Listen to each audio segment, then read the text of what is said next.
Testing. Testing. Okay, great. Mic works. Okay, so today is Saturday, the 31st of January, 2026. Time is 18:39. So it's 20 minutes to 7 in the evening. So I was able to finish Resident Evil Code Veronica. That last boss was a bit tricky, especially the second phase with Alexia turned into like an alien mother type thing. And it was kind of annoying because there's parts where near the end where it switched, where the game switched to from Chris to Claire again, and then back to Chris. And if you didn't make save points before then Claire ends up being stuck with weapons that Chris may need for like the boss fight. So that's why it's always good to have like multiple saves.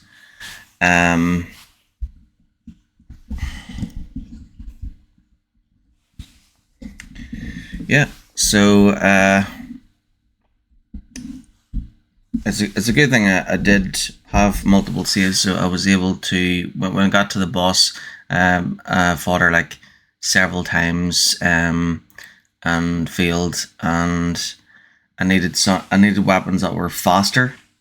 So I thought, right, I need to load back and play this last section over again, which I did. But when I played as Claire again, instead of taking all of the weapons, I only took the handgun. And then at the very last moment, when she was about to confront Steve again, the mutated Steve, I decided to go back and I dump everything into the storage box so that Chris could have everything for the final fight.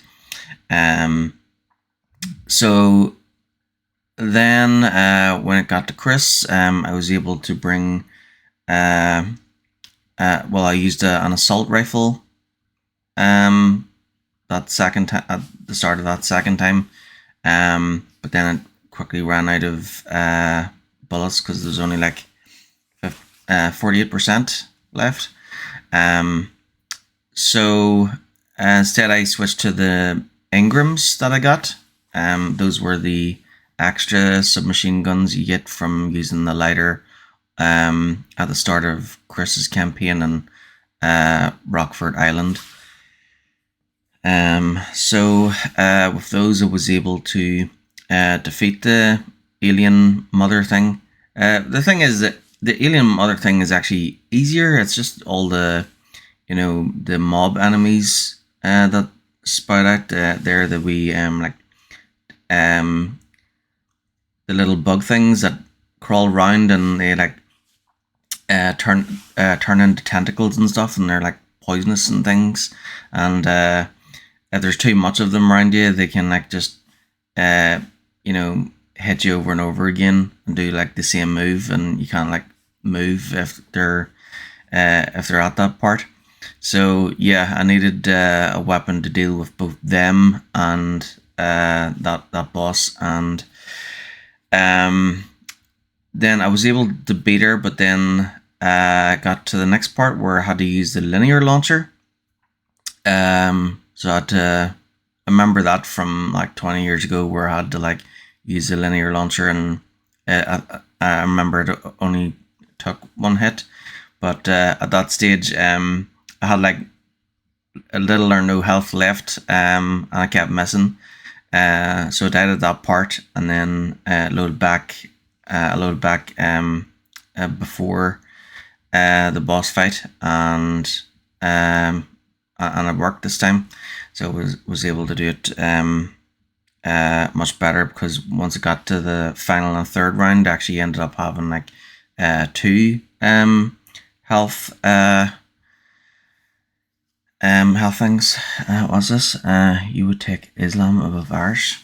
Islam is already in Irish, as are other religions. Yeah, so there's even pagan churches as well. But yeah, let's not go into like religion and stuff. This is about video games. You're assuming I'm true Irish. What gave it away?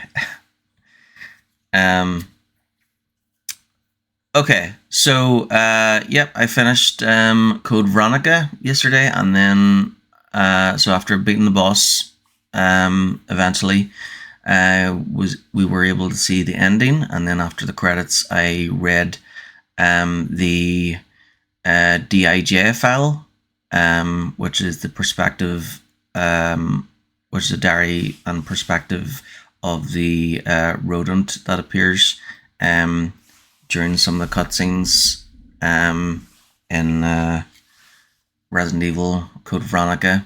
And then after that, I read the Wesker's report, which was a report made by Albert Wesker. It was an exclusive DVD that came with Resident Evil Code Veronica if you pre-ordered, and it was basically like a short movie, about 10 or 15 minutes or so, that basically connects the first 4 games together. So that's Resident Evil 1, 2, 3, and Code Veronica. So Code Veronica and Wesker's report was released in 1999 on the Sega Dreamcast, and then in the year 2000 on the PlayStation 2.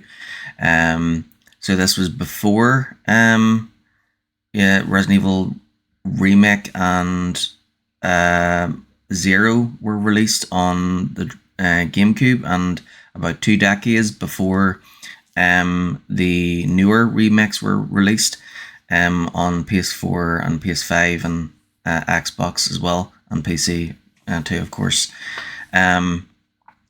So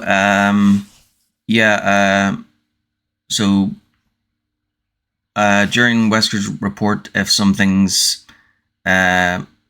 sounded a bit different, like Lisa Trevor wasn't in it, and that's because Lisa Trevor didn't exist yet. She is part of. She wasn't in the original Resident Evil game. She didn't exist until Resident Evil Remake. Okay, so let's start with Resident Evil Code Veronica, the book by S.D. Perry. Right, so first I will read the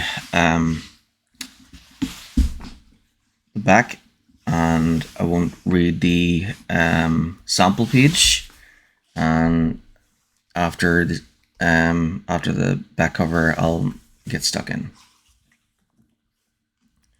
So here's the cover. Resident Evil Code Veronica by S.D. Perry. A new odyssey in the best-selling series of survival horror.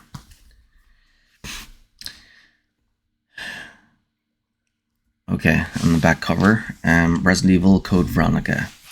A desperate search for her missing brother once again pits Claire Redfield against the terrifying bioweapons of the Umbrella Corporation.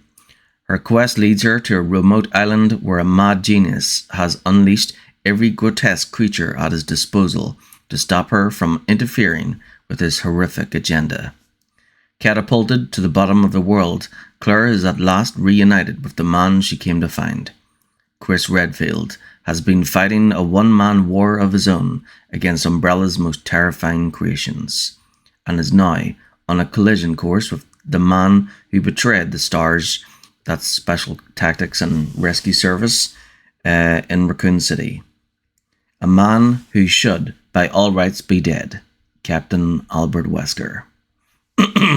intended for mature readers, based on the M-rated video game from Capcom. M-rated?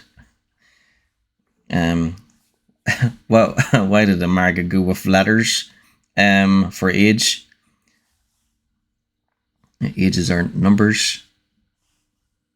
Yeah, over here, the game box does not say M on it. It says 18 plus. Oh no, wait, it says 16.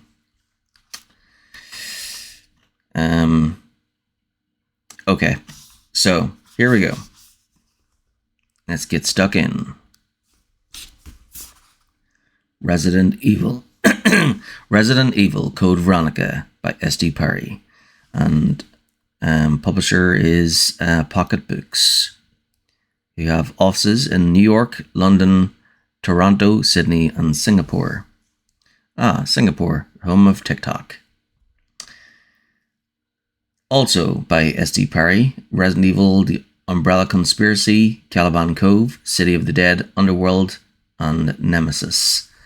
So this is the last of the books. So after this, there'll be no more books to read and just video games.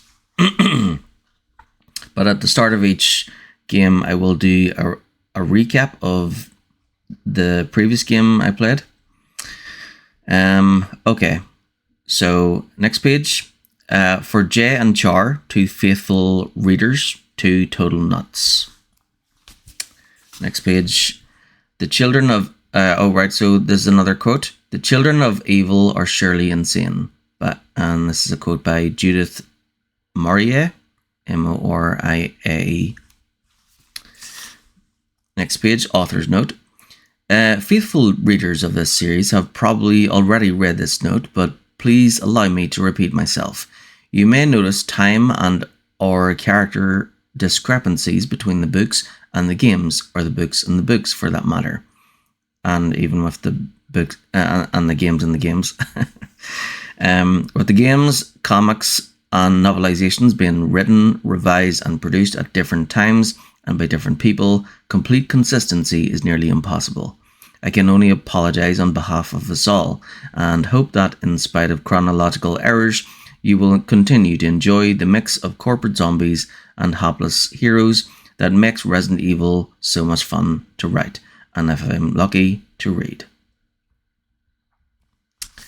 Yeah, so that's what I was just talking about with, Lisa Trevor not existing at this point, because this is like back in like 1999, 2000, before, so Resident Evil Remake was released in 2002, I think.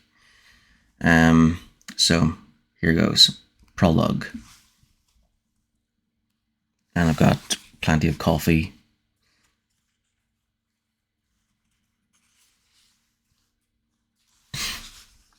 Prologue. Good. Faced with his immediate death, surrounded by the... before I begin, so I'm streaming on both Twitch and TikTok. Now there's words that TikTok may not like, so if I get taken down on TikTok, don't worry, I'm still streaming on Twitch. So my username is the same, and yes, I am a Palestinian. So yeah, Israelis. Ireland are such big supporters of Palestine that like we have Palestine flags everywhere here, because we have like a shared history and everything. So there's so many. Ireland is so pro-Palestine that Israelis decided to create an insult for us, and decided to label us Palestinian, thinking that would upset us, but it doesn't. We actually think it's kind of cool.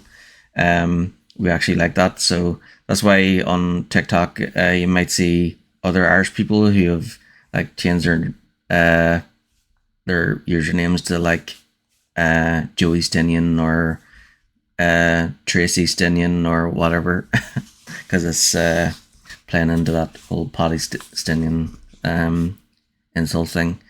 So they're taking it as a badge of honor type thing. Okay. Right. So as I was saying, I'm streaming on both TikTok and on Twitch. So if TikTok take me down, don't worry, I'm still on Twitch, and afterwards I'll upload the recording to YouTube as well. So here goes. Prologue. Faced with his immediate death, surrounded by the disease and dying as pieces of flaming helicopter rained down from the skies, all Rodrigo Juan Raval could think about was the girl. That, and getting the hell out of the way. She'll die too. Move. He dove for cover behind an unmarked tombstone as the small cemetery rumbled and shook. With a shattering metal sound of high impact, a massive chunk of smoking copter crashed into the far corner of the yard, spraying the nearest rotting prisoners and soldiers with burning fuel.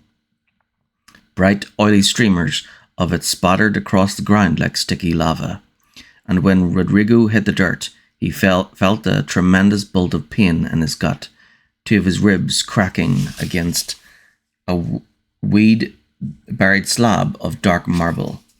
The pain was sudden and terrible, paralyzing, but he somehow managed not to pass out. He couldn't afford to. A rotor blade knifed into the dirt, barely 2 feet from him, spraying sandy earth into the evening sky. He heard a new chorus of wordless moans, the virus carriers protesting the rain of fire. An infected guard shambled by, his hair blazing like a torch, his eyes sightless and searching. They don't feel it, don't feel a thing, Rodrigo desperately reminded himself, concentrating on his breathing, afraid to move as the pain edged from shrieking to mere shouting. Not human anymore. The air was thick, with dizzying fumes and smells of rapid decay and burning meat.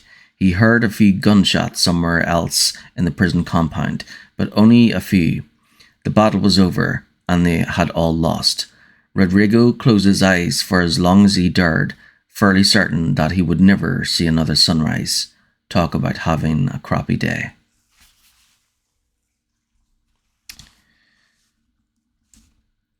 It had started only 10 days before, in Paris.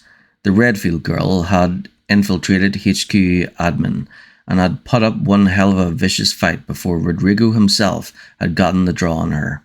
The truth was, he'd been lucky. She'd pulled her piece and come up empty.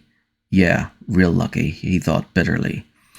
If he'd known what the immediate future was going to hold, he might have reloaded for her. The reward for catching her alive, a chance to take his elite security unit through their paces with real, living viral carriers out at the Rockford facility, the compound on a remote island in the southern Atlantic. The girl would end up a new test subject for the scientists, or maybe bait for her troublesome brother and his hayseed Stars rebellion Rodrigo kept hearing rumours about. 17 people had been seriously injured by Redfield's dance through HQ admin, 5 more dead. Most of them were sleazy suits. Rodrigo hadn't given a half shit about any of them, but catching the girl meant he could look forward to a serious pay hike. Umbrella could turn her into a giant neon cockroach for all he cared. He'd certainly done worse. Lucky again, it seemed. He had 10 days to ready his troops, 10 days, while the HQ interrogators unsuccessfully questioned the girl. The journey from Paris to Cape Town to Rockford had been cake. The pilots were all top-notch, and the girl had wisely kept her trap shut. All of his men had been psyched for the opportunity. The mood high as they touched down and started to prep for the first drills. And then, less than 8 hours after reaching the island, only the second time he'd ever been there, the compound had been brutally attacked by persons unknown, a precision airstrike from out of the blue.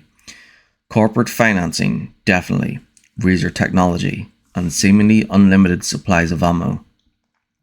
The copters and planes had rolled overhead like a thundering black nightmare, the attack well planned and merciless. As far as he could tell, everything was hit. The prison, the labs, the training facility.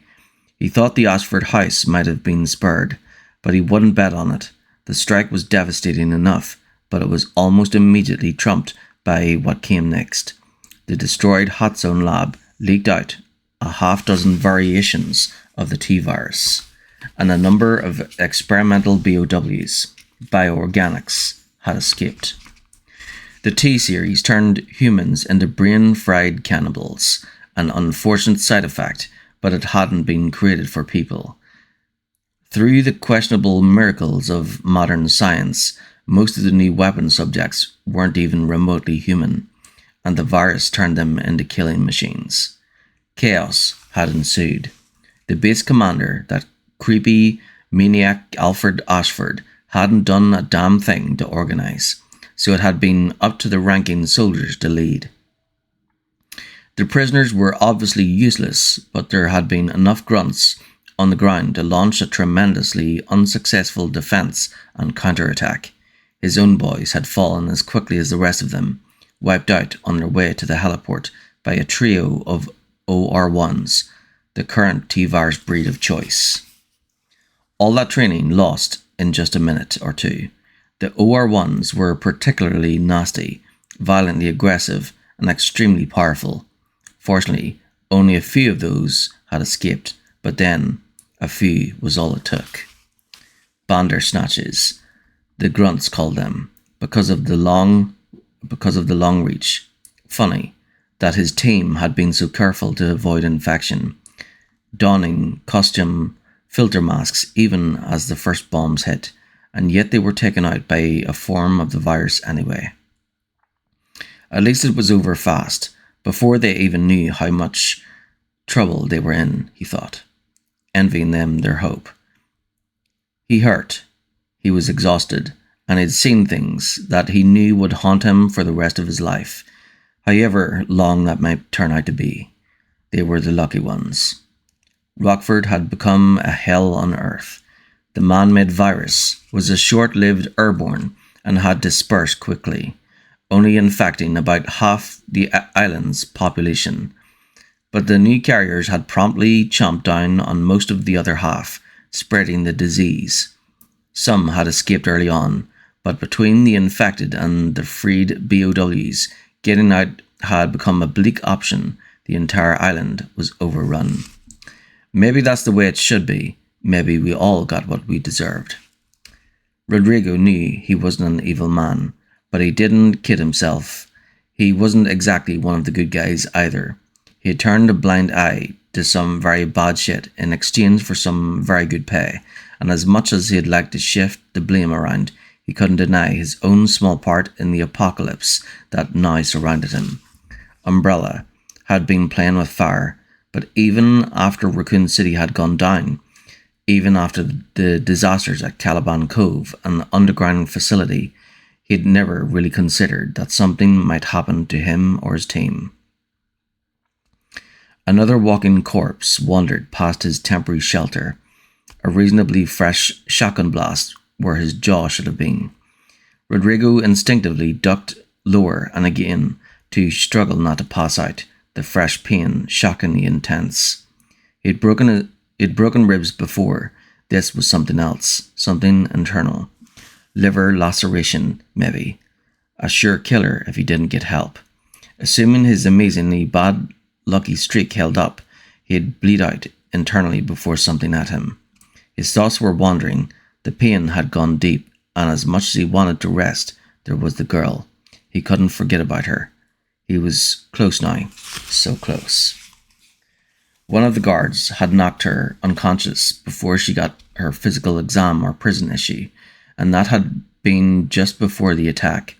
She should still be in the isolation cell, the underground entrance, just past the flaming helicopter debris.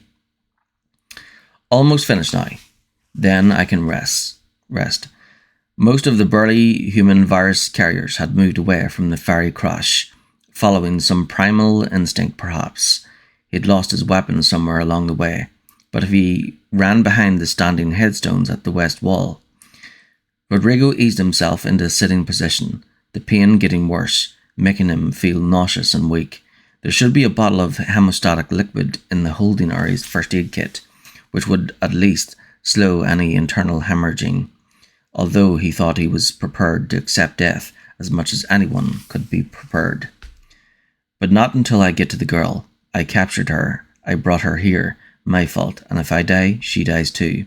In spite of all the horror he had witnessed that day, the comrades he had lost, and the constant gnawing terror of suffering a truly ghastly death, he couldn't stop thinking about her. Claire Redfield had blood on her hands, true, but not on purpose, not like Umbrella, not like him.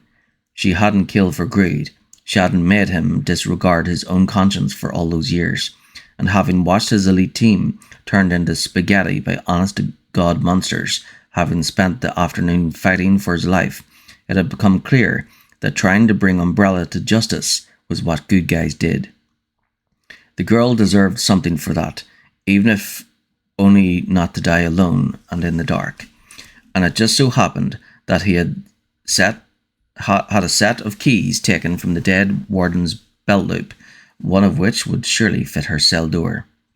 Sparks flurried up into the darkening sky from the flaming wreckage, tiny bright insects bursting into nothing, occasionally falling on one of the closer zombies and sizzling into their grey flesh before dying out. They didn't care. Rodrigo gritted his teeth and stumbled to his feet, aware that the young Claire probably wouldn't last 10 minutes on her own, knowing that he meant to give her the last chance. It wasn't the least he could do. It was simply the only thing left. End of the prologue. Chapter 1 next.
Okay, so let's see how many chapters there are.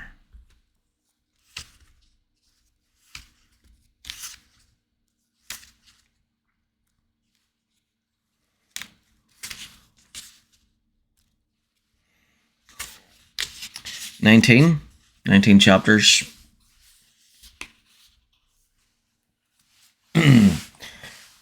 Yeah, the thickest book was Resident Evil 2, which had like 32 chapters.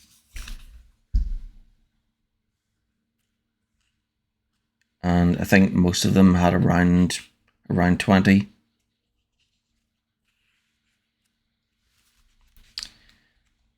I think that shows that Resident Evil 2 has like a lot of story in it. And a lot of, gameplay too, of course.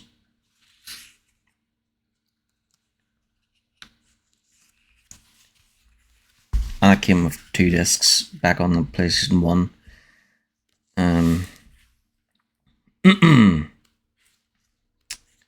Yeah.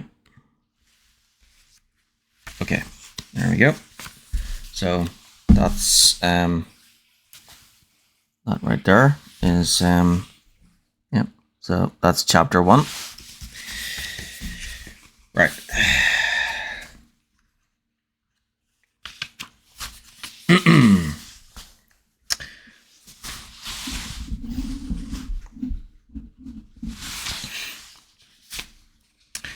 Chapter 1. I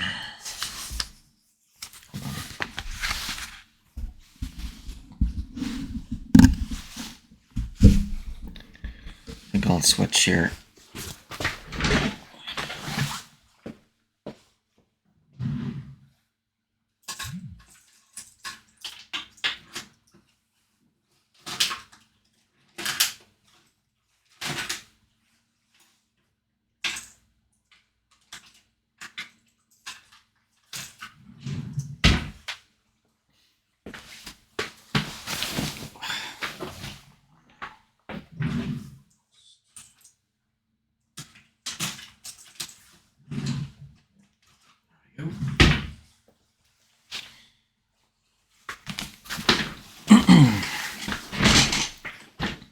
So it's the 1st of February tomorrow. In Ireland, that is Bridget's Day, also known as St. Bridget's Day, also known as Imbolc's Day. So in the Celtic calendar, the Celtic calendar is a bit different than the calendar most people use today. There's about a month difference between them. So in the Celtic calendar, Halloween was the New Year, and it marked the end of Lunasa, which was Celtic autumn, and the start of Celtic winter, also known as the season of the witch.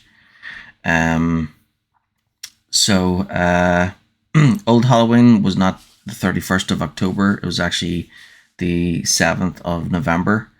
And then the season of the witch was from the 8th of November up until the 1st of February. So tomorrow is Bridget's Day, also known as St. Bridget's Day, also known as Imbolc's Day.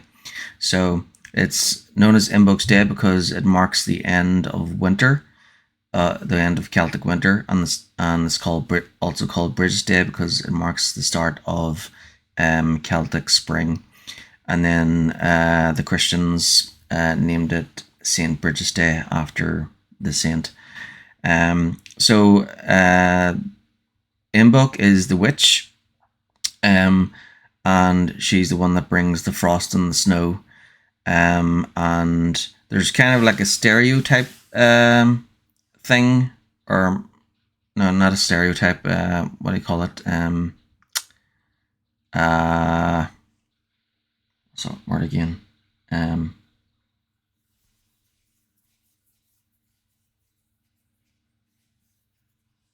Superstitious. That's it.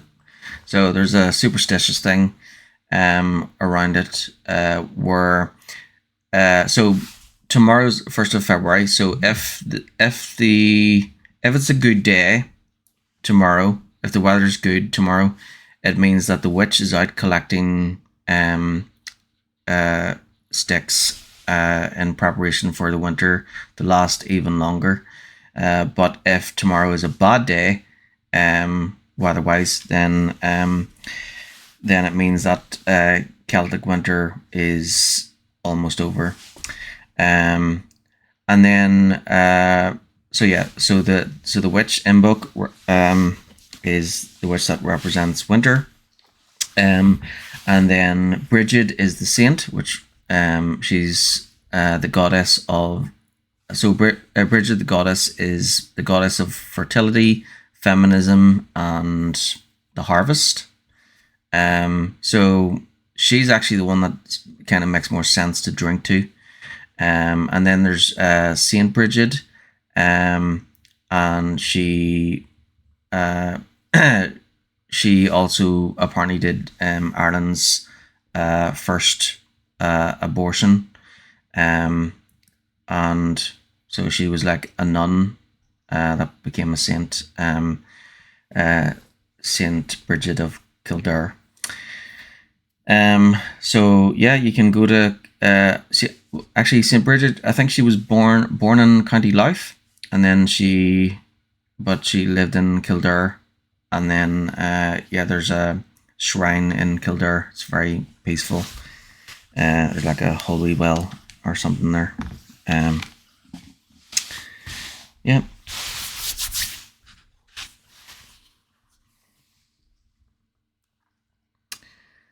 Okay. So yeah, and a popular thing with Ireland for tomorrow on Bridges Day is the St. Bridget's Cross. So I made one back in primary school. In P3. So that's when I was like 6 or 7.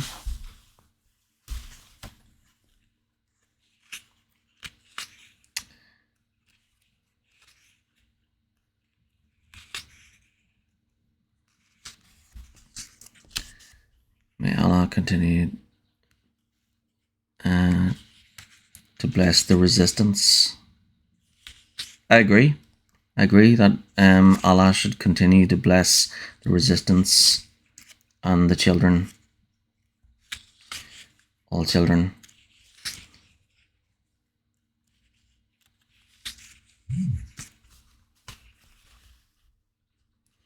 It's yeah, one thing I do not like is criminality, and when criminals end up being above the law, it's even worse because it means that the police have no choice but to follow orders blindly from the criminals who are now in charge. And that's what's happening today in England and in America and in occupied Palestine too. So you have you now have, is it ICE that are copying the same tactics because they're trained in occupied Palestine by the same people, and they use the same equipment and the same vehicles, and Canada sends the vehicles in for ICE, and the vehicles are similar to the vehicles that the IOF use in Gaza and the West Bank. Also, those same Sandcat vehicles are used by the Metropolitan Police in England, which means that they all have.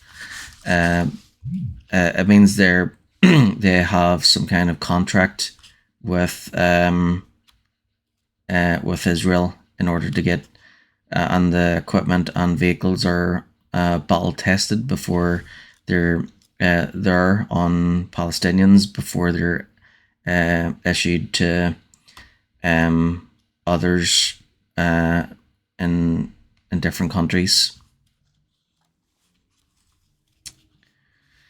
Yeah, I agree.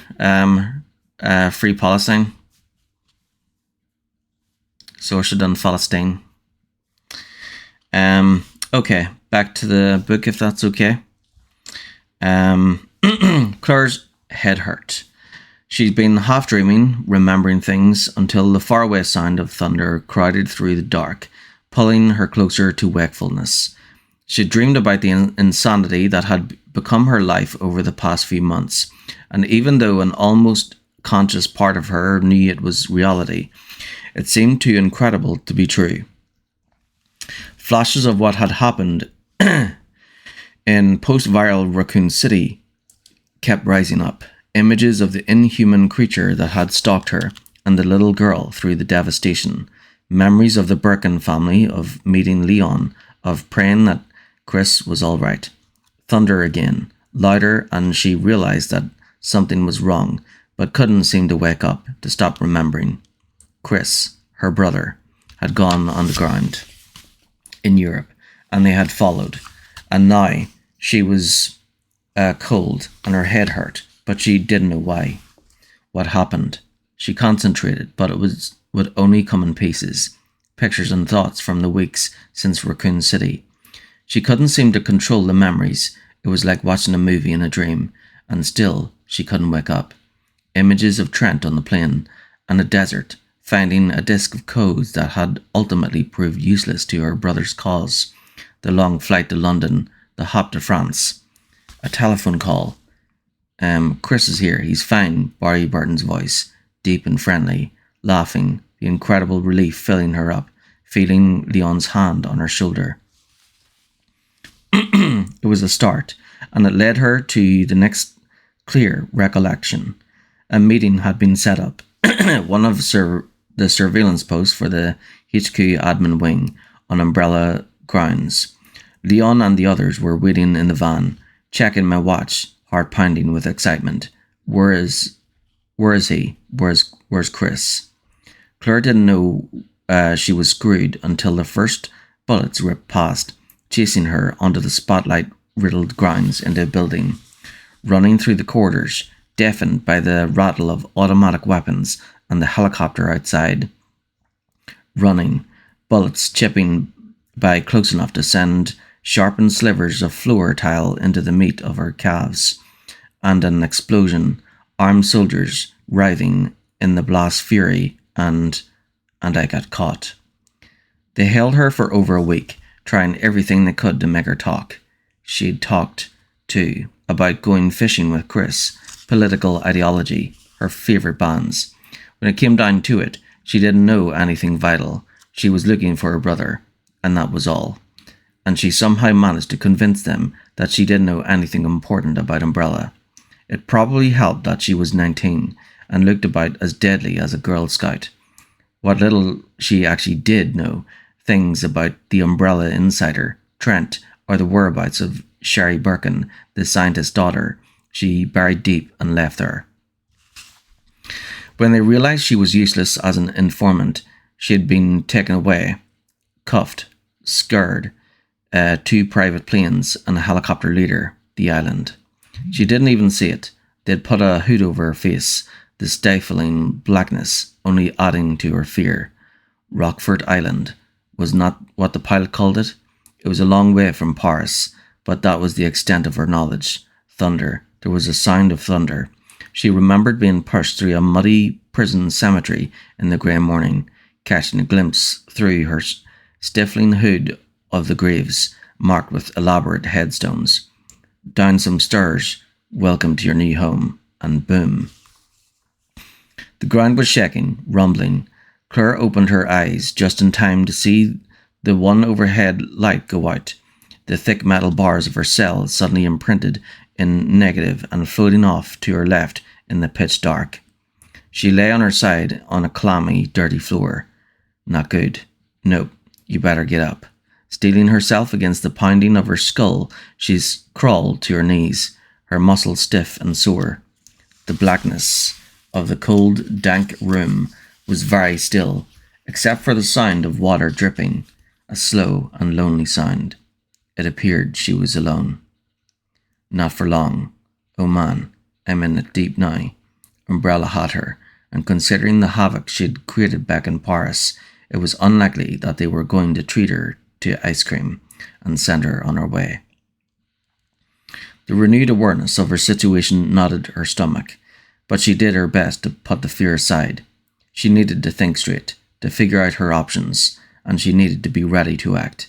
She wouldn't have survived Raccoon City if she had given in to panic.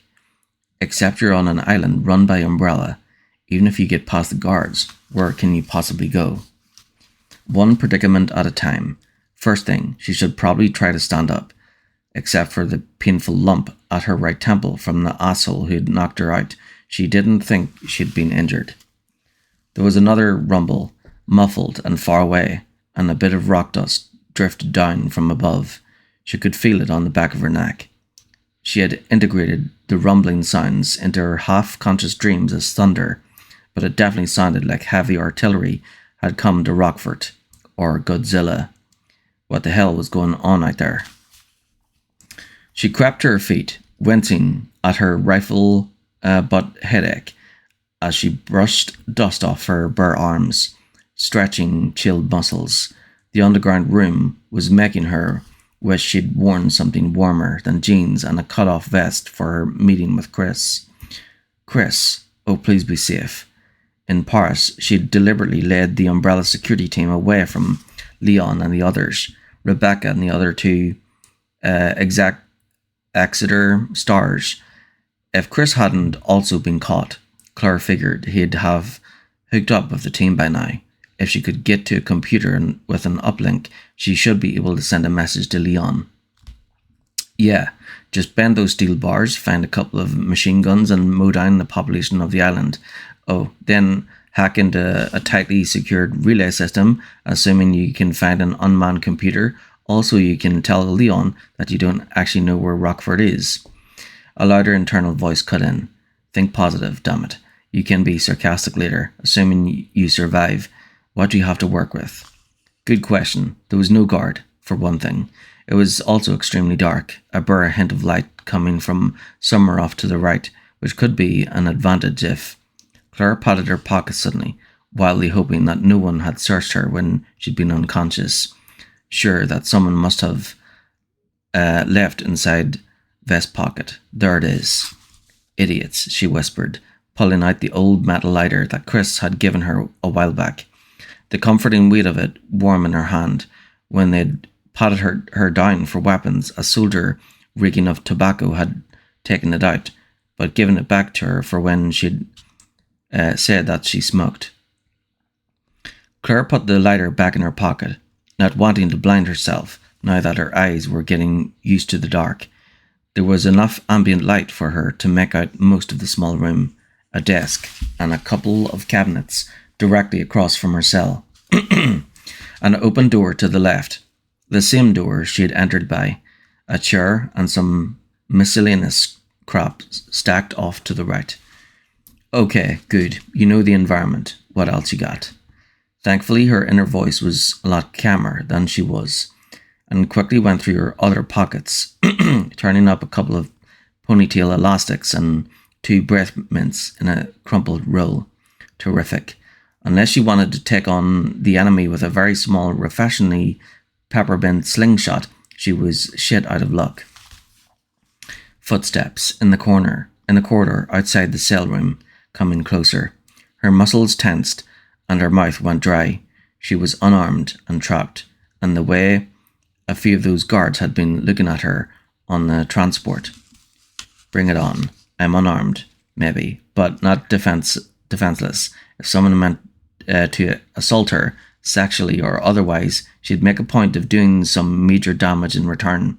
If she was going to die anyway, she didn't plan on going out alone.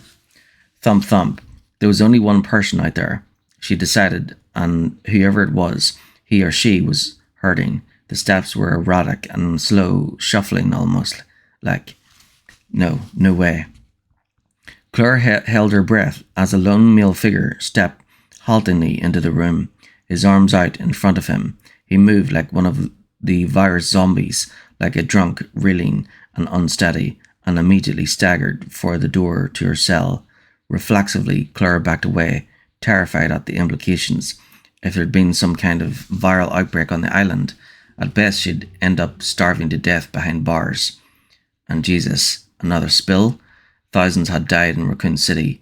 When would Umbrella learn that their insane biological experiments weren't worth the cost? She had to see. If it was a drunk guard, at least he was alone. She might be able to take him. And if it was a carrier, she was safe for the moment, probably.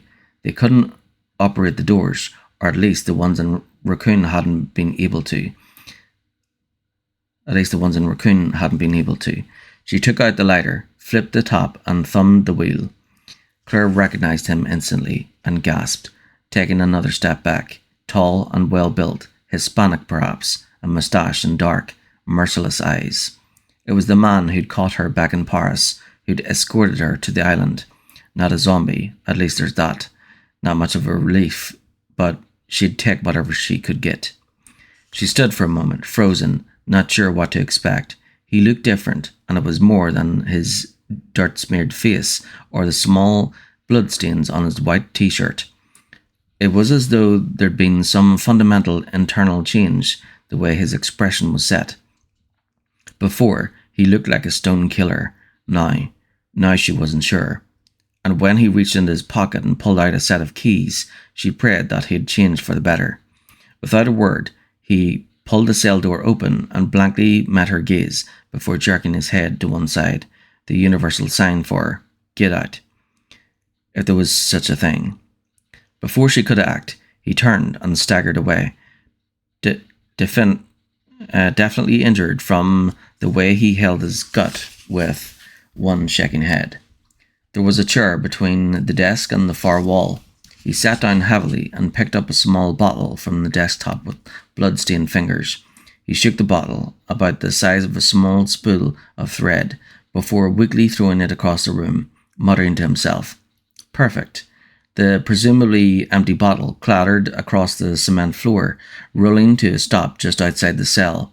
He glanced in her direction tiredly, his voice thick with exhaustion. "Go on, get out of here." Claire took a step toward the open cell door and hesitated, wondering if it was some kind of trick. Being shot, trying to escape, crossed her mind, and didn't seem all that far-fetched, considering who he worked for. She still clearly remembered the look in his eyes when he'd shoved that gun in her face, the cold sneer that had twisted his mouth. She cleared her throat nervously, deciding to probe for an explanation. "What are you telling me exactly?"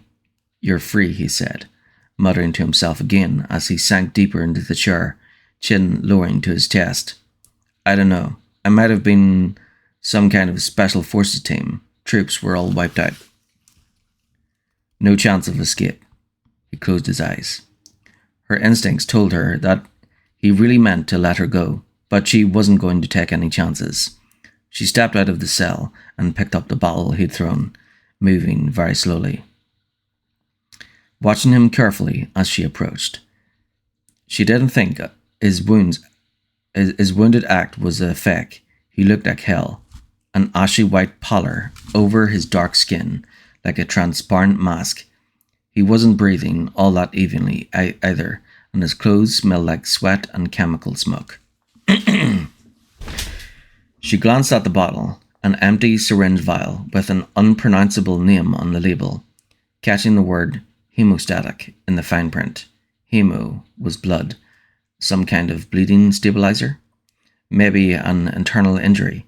She wanted to ask him why he was releasing her, what the situation was outside, where she should go, but she could see that he was on the verge of passing out, his eyelids fluttering. "I can't just walk out, not without trying to help him. Screw that. Go now. He might die, though. You might die. Run for it." The internal dispute was brief, but her conscience triumphed over reason, as usual. He obviously hadn't set her loose because of some personal affinity, but whatever the reason, she was grateful. He didn't have to let her go, and he'd done it anyway. "What about you?" she asked, wondering if there was anything she could do for him. She certainly couldn't carry him out, and she was no medic. "Don't worry about me," he said, raising his head to glare at her for a second, sounding irritated that she'd even brought it up. Before she could ask him what had happened outside, he lost consciousness, his shoulders slumping, his body growing still. He was breathing, but without a doctor, she wouldn't want to bet on how long. The lighter was getting hot, but she endured the heat long enough to search the small room, starting with the desk. There was a combat knife thrown casually on the blotter, a number of loose papers. She saw her own name on one of them and scanned the document while fixing the knife sheath to her waistband. Claire Redfield, prisoner number WKD 4496, date of transfer, blah blah blah, escorted by Rodrigo Juan Raval, 3rd Security Unit CO, Umbrella Medical, Paris. Rodrigo, the man who'd caught her and set her free, and now appeared to be dying right in front of her. She couldn't do anything about it either, not unless she could help. Which I can't do down here, she thought, snapping the overheated lighter closed after she finished the rest of her search. nothing but junk mostly, a trunk of musty prisoner uniforms, endless stacks of paperwork stuffed into the desk. She'd found the pair of fingerless gloves they'd taken from her old riding gloves, and put them on, grateful for the minor warmth they provided. All she had to defend herself with was the combat knife, a deadly weapon in the right hands, which, unfortunately, hers weren't. It's a gift, horse, don't complain. 5 minutes ago you were unarmed and locked up. At least now you have a chance. You should just be happy that Rodrigo didn't come down here to put you out of your misery. Still, she pretty much sucked at knife play. After a brief hesitation, she quickly patted Rodrigo down, but he wasn't carrying. She did find a set of keys, but didn't take them, not wanting to carry anything that might draw someone's attention by jangling at the wrong moment. If she needed them, she could come back. Time to blow this popsicle stand, see what there is to see out there. Let's do it, she said, softly, as much to get herself moving as anything else, aware that she was basically terrified of what she might find, and also that she didn't have a choice in the matter. As long as she was on the island, Umbrella still had her. And until she assessed the circumstances, she couldn't make plans to escape. Holding the knife tightly, Claire stepped out of the cellar room, wondering if Umbrella's madness would ever end. Alone, Alfred Ashford sat on the wide sweeping stairs of his home, half blind with rage. The destruction had finally ceased raining down from the skies, but his home had been damaged, their home. It had been built for his grandfather's great-grandmother, the brilliant and beautiful Veronica, God rest her soul, on the isolated oasis that she had named Rockford, where she had made a magical life for herself and her progeny over the generations. And now, in the blink of an eye, some horrific fanatic group had dared to try and destroy it. Most of the second-floor architecture had been warped and twisted, doors crushed shut, only their private rooms left whole. Uncouth, uncultured miscreants. They can't even fathom the measure of their own ignorance. Alexia was weeping upstairs, her delicate rose of a heart surely aching with the loss. The mere thought of his sister's needless pain fueled his rage to greater intensity, making him want to strike out. But there was no one to submit to his anger. All the commanding officers and chief scientists dead, even his own personal staff. He'd watched it happen from the safety of the private mansion's secret monitor room, each tiny screen telling a different story of brutal suffering and pathetic incompetence. Almost everyone had died, and the rest had run like frightened rabbits. Most of the island's planes were already gone. His personal cook had been the only survivor in the common receiving mansion, but she'd screamed so much that he himself had been forced to shoot her. We're still here, though, safe from the unwashed hands of the world. The Ashfords will survive and prosper, to dance on the graves of our adversaries, to drink champagne from the skulls of their children. Yikes. He imagined dancing with Alexia, holding her close, waltzing to the dynamic music of their enemies' tortured screams. It would be nothing short of bliss. His twin's gaze locked to his, sharing the awareness of their superiority over the common man, over the stupidity of those who sought to destroy them. The question was, who had been responsible for the attack? Umbrella had many enemies, from legitimate rival pharmaceutical companies to private shareholders. The loss of Raccoon City had been disastrous for the market. To the few closet competitors of White Umbrella, their covert bioweapons research department, Umbrella Pharmaceutical, the brainchild of Lord Oswald Spencer and Alfred's own grandfather, Edward Ashford, was extremely lucrative, an industrial empire. But the real power lay with Umbrella's clandestine activities, the operations of which had become too vast to remain entirely unnoticed, and there were spies everywhere. Alfred clenched his fists, frustrated. his entire body a live wire of furious tension, and was suddenly aware of Alexia's presence behind him, a trace of gardenia in the air. He had been so intent on his emotional chaos that he hadn't even heard her approach. "You mustn't let yourself despair, my brother," she said gently, and stepped down to sit beside him. "We will prevail. We always have." She knew him so well. When she had been away from Rockford all those years ago, he had been so lonely, so afraid that they might lose some of their special connection. But if anything, they were closer now than ever before. They never spoke about their separation, about the things that had happened after the experiments at the Antarctic facility. Both of them just so happy to be together that they would say nothing to spoil it. She felt the same way, he was certain. He gazed at her for long seconds, soothed by her graceful presence, astounded as always by the depths of her beauty. If he hadn't heard her weeping in her bedroom, he wouldn't have known that she had shed a tear. Her porcelain skin was radiant, her sky-blue eyes clear and shining. Even today, this darkest of days, the very sight of her gave him such pleasure. "What would I do without you?" Alfred asked softly, knowing that the answer was too painful to consider. He'd gone half mad with loneliness when she'd been away, and sometimes still had strange episodes. Nightmares that he was alone, that Alexia had left him. It was one of the reasons he encouraged her never to leave their heavily secured private residence located behind the visitor mansion. She didn't mind.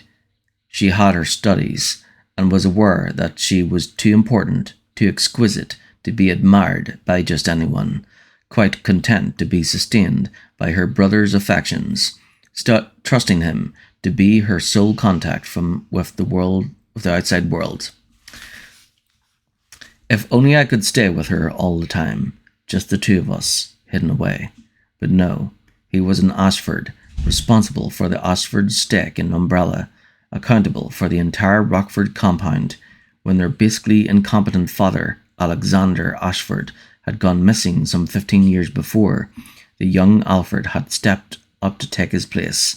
The key players behind Umbrella's bioweapons research had tried to keep him out of the loop, but only because he intimidated them, cowed them by the natural supremacy of his family name. Now they sent him regular reports, respectfully explaining the decisions they made on his behalf, making it clear that they would get in touch with him immediately if the need arose. I suppose I should contact them, tell them what's happened. He'd always left those matters to his personal secretary, Robert Dorson, but Robert had left his service some weeks before to join the other prisoners, after expressing a bit too much curiosity about Alexia. She was smiling at him now, her face glowing with understanding and adoration. Yes, she was so much better to him since her return to Rockford, truly as devoted to him as he'd always been to her. "You'll protect me, won't you?" she said. "Not a question. You'll find out who did this to us, and then show them what one gets for trying to destroy a legacy as powerful as ours." Overcome with love, Alfred reached out to touch her, but stopped short, all too aware that she didn't like physical contact. He nodded instead, some of his rage returning as he thought of someone trying to harm his beloved Alexia. Never, not as long as he lived, would he allow that to happen. "Yes, Alexia," he said passionately, "I'll make them suffer. I swear it." He could see in her eyes that she believed in him, and his heart filled with pride, just as his thoughts turned to the discovery of their enemy. An absolute hatred for Rockford's assailants was growing inside of him, for the stain of weakness they had tried to paint on the Ashford name. "I'll teach them regret, Alexia, and they'll never forget the lesson." His sister relied on him. Alfred would die before letting her down. End of chapter 1.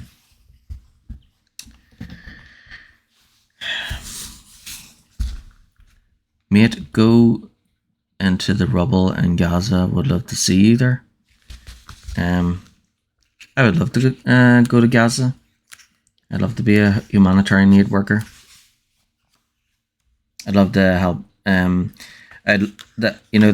would be my dream job. And even if I was like doing it as a volunteer, I'd absolutely love it. I like helping people.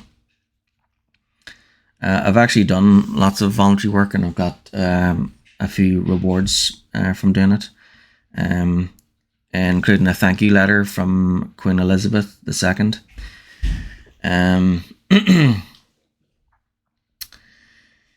So, chapter 2.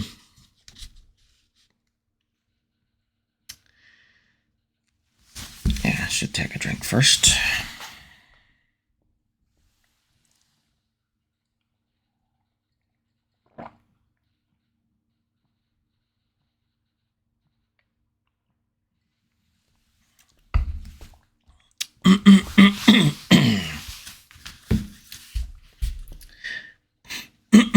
So I've done a lot of voluntary work. I've worked for like different charity organizations and companies. I've worked in homeless shelters and in Catholic schools over in Canada. And then I've worked in like residential type places as well, and with people with disabilities and things like that. And I've done voluntary work in groups where I was kind of like a mediator in a way. I would basically there'd be these groups where they'd help young people learn through peer education and stuff like that. So I was able to work in several different I worked with several different companies and charity groups, and I did so much voluntary work that I got several awards. I've got an award sitting on my shelf up there from a company, and then I've got a badge from another one. The little badge there, you only get that if you've done so much like hours of voluntary work. And then there's like a letter from the Queen of England. The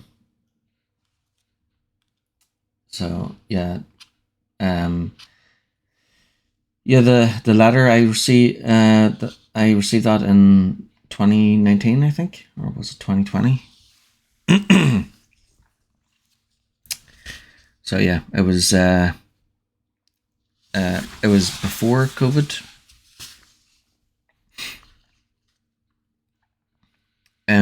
Okay. Chapter 2 next. Claire snapped the lighter closed at the base of the covered stairs and took a deep breath, trying to psych herself up for whatever came next. The chill of the dark corridor behind her pressed at her back like an icy hand. But still she hesitated, the knife half sweaty beneath her fingers as she slipped the warm lighter into her vest pocket. She wasn't particularly looking forward to ascending into the unknown, but she had nowhere else to go, not unless she meant to go back to the cell. She could smell oily smoke, and she guessed that the flickering shadows at the top of the wide cement steps meant fire. But what's up there? This is an umbrella facility. What if it was like Raccoon City? What if the attack on the island had unleashed a virus or some of the animal abominations that Umbrella kept creating? Or was Rockford the only prison for their enemies? Maybe the prisoners had rioted. Maybe things had only been bad from Rodrigo's point of view. Maybe you could walk up the goddamn stairs and find out instead of guessing all day. Her pulse thumping, Claire forced herself to make the first step up, vaguely wondering why movies always made it seem so easy to bravely throw oneself into probable danger. After Raccoon, she knew better. Maybe she didn't have much of a choice about what she had to do, but that didn't mean she wasn't scared. Considering the circumstances, only a complete moron wouldn't be afraid. She climbed slowly, opening her senses as new adrenaline flushed her system, replaying the brief glimpse she had had of the small graveyard when the guards had let her through. No help there. She had only seen a few headstones, remembered them as bizarrely ornate for a prison cemetery. There was definitely a fire close to the top of the stairs, but apparently not a big one. There was no heat filtering down, only a cool and humid breeze that carried the pervasive smoke smell. It seemed quiet, and as she neared the top, she heard drops of rain hissing as they met the flames, an oddly comforting sound. As she emerged from the stairwell, she saw the source of the fire, only meters away. A helicopter had crashed, a large portion of it merely burning amid a thick, smoking haze. To her left was a wall, another just past the flaming wreck to her right. The open space of cemetery, gloomy and shrouded by the increasing rain and the oncoming sight. Claire squinted into the rainy dusk and made out a number of dark shapes, though none of them seemed to be moving. More headstones, she thought. A whisper of relief edged through her anxiety. Whatever had happened seemed to be over. Amazing, she thought, that she could possibly be relieved to be alone in a cemetery at night. Even 6 months ago, her imagination would have conjured up all sorts of horrible things. It appeared that ghosts and cursed souls just didn't cut it on the scary meter anymore, not after run-ins with Umbrella. She took a right on the U-shaped path, moving slowly, remembering how she had been led through the graveyard before being pushed to the stairs.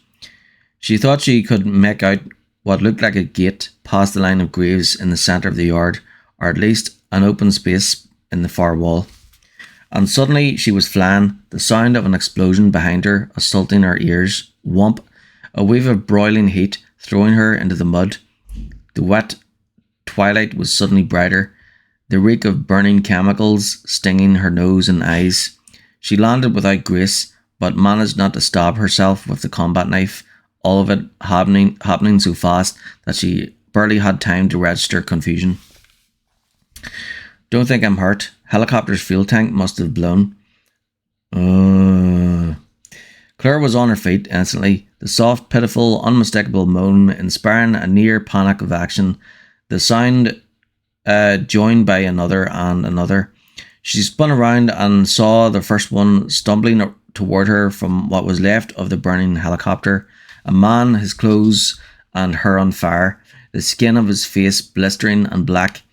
She turned again and saw 2 more of them crawling up from the mud, their faces a sickening grey-white, their skeletal fingers grasping in her direction, clutching her as they reeled toward her. Shit, just as in Raccoon, Umbrella's viral synthesis had effectively turned them into zombies, stealing their humanity and their lives. She didn't have time for disbelief or dismay, not with 3 of them closing in, not when she realised that there were others far along the path. They staggered out from the shadows, slack, brutalised faces, all turning slowly toward her, mouths hanging open, their gazes blank and unchanging. Some wore shreds of uniforms, camo or plain grey, guards and prisoners. There had been a spill after all. The overlapping cries epitomised great longing, each plaintive wail that of a starving man looking at a feast. God damn Umbrella for what they had done. It was beyond tragic, the transformation from human into mindless, dying creatures decaying as they walked. The inevitable fate of each virus carrier was death, but she couldn't let herself mourn for them. Not now, her pity limited by the need to survive. Go, go, go, now. Her assessment and analysis lasted less than a second, and then she was moving. No plan except to get away. With the path blocked in both directions, she leapt for the centre of the graveyard, clambering over the marble slabs that marked the resting places of the true dead. Her wet, muddy jeans clung to her legs, hampering her. her boots slipping against the smooth headstones, but she managed to climb up and balance her weight between two of them, out of reach for the moment. For the second, you gotta get out of here fast. The knife was no good. She didn't dare get close enough to use it. A single healthy bite from one of those things and she'd end up joining their ranks if they didn't eat her first. The one with the blackened face was nearest. His hair melted away, part of his shirt still smouldering. He was close enough for her to smell the greasy, nauseating smell of burnt flesh, overlaid by the stench of the fuel that had cooked it. She had 10-15 seconds at most before he'd close enough to grab for her. She shot a glance at the southeast corner of the yard, her arms out for balance. There were only two of them between her and the exit, but that was too many. She'd never make it past both of them. She knew from Raccoon that they were slow and that their reasoning skills were zip. They saw prey, they moved toward it in a straight line, regardless of what was in the way.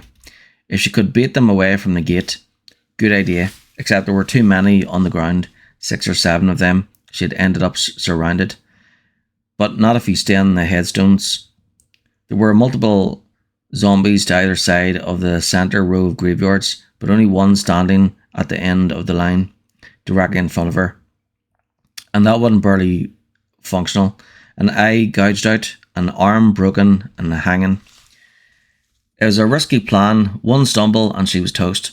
But the burnt man was already reaching for her ankle, with his charred and shaking hands, rain sizzling on his upturned face.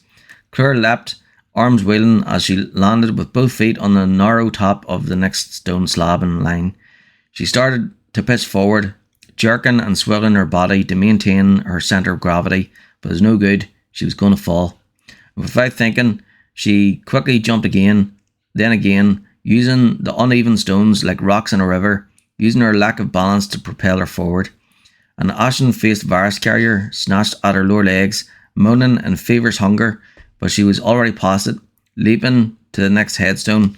She didn't have time to consider how she was going to stop, which was just as well, because the unlikely path ran out one jump later, and her next leap was into a sloppy shoulder roll against the muddy ground on a metre below.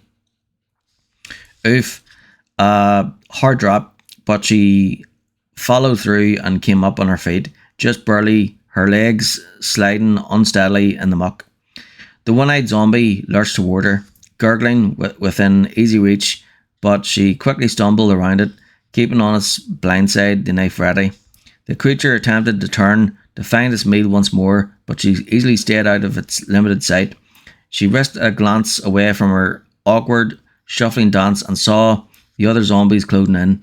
The rain intensified, sluicing the mud off of her. It's working, just another few seconds. Frustrated by its lack of success, the half-blinded carrier pawed at the air with its one good arm. The dirty, blackened nails scraped across her chest, and the zombie moaned anxiously, scrabbling at the wet denim, but it couldn't get a solid grip. God, it's touching me. With a wordless cry of fear and disgust, Claire slashed out with the knife, deep, nearly bloodless cuts opening up across his wrist. The zombie continued to clutch at her, oblivious to the damage she was doing as it staggered closer, and Claire decided that it was time to leave. She pulled her arms back, hands fisted, and then drove them forward into the creature's chest, pushing as hard as she could. She turned again to the centre line of graves as the creature fell backwards, the others much closer now. How she managed to climb back up so quickly she didn't know. 1 second she was on the ground, the next she was on top of beveled granite. She saw that the exit was clear, the zombies now loosely grouped near the west wall.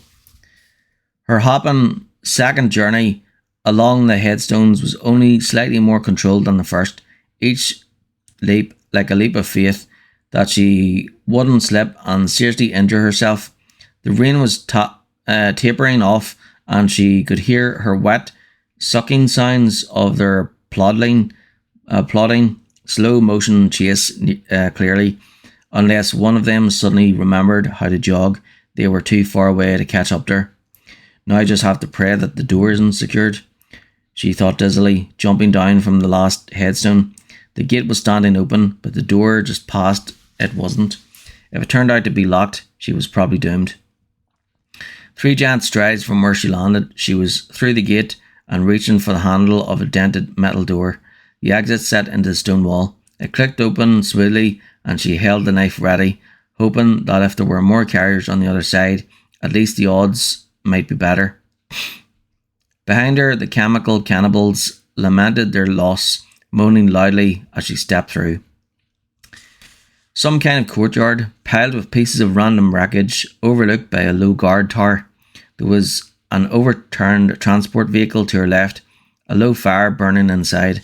The night was coming on quickly, but the moon was also rising, either full or close to it, and as she secured the door behind her, she could see that there was no immediate danger, no zombies headed toward her anyway. There were several bodies strewn about, none of them moving, and she mentally crossed her fingers that at least one of them had a gun and some ammo. A brilliant light suddenly snapped on, a spotlight on the guard tower, the force of it instantly blinding her. And as she instinctively looked away, the whining chatter of automatic fire broke out, bullets splashing in the mud at her feet. Blind and panicked, Claire dove for cover, the random thought that she might have been better off in that cell repeating itself through her terror. The fighting had been over for some time. The last gunshots maybe an hour past, but Steve Burnside thought he might stay where he was for a while, just in case. Besides, it was still raining a little, a bitter ocean wind picking up. The guard tower was safe and dry. No dead people and no zombies wandering around, and he'd be able to see anyone coming in plenty of time to head them off. With a little help from the machine gun mounted on the window ledge, of course, a seriously kick-ass weapon, he had mowed down all the courtyard zombies without breaking a sweat. He had a handgun too, a 9mm semi that he had taken off one of the past tense guards, which also kicked ass, though not quite as much. So hang here another hour or so, assuming it doesn't start pouring again, then go find a way off this rock. He thought he could handle a plane. He had been in cockpits often enough, but he thought a boat might be better, not as far to fall if he screwed the pooch, so to speak. Steve leaned casually against the cement window ledge, looking out over the moonlit courtyard, wondering if he should try to find a kitchen before ditching out. The guard hadn't gotten around to serving lunch, being as how they were all down, and it seemed they didn't stock the tower room with donuts or whatever. He had already looked. He was starving. Maybe I should head for Europe, get myself some international cuisine. I can go anywhere I want now. Anywhere at all. There's nothing holding me back. The thought was supposed to get him excited for all the possibilities, but it didn't. It made him feel anxious and kind of weird. So he went back to considering his escape. The main gate that led out of the prison was locked down. But he figured if he searched enough guards, he'd find one of the emblem keys. He'd already run across the warden, the late Paul Steiner, but all his keys were gone. So was most of his face, Steve thought, not particularly unhappy about it. Steiner had been a serious dick, strutting around like he was the king turd of Shit Mountain, always smiling when another prisoner got led off to the infirmary, and nobody ever came back from the infirmary. Snick. Steve froze, staring at the metal door straight across from the tower. The graveyard was on the other side, and he knew for a fact it was full of zombies. He'd sneaked a look right after plugging the courtyard corpses. Jesus, could they open doors? They were walking vegetables, mush brains. They weren't supposed to be able to open doors, and if they could do that, what else were they capable of? Don't panic. You've got the machine gun, remember? All of the prisoners were dead. If it was a person, he or she was no friend of his, and if it wasn't human or was a zombie, he'd be putting it out of its misery. Either way, he wasn't going to hesitate, and he wasn't going to be afraid. Fear was for pussies. Steve grabbed for the searchlight handle with his right hand, his left already on the trigger guard of the heavy black rifle. As the door swung open, he swallowed dryly and snapped the light on, firing as soon as he had the target pinned down. The weapon rattled out a stream of bullets, the handle jouncing against his hand, rounds kicking up tiny fountains of mud. He caught a glimpse of something pink, a shirt maybe, and then his target was diving out of the line of fire, moving away too fast to be one of the cannibals. He had heard about some of the monsters Umbrella had cooked up, and machine gun or no, he hoped to God he wasn't about to meet one of them. I'm not afraid, I'm not. He tracked right with the searchlight and kept firing, a sudden anxious sweat on his brow. The person or thing was behind the protruding wall near the base of the tower, out of sight, but if he couldn't kill it, he could at least scare it away. Cement chips flew, the high-intensity beam illuminating the lower half of a dead prison guard, mud and debris, but no target. And there was a lightning flash of motion from behind the wall, a glimpse of pale, upturned face. Bam, bam, bam. And the searchlight shattered, white-hot chunks of glass spraying across the tower room floor. Steve let out an involuntary yell as he jumped back from the machine gun. Somebody was shooting at him, and he didn't care if it was pussy. He was about to shit his pants. "Don't shoot," he shouted, his voice breaking. "I give."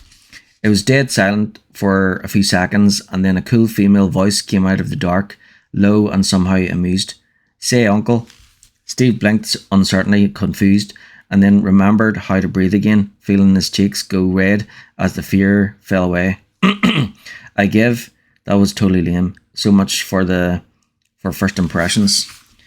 "I'm coming down," he said, relieved that his voice didn't break this time, deciding that anyone who could make a joke after being shot at couldn't be all bad. If she was the enemy, he had the 9mm, but friendly or not, there was no way he was going to ask her not to shoot again. That would just make him look worse. And as a girl, maybe a pretty one. He did his best to ignore the thought. No point in getting his hopes up. For all he knew, she was 98, bald and smoked cigars. But even if she wasn't, even if she was a total hottie, he didn't want to end up taking responsibility for any life besides his own. Screw that shit. He was free now. Having someone count on you was almost as bad as having to depend on others. The thought was uncomfortable, and he pushed it aside. Anyway, the circumstances weren't exactly romantic. What with a bunch of diseased monsters running wild and death around every corner. Gross, slimy death, too, the kind with maggots and pus. Steve took the steps to the courtyard, 2 at a time, his eyes adjusting to the post searchlight, dark as he stepped out to meet her. She stood in the centre of the courtyard, a gun in hand, and as he got closer, it was all he could do not to stir. She was muddy and wet and about the most beautiful girl he had ever seen. Her face like a model's, big eyes and fine, even features. Reddish hair and a dripping ponytail. An inch or two shorter than him and about the same age, he thought. He'd be 18 in a couple of months and she couldn't be much older. She wore jeans, boots and a sleeveless pink vest over a tight black half tee. Her flat stomach showing, the entire outfit accentuating her lean, athletic body. And although she looked tired and weary, her grey blue eyes sparked brightly. Say something cool, play it cool no matter what. Steve wanted to tell her that he was sorry about firing at her, to tell her who he was and what had happened during the attack, to say something suave and worldly and interesting. "You're not a zombie," he blurted. inwardly cursing even as it came out. Brilliant. No shit, she said mentally, and he suddenly realised that her weapon was pointing at him. She held it low, but she was definitely aiming it. Even as he froze, she took a step back and raised the gun, watching him closely, her finger under the trigger guard and the muzzle only inches from his face. And who the hell are you? The kid smiled. If he was nervous, he was doing a good job of not letting this show. Claire didn't take her finger off the trigger, but she was already half convinced that he was no threat to her. She'd shot out the light, but he easily could have strafed the yard and taken her down. Relax, beautiful, he said, still smiling. My name's Steve Burnside. I was a prisoner here. Beautiful. Oh, great. Nothing annoyed her more than being patronised. On the other hand, he was obviously younger than her, which probably meant he was just trying to assert his maleness, to be a man rather than a boy. In her experience, there were few things more obnoxious than someone trying to be something they weren't. He looked her up and down, obviously checking her out, and she took another step back, the gun unwavering. She wasn't going to take any chances. The weapon was an M93R, an Italian 9mm, an excellent handgun and apparently standard issue for the prison guards. Chris had one of them. She had found it after diving for cover next to the dead, outstretched fingers of a man in uniform. And if she shot the young Mr. Burnside with it at this range, most of his handsome face would be on the ground. He looked like an actor she'd seen before, the lead in that movie about the sinking ship. The resemblance was striking. I'm guessing you're not from Umbrella either, he said casually. I'm sorry about opening up on you like that, by the way. I didn't think there was anyone else alive around here, so when the door opened, he shrugged. Anyway, he said, cocking an eyebrow, obviously trying to be charming, what's your name? There was no way Umbrella had hired this kid. She was more sure of it with each word of his mouth. She slowly lowered the semi-automatic, wondering why Umbrella would want to imprison someone so young. They wanted to imprison you, remember? She was only 19. Claire Redfield, she said. I was brought here as a prisoner just today. Talk about timing, Steve said, and she had to smile a little at that. She had been thinking the same thing herself. Claire, that's a nice name, he continued, looking into her eyes. I'll definitely remember that. Oh, brother, she wondered. If she should shut him down now, or later, she and Leon had gotten pretty tight and decided that later might be better. There was no question that she'd have to take him with her to look for an escape, and she didn't want to deal with his reproach along the way. Well, much as I'd like to hang around, I've got a plane to catch, he said, sighing melodramatically. Assuming I can find one, I'll look for you before I take off. Be careful, this place is dangerous. He started toward a door next to the guard tower, directly opposite from the one she'd come through. Catch you later. She was so surprised that she almost couldn't find her voice in time. Was he nuts or just stupid? He was at the door before she spoke up, jogging after him. Steve, wait. We should stick together. He turned and shook his head, his expression incredibly condescending. I don't want you following me, okay? No offense, but you'll just slow me down. He smiled winningly again, working the eye contact as hard as he could. I knew you'd definitely be a distraction. Look, just keep your eyes and ears open. You'll be fine. He was through the door and gone before she could say anything. Dumbfounded and thoroughly annoyed, she watched the doors settle closed, wondering how he had survived so far. His attitude suggested that he thought this was just one big video game, where he couldn't possibly get hurt or killed.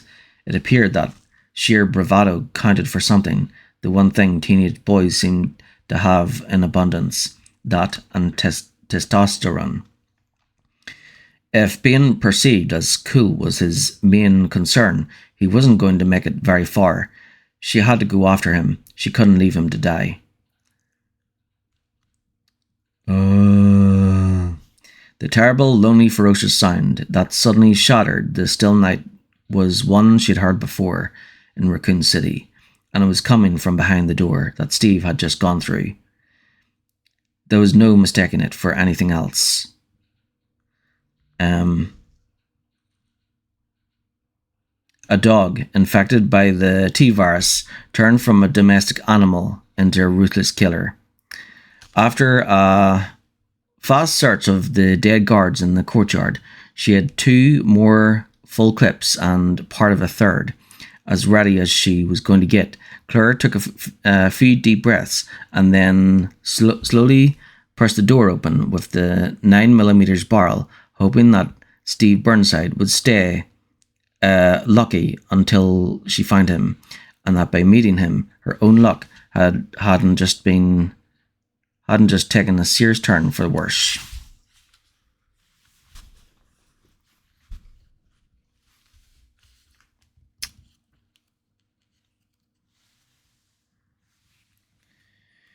Okay, 2 chapters down.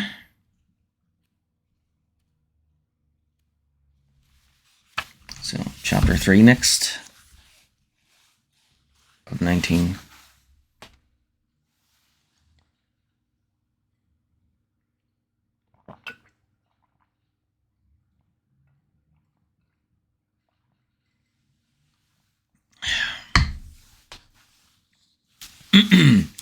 Okay, so I've been reading for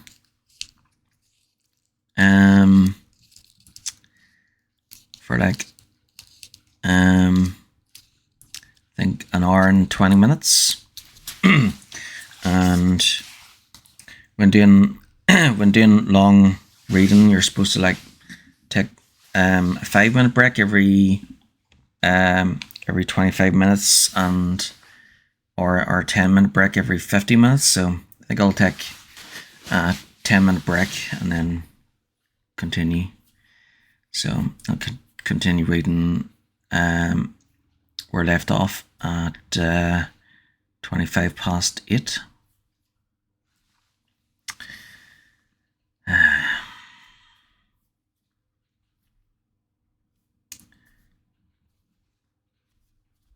What is this guy saying?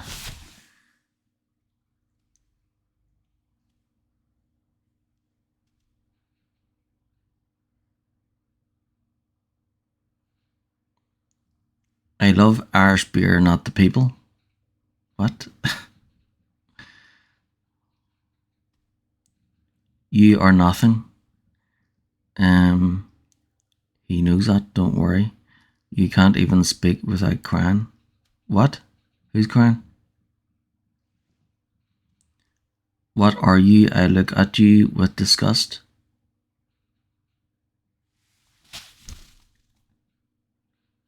What? I wasn't crying, I was reading a book. I'm willing, or you do you want Islam? I'm willing, or you do you want Islam? What? What does that mean? I am offering a hand to unite. But you want our country children Muslim? What? I am assuming you like Muslims. Same guy says, do you want our children hiding their faces? Should our baby girls hide their faces? Is a woman nothing? What? And he says, answer. What? I think you need some education. You don't. A lot of your sentences don't make any sense.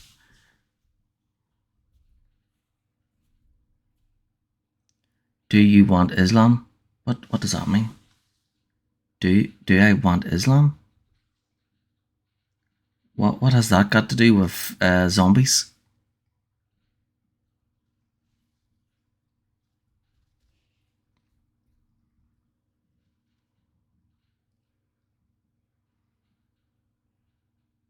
Strange.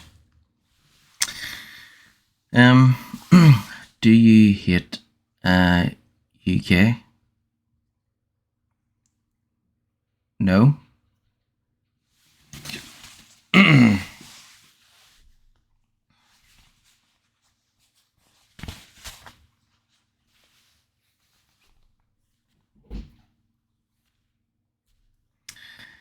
Um, if you're talking about, people, I don't. The only type of people I dislike are criminals. So anyone who breaks the law, um, I don't like. But then it depends on the country, because there are some countries where they make crazy laws, laws like say if a government decides it's illegal for people to wear glasses, and anyone who wears glasses is to be who's caught wearing glasses is to go to jail and be imprisoned without a fair trial. Yeah, that that kind of law that makes someone who wears glasses a criminal, automatically a criminal. Yeah, that's uh, ridiculous. So yeah, I don't like laws that discriminate, or laws that are unjust. Um, so I don't like the important thing with so over 100 years ago, um, the people of Ireland fought to be free, and what we were fighting against was the British Empire. At that time, the British Empire didn't represent their people because they they were well a lot of governments around the world. All governments lie, and a lot of governments usually work against their own people. Um, so yeah, the the British government were 100 years ago were against women's rights. They were using child labor, forcing children into horrendous working conditions. Not their own rich and wealthy kids, just the poor masses, of course. So yeah, there was a lot of discrimination, and then they had like human zoos and everything in not just England, but in several countries across Europe. It was horrible. So yeah, I don't like uh, you know all of that type of stuff. Um, so over about 100 years ago, Irish people fought to be free of what the British Empire represented at the time, which was fear, oppression, discrimination, inequality, and injustice. So that's the Irish people, they made a promise of that the new Ireland they'd be fighting for would be free of those things, where the new Ireland would be a place where there'd be equality, and people there wouldn't be any discrimination. People would be free to be any religion or any background or any ethnicity. Um, yeah. So we have to. So that's the important thing about being Irish, is that we must always oppose oppression, discrimination, inequality, and injustice. So if we're not against those things, so Irish people who aren't against those things, and Irish people who or people who have an Irish identity, if they side with oppression and criminality and discrimination and all those things, then they or if they support those who copy the tactics of our former imperial overlords, then they betray what it means to be Irish. Do you think we should let everyone just come? What? Do you think we should let everyone just come? What? What does that mean? Ha ha ha, I work with Irish. From the sound of things, it doesn't sound like you work with anything or anyone.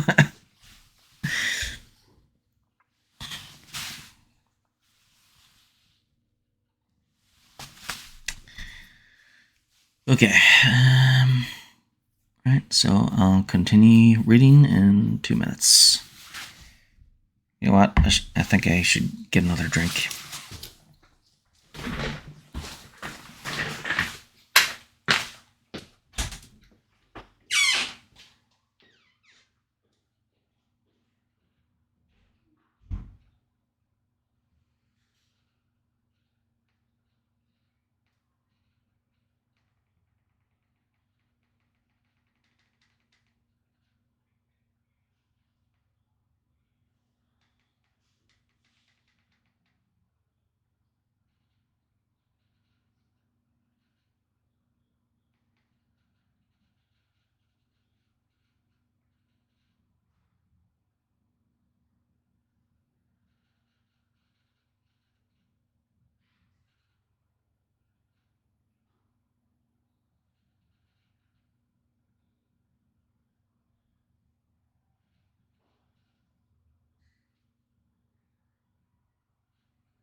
let's see.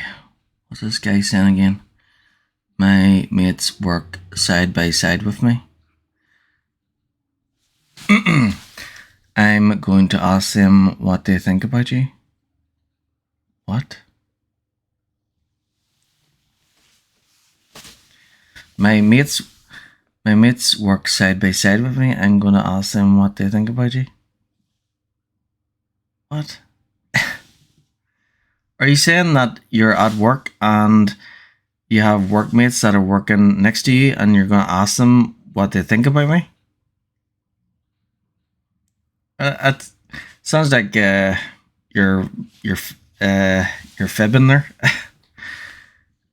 Get a ducking job. That's not how. I think you used the wrong word there. Yeah, another one. It seems TikTok is full of toxic people.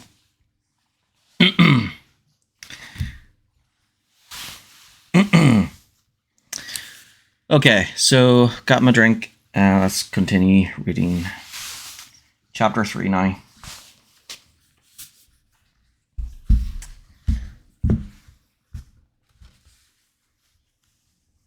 There's 19 chapters.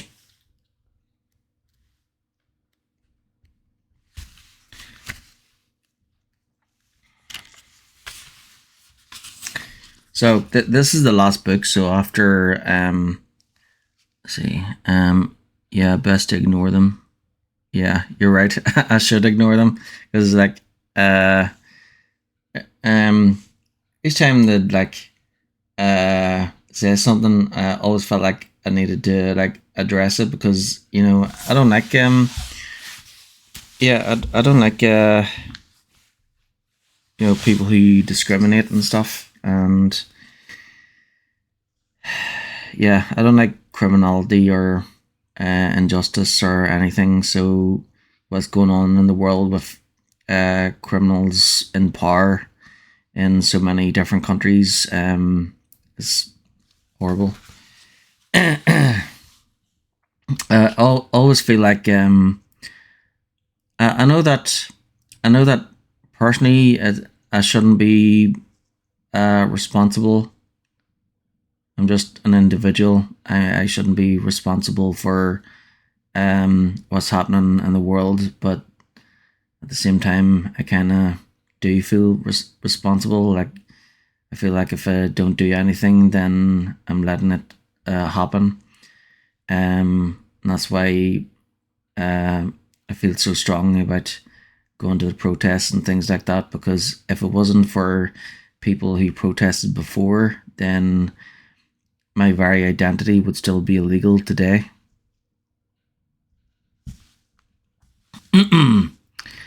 Yeah, so is that 50 years ago now? Yeah. So 50 years ago, people marched for my right to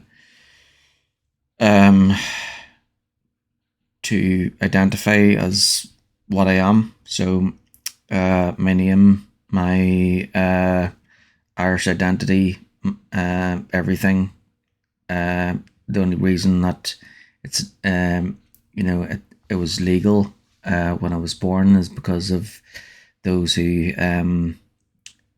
marched a decade before.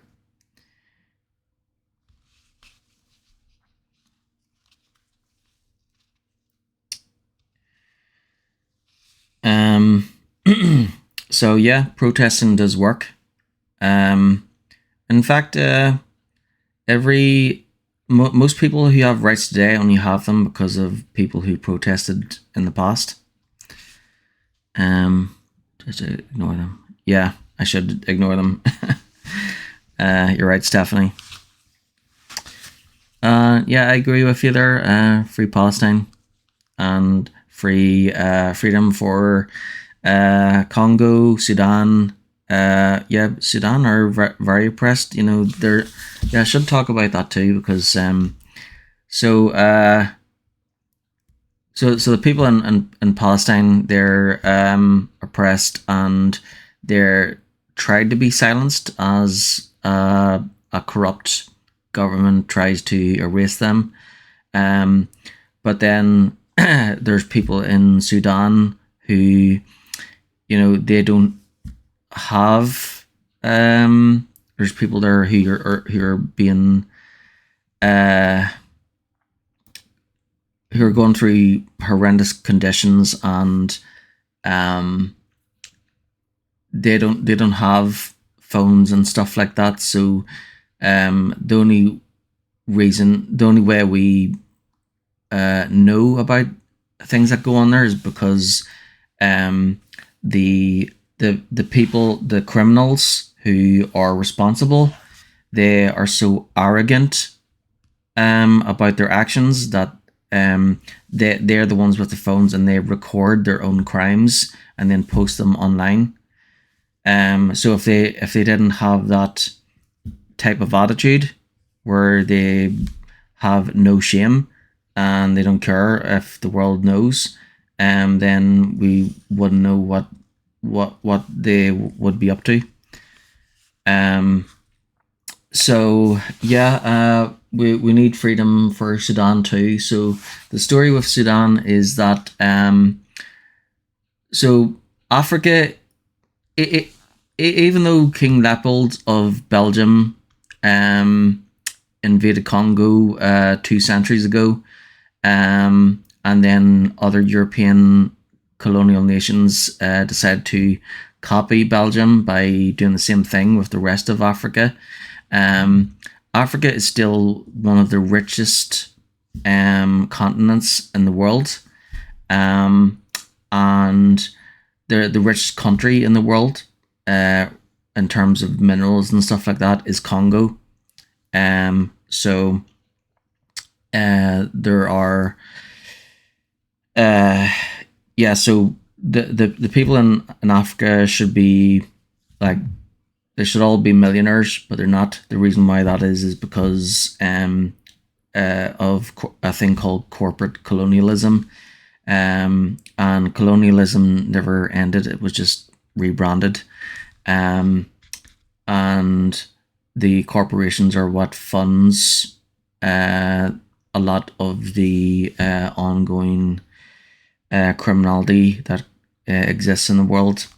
So the richest corporations are only rich because they basically they want to try and have as much productivity, mass production, without having to pay for it, which means that they have to basically use SLAVES. So that is still happening in Africa today, and in other places around the world too. The British claim to have abolished slavery centuries ago, but they just said that to make America look bad. And they didn't actually abolish it. They just changed the wording. So the British still use slavery today, and there's like an island near Australia. I think it's Papua New Guinea. So there's an island there where I think it's Australians that are that oppress the people there, but they're working with the British too. So freedom for Congo, Sudan, Palestine, Kanaki, the Aborigines of Australia, for Aotearoa, which is New Zealand, and also for other Indigenous people, including the Native Americans. Okay, so back to the story. Chapter 3. As terrible and disheartening as the destruction to Rockford, Alfred couldn't deny that he enjoyed putting down a few of his subordinates on the way to the training facility's main control room. He had no idea how gratifying it could be to see them sick and dying, reaching for him in hunger, the same men who had sneered at him behind his back, who had called him abnormal, who had pretended allegiance with their fingers crossed and then expired by his hand. There were listening devices and hidden cameras throughout the compound, installed by his unparanoid father, a hidden monitor room in the private residence. Alfred had known all along that he wasn't liked, that the Umbrella employees feared but didn't respect him as he deserved. And now it didn't matter, he thought, smiling, stepping out of the elevator to see John Barton at the other end of the hall, staggering toward him with outstretched arms. Barton had been responsible for training Umbrella's growing militia in small arms, at least at the Rockford compound, and had been a loud, vulgar barbarian, swaggering around with his cheap cigars, flexing his ridiculous bloated muscles, always sweating, always laughing. The pale, blood-drenched creature stumbling toward him bore little resemblance, but was undoubtedly the same man.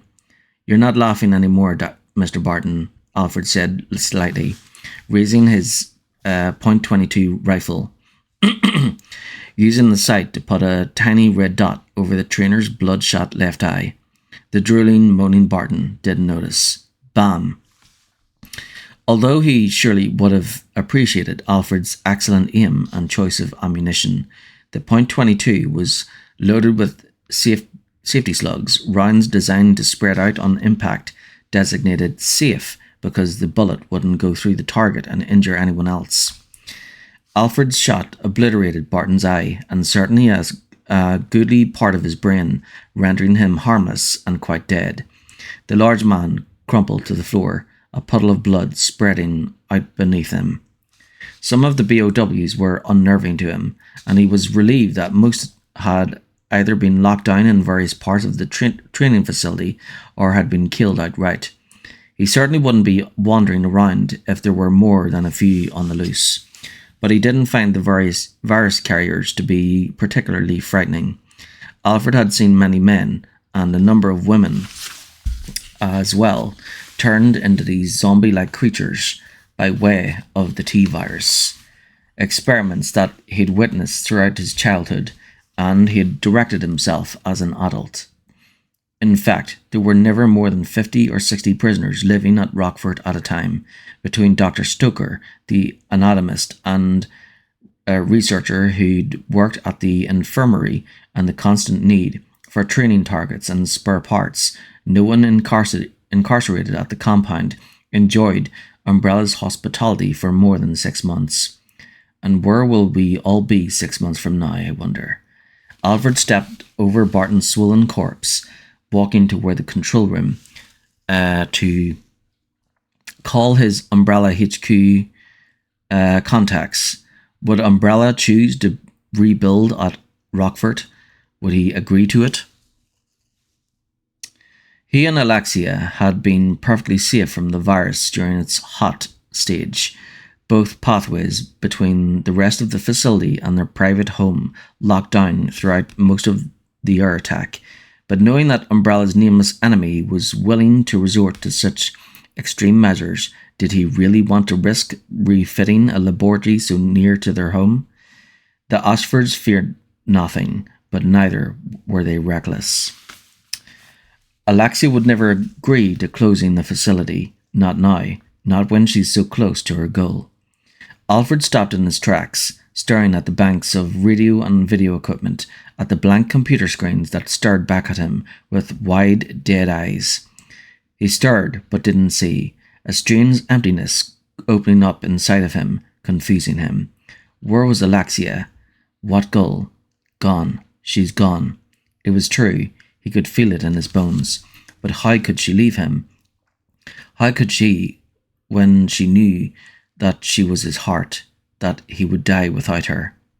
The monstrosity, screaming and blind, a failure, and it was cold, so cold, the queen ant naked, suspended in the sea, and he couldn't touch her, could only feel the cold, unyielding glass beneath his longing fingers. Alfred gasped, the nightmare imagery so real, so horrid that he didn't know where he was, didn't know what he was doing. Distantly, he felt his hands clenching tighter and tighter around something, the muscles of his arms shaking. And there was a burst of static from the console in front of him, loud and crackling, and Alfred realized that somebody was speaking. Please, if anyone can hear me, this is Dr. Mario Tika in the second floor lab, the voice was saying, breaking with fear. I'm locked in, and all the tanks have gone down. They're waking up. Please, you have to help me. I'm not infected.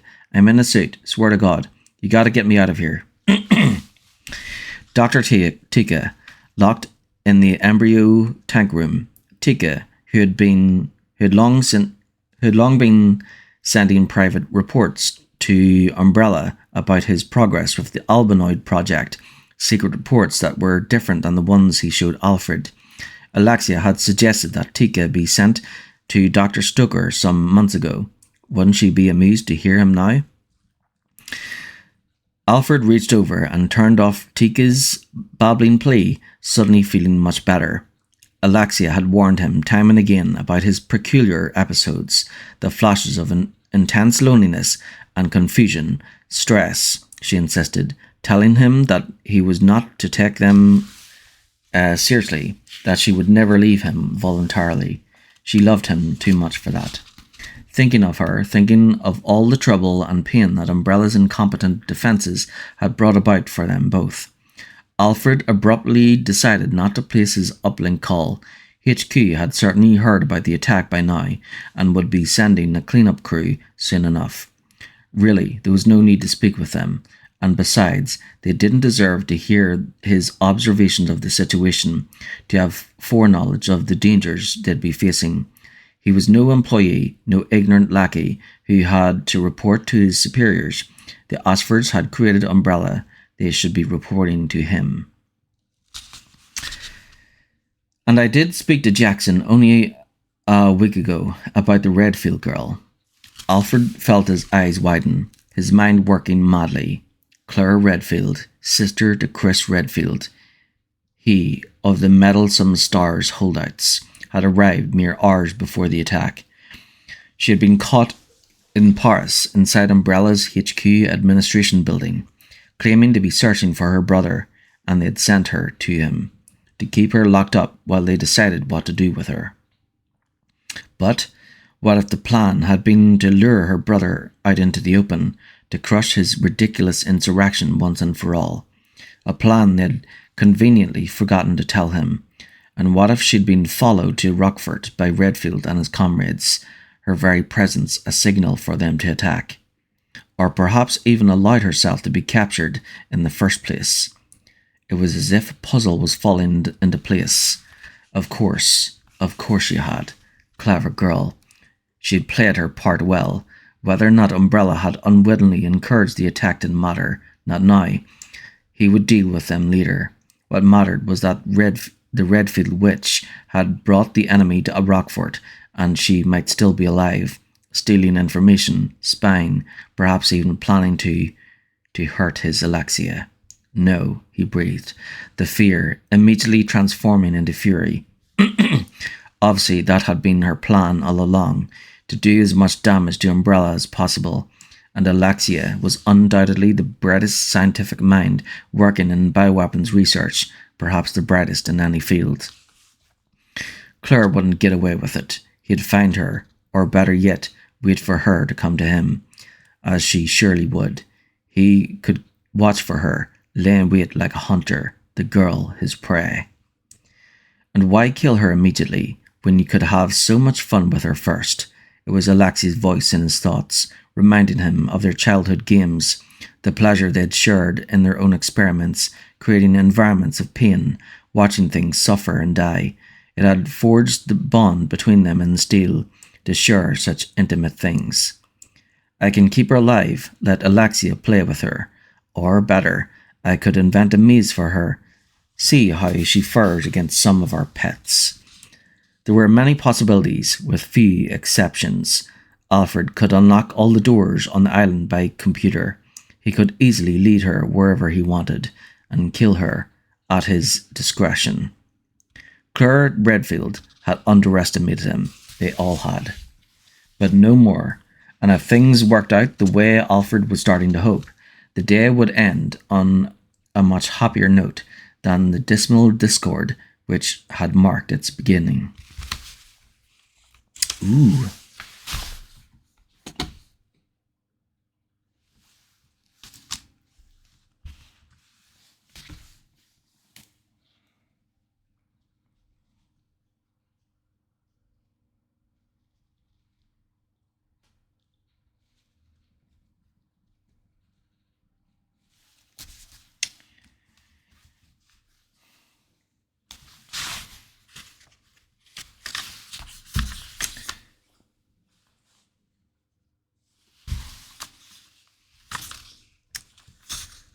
Alright, I should probably turn my alarm off.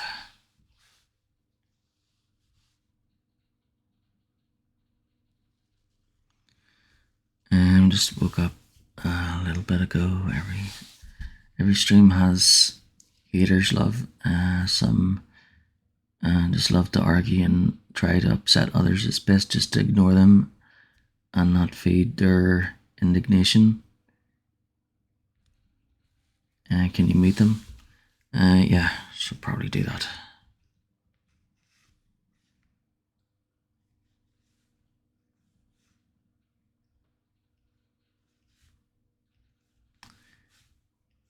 Yeah, I'll just ignore them. Or I'll try to ignore them.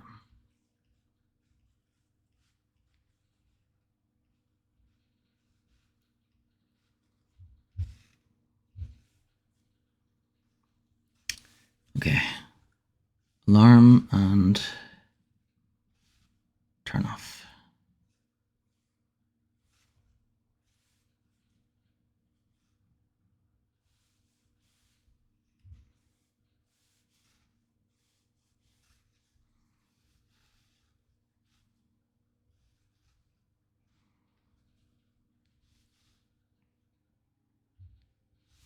Okay, there we go.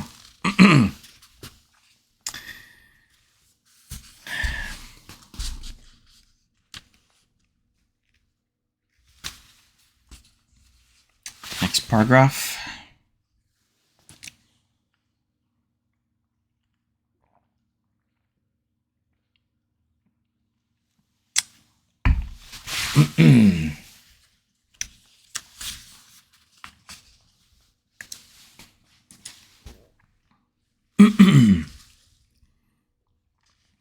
If there were infected dogs roaming the grounds, they were hiding.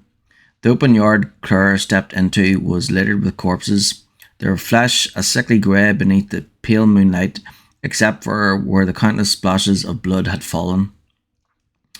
No dogs, nothing moved, except the low clouds scudding across the thickening night sky. Claire stood for a moment, watching the shadows, wanting to make sure of her surroundings before leaving the exit behind. "Steve," she whispered harshly, afraid to shout for fear of what might be lurking. But unfortunately, Steve Burnside was as scarce as the howling dog she had heard. He hadn't just wandered away, it seemed. He'd taken off at a sprint. Why? Why would he choose to be alone?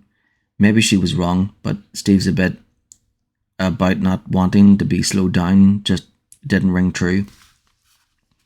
When she had unknowingly stumbled into the raccoon nightmare, running into Leon had made all the difference in the world.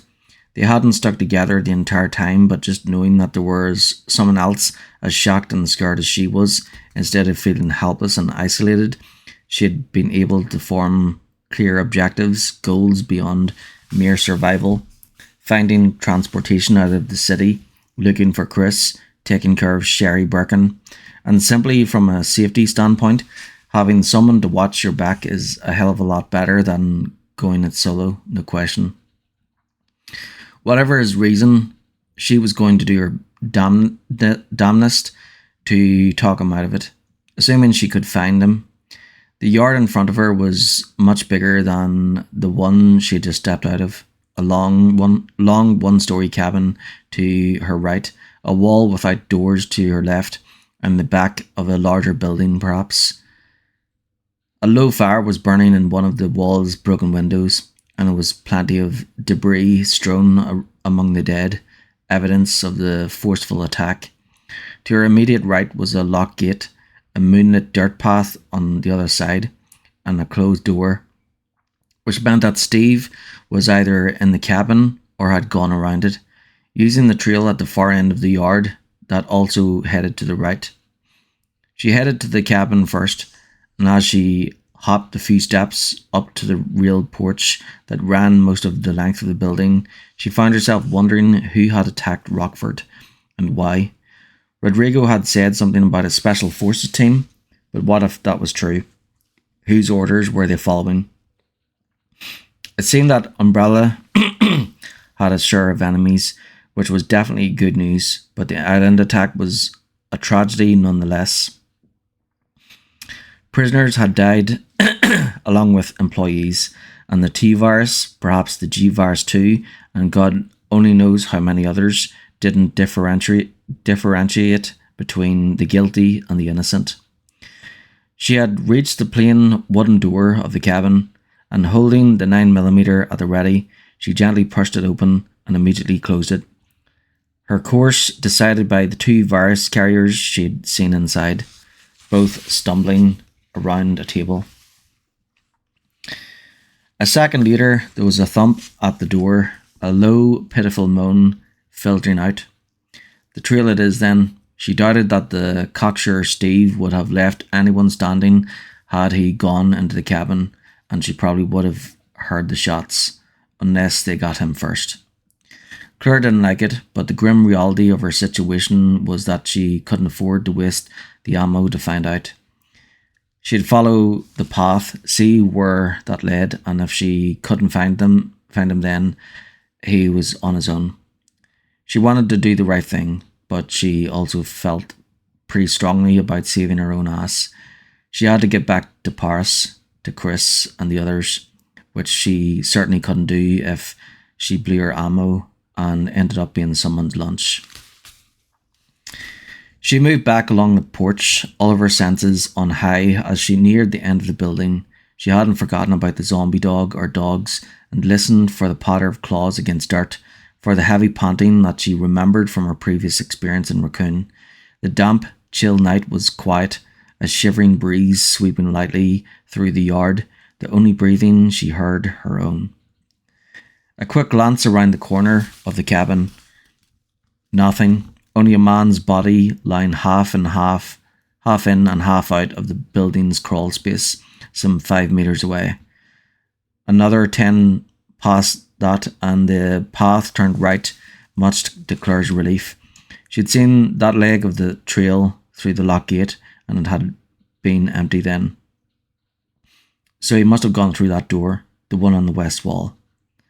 It was also a relief to know anything certain when it came to Umbrella. She started down the path, thinking about what it would take to convince the macho teen to stay with her. Maybe if she told him about Raccoon, explained that she'd had some practice with umbrella disasters. Claire was just about to step over the lone corpse's upper body when it moved. She jumped back, her semi pointed at the man's bloody head, her heart hammering, and she realised that he was dead, that someone or something in the shadows of the crawl space was pulling him inside by his legs, a strong and steady series of jerks, like a dog backing up with something heavy in its jaws. She didn't think anything after that, instinctively leaping over the dead man and sprinting away, aware that the dog, if that's what it was, wouldn't be preoccupied forever. The realization that it had been less than a meter away lent her speed as she took the corner, her boots slapping against the wet, hard-packed earth, her arms pumping. Zombies were slow, uncoordinated. The dogs that both she and Leon had run across were vicious and lightning quick. Even armed, she wasn't interested in facing off with one of them. A single bite, and she'd be infected too. Aroo! The gurgling howl came from further away than the crawl space, from somewhere back in the front part of the yard. Shit, how many? Didn't matter. She was almost there, her salvation ahead on the left. Not daring to look back, she didn't slow down a step until she reached the door, grabbed the handle and shoved. It opened easily, and since she didn't see anything with teeth directly in front of her, she jumped in and slammed the door behind her. Only to hear the multiple wheels of zombies, to smell the feverish rot of the dying virus carriers, even as something crashed into the floor at her back and began to claw at it, growling like some feral monster. How many dogs? How many zombies?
How many dogs? How many zombies? The thought flashed through her panicked mind, the need to conserve ammo deeply ingrained after Raccoon. And what if I'm about to hit a dead end? She almost turned back in spite of the risk, until she saw where the zombies were. The passage she had entered was thick with gloom, but she could see several stumbling men locked in a cage area to your left, all of them pretty far gone. One of them was beating on the mesh door. It nearly skeletal hands hanging with ribbons of damaged tissue, oblivious to the pain of his disintegrating body. Must be the kennel. Claire took a few steps farther in, focusing weirdly on the simple and somewhat flimsy lock holding the door closed, and saw the three uncaged zombies just as the first was reaching for her, its gaping mouth dripping with saliva and some other dark fluid, its bony fingers stretching out to touch her. She had been so intent on the caged creatures that she hadn't realized that there were more of them. She reflexively dropped her weight and snapped her left leg into its chest.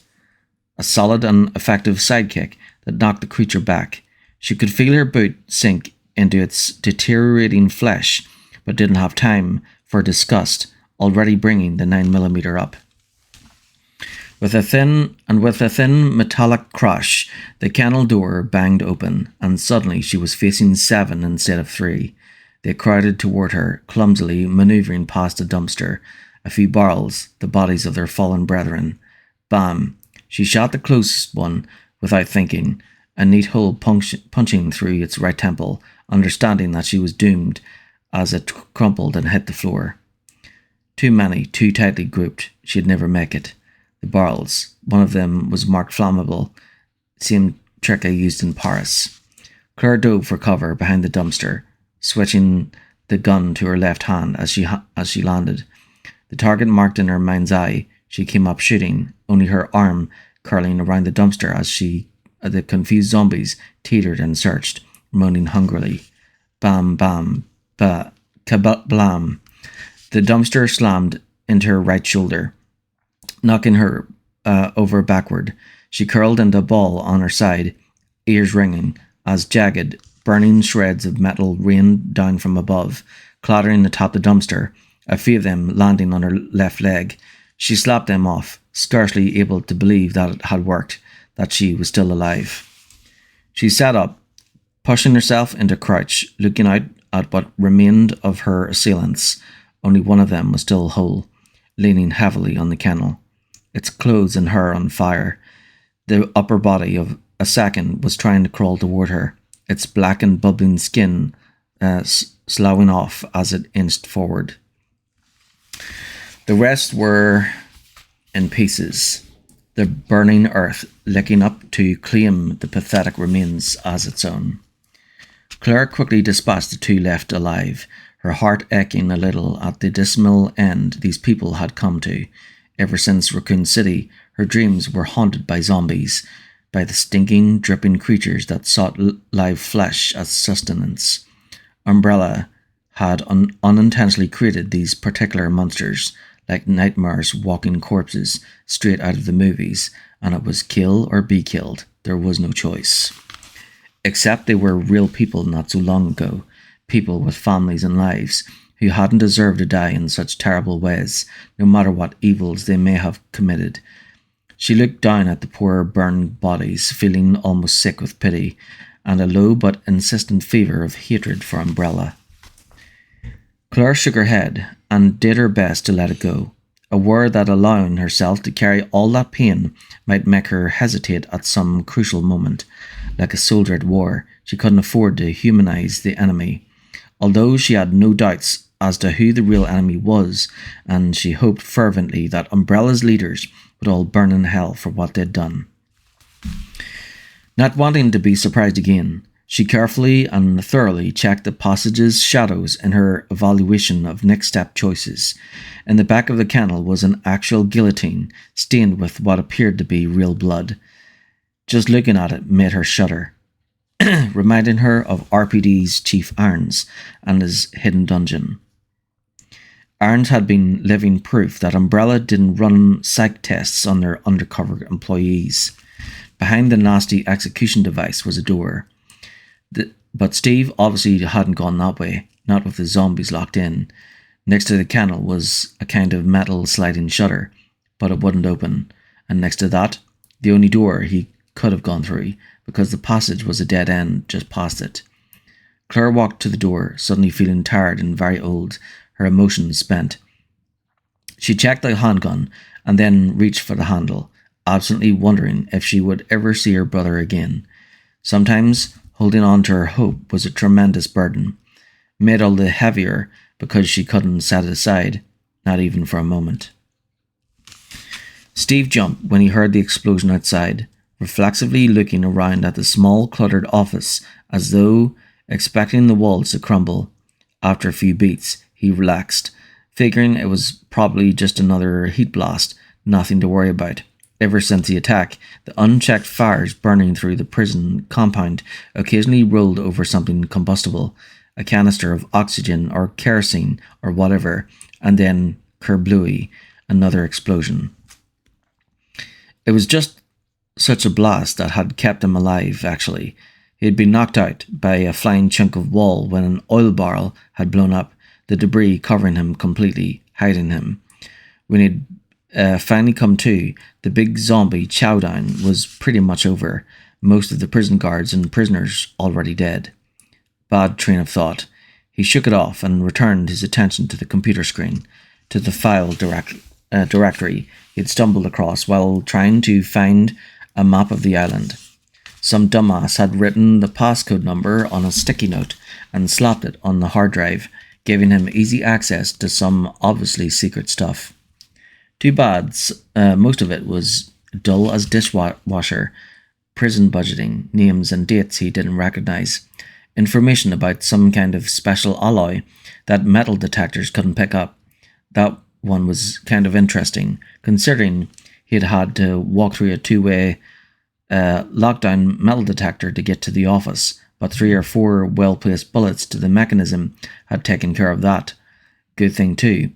He had found one of the main gate emblem keys tucked in the desk drawer, which would definitely have triggered a lockdown on his way back through.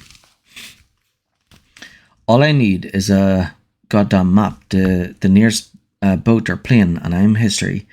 He picked up the chick after he cleared a path to. He'd pick up the chick after he cleared a path to, play the knight in shining armour, and she'd undoubtedly be appreciative, maybe even enough to want to.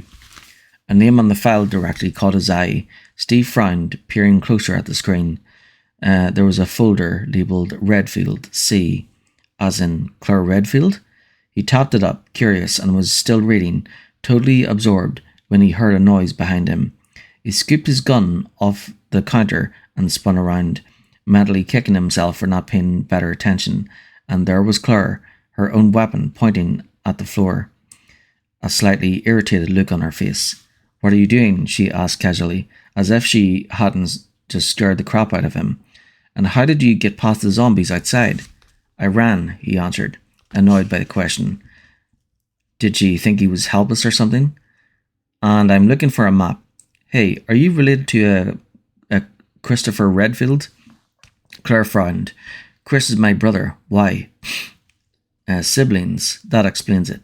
Steve motioned toward the computer, vaguely wondering if the entire Redfield clan kicked ass. Her brother sure as hell did. Ex-Air Force pilot and STARS team member, a competition marksman, and a serious thorn in Umbrella's side. No way he would have admitted it out loud, but Steve was kind of impressed. "You might want to tell him that Umbrella's got him under surveillance," he said, stepping back so he could read what was on the screen. Apparently Redfield was in Paris, though Umbrella hadn't managed to locate his exact whereabouts. Steve was glad that he'd run across a file that meant something to her. A little gratitude from a pretty girl was always a good thing. Claire scanned the info and then tapped a few keys, glancing back at him with a look of relief. "Thank God for private satellites. I can get through to Leon. He's a friend. He should have hooked up with Chris by now." She had already started typing, absently explaining herself as her fingers moved across the keys. "There's a message board we both use. There, see? Contact ASAP. The gang's all here. He posted the night I was caught." Steve shrugged, not really interested in the life and times of Claire's pals. Go back a file. The longitude and latitude of this rock are written down," he said, smiling a little. "Why don't you send your brother directions? Let him come save the day." He expected another irritated look, but Claire only nodded, her expression dead serious. "Good idea. I'll say there's been a spill at these coordinates. They'll know what I mean." She was pretty all right, but also pretty naive. "That was a joke," he said, shaking his head. They were in the middle of nowhere. She was staring at him. "Hilarious. I'll tell it to Chris when he shows up." Entirely without warning, a fiery rage welled up inside of him, a tornado of anger and despair, and a whole bunch of feelings he couldn't even begin to understand. What he did understand was that little Miss Claire was wrong. She was stupid and snotty and wrong. "Are you kidding? You actually expect him to show with what's going on here? And look at the coordinates."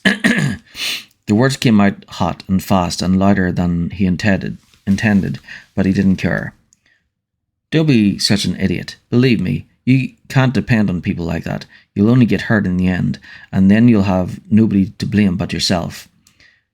Now she was looking at him like he had lost his mind, and on top of his fury came a crushing wave of shame that he'd freak out for no good reason. He could feel tears threatening, only adding to his humiliation, and there's no way he was going to cry in front of her like some baby. No way. Before she could say anything, he turned and ran, blushing furiously. "Steve, wait." He slammed the office door behind him and kept going, wanting only to get out, to get away. Hell with the map. I've got the key. I'll figure something out, and I'll kill anything that tries to stop me. Through the long hall, past the dead metal detector, and out, his weapon ready, a part of him bitterly disappointed as he ran past the kennel, twice, nearly tripping over wet and smouldering body parts. There was nothing to shoot, no one to blast into oblivion, to make him stop feeling whatever it was he was feeling.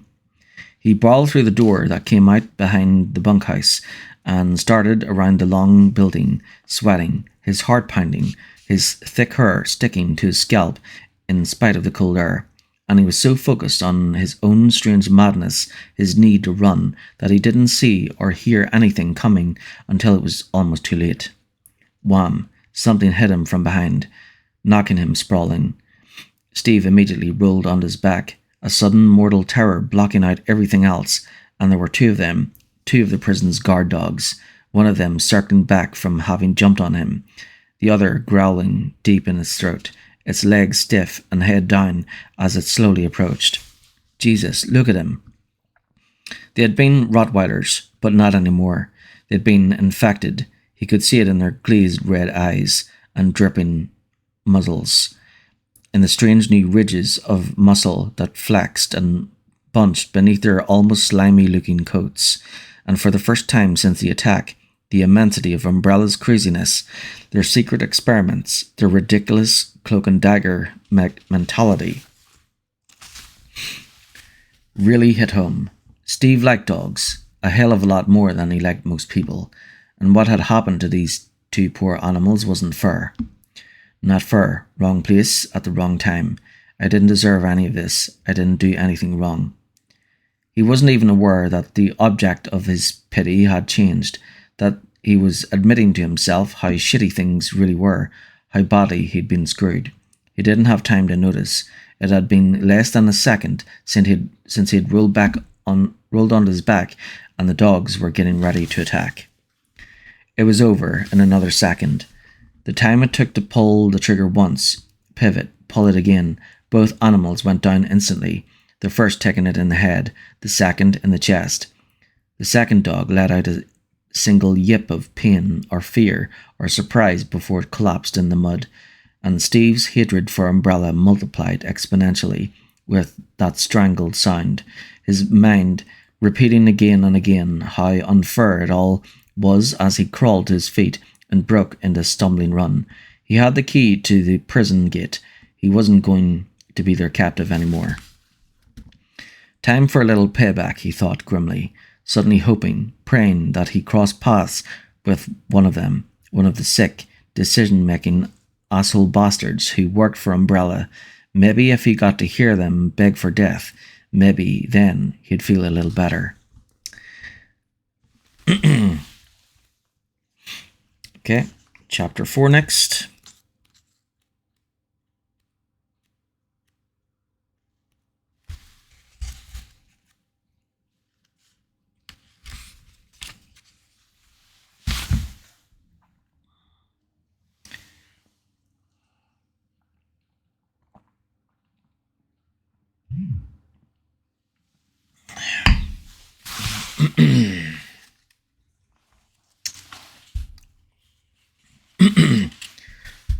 Wow.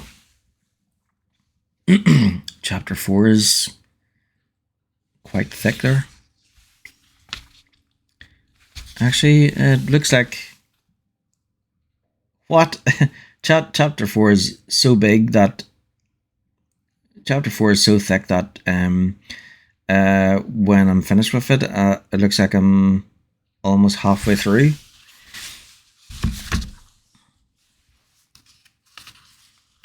Okay. I thought they were always Dobermans. Yeah. That's what I thought.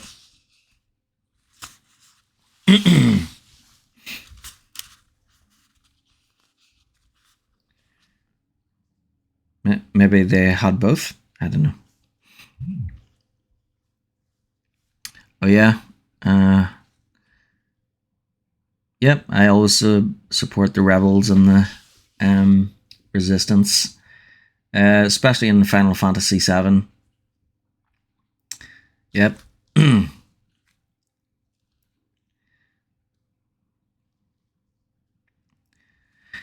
Yeah, Avalanche managed to defeat a one world corrupt government, and Sephiroth too.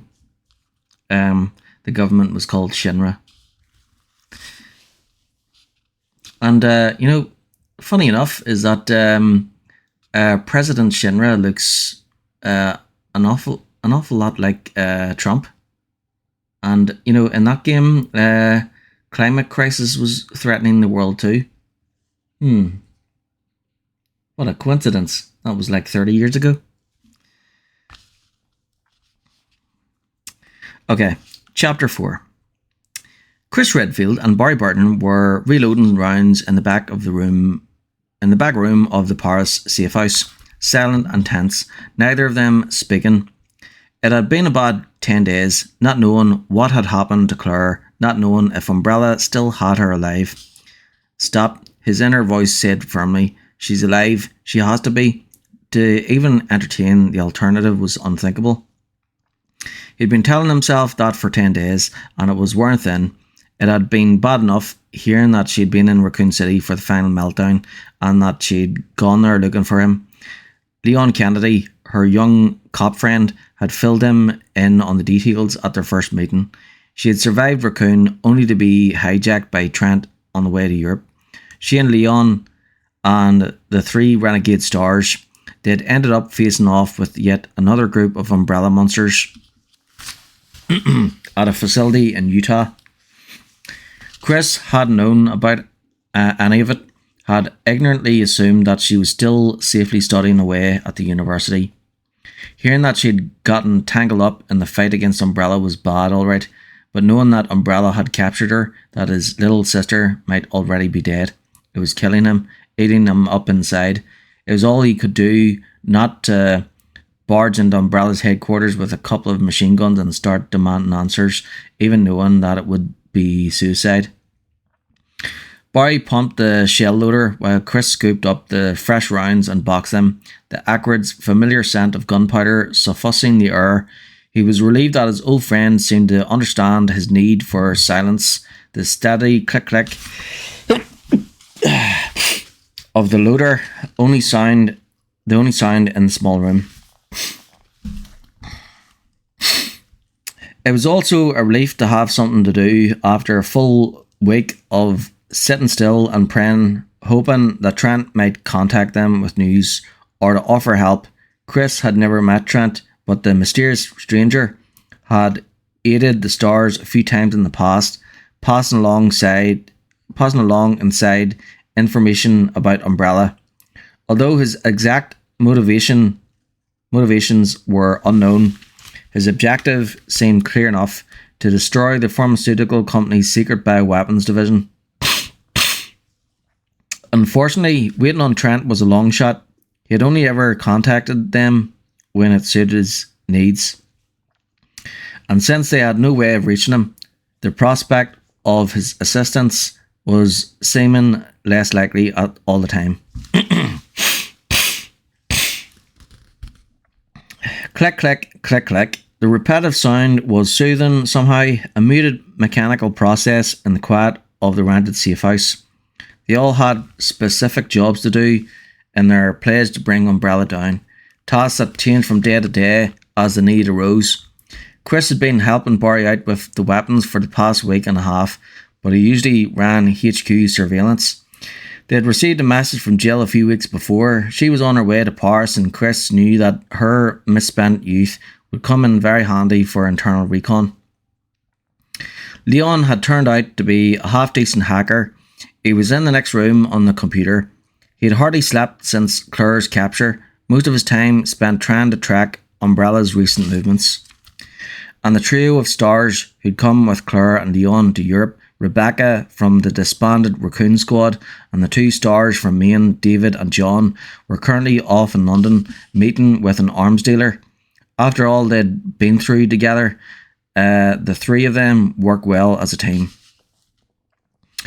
There aren't many of us, but we've got the skills and the determination. Claire, though, with both their parents dead, he and Claire had developed a close relationship, and he thought he knew her pretty well.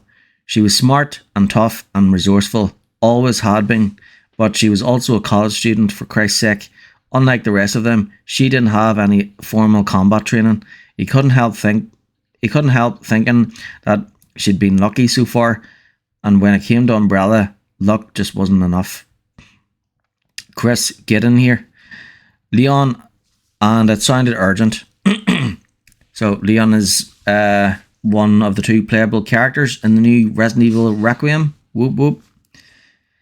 Leon, and it sounded urgent. Chris and Barry looked at each other, Chris seeing his own worry mirrored in Barry's face, and they both stood up, his heart in his throat. Chris hurriedly led the way down the hall to where Leon was working, feeling eager and afraid at once. The young cop was standing next to the computer, his expression unreadable. "She's alive," Leon said simply. Chris hadn't even been aware of how bad things had been for him until those two words. It was like his heart had suddenly been released after being gripped in a vice for 10 days. The sense of relief, as physical as it was emotional, his skin flushing with it. "Alive, she's alive." Barry clapped him on the shoulder, laughing. "Of course she is. She's a Redfield." Chris grinned, turning his attention back to Leon, and felt a smile slipping as the cop's carefully neutral expression. There was something else. Before he could ask, Leon motioned at the screen, taking a deep breath. "They've got her on an island, Chris, and there's been an accident." Chris was leaning over the computer in a single stride. He read the brief message twice, the reality of it slow to sink in.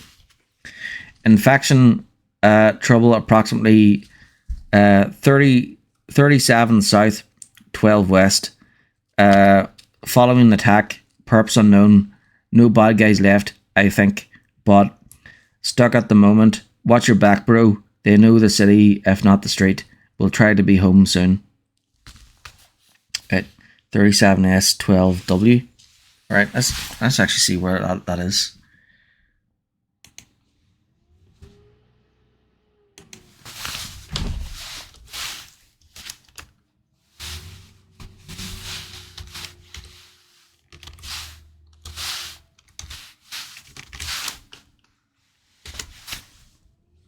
Oh wait.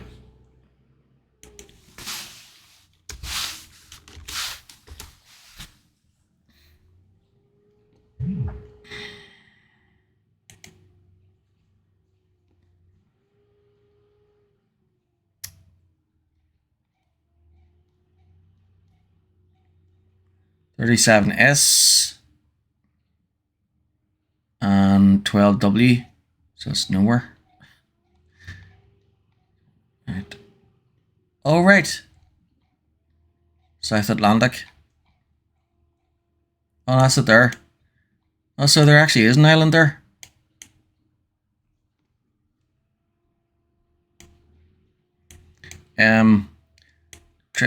It's called Tristan da Cunha. Edinburgh of the Seven Sea. Oh, right. That must be like a cruise ship, that's her. And then there's an inaccessible island there. Nightingale Islands. Okay. So that's where the fictional Rockford Island is.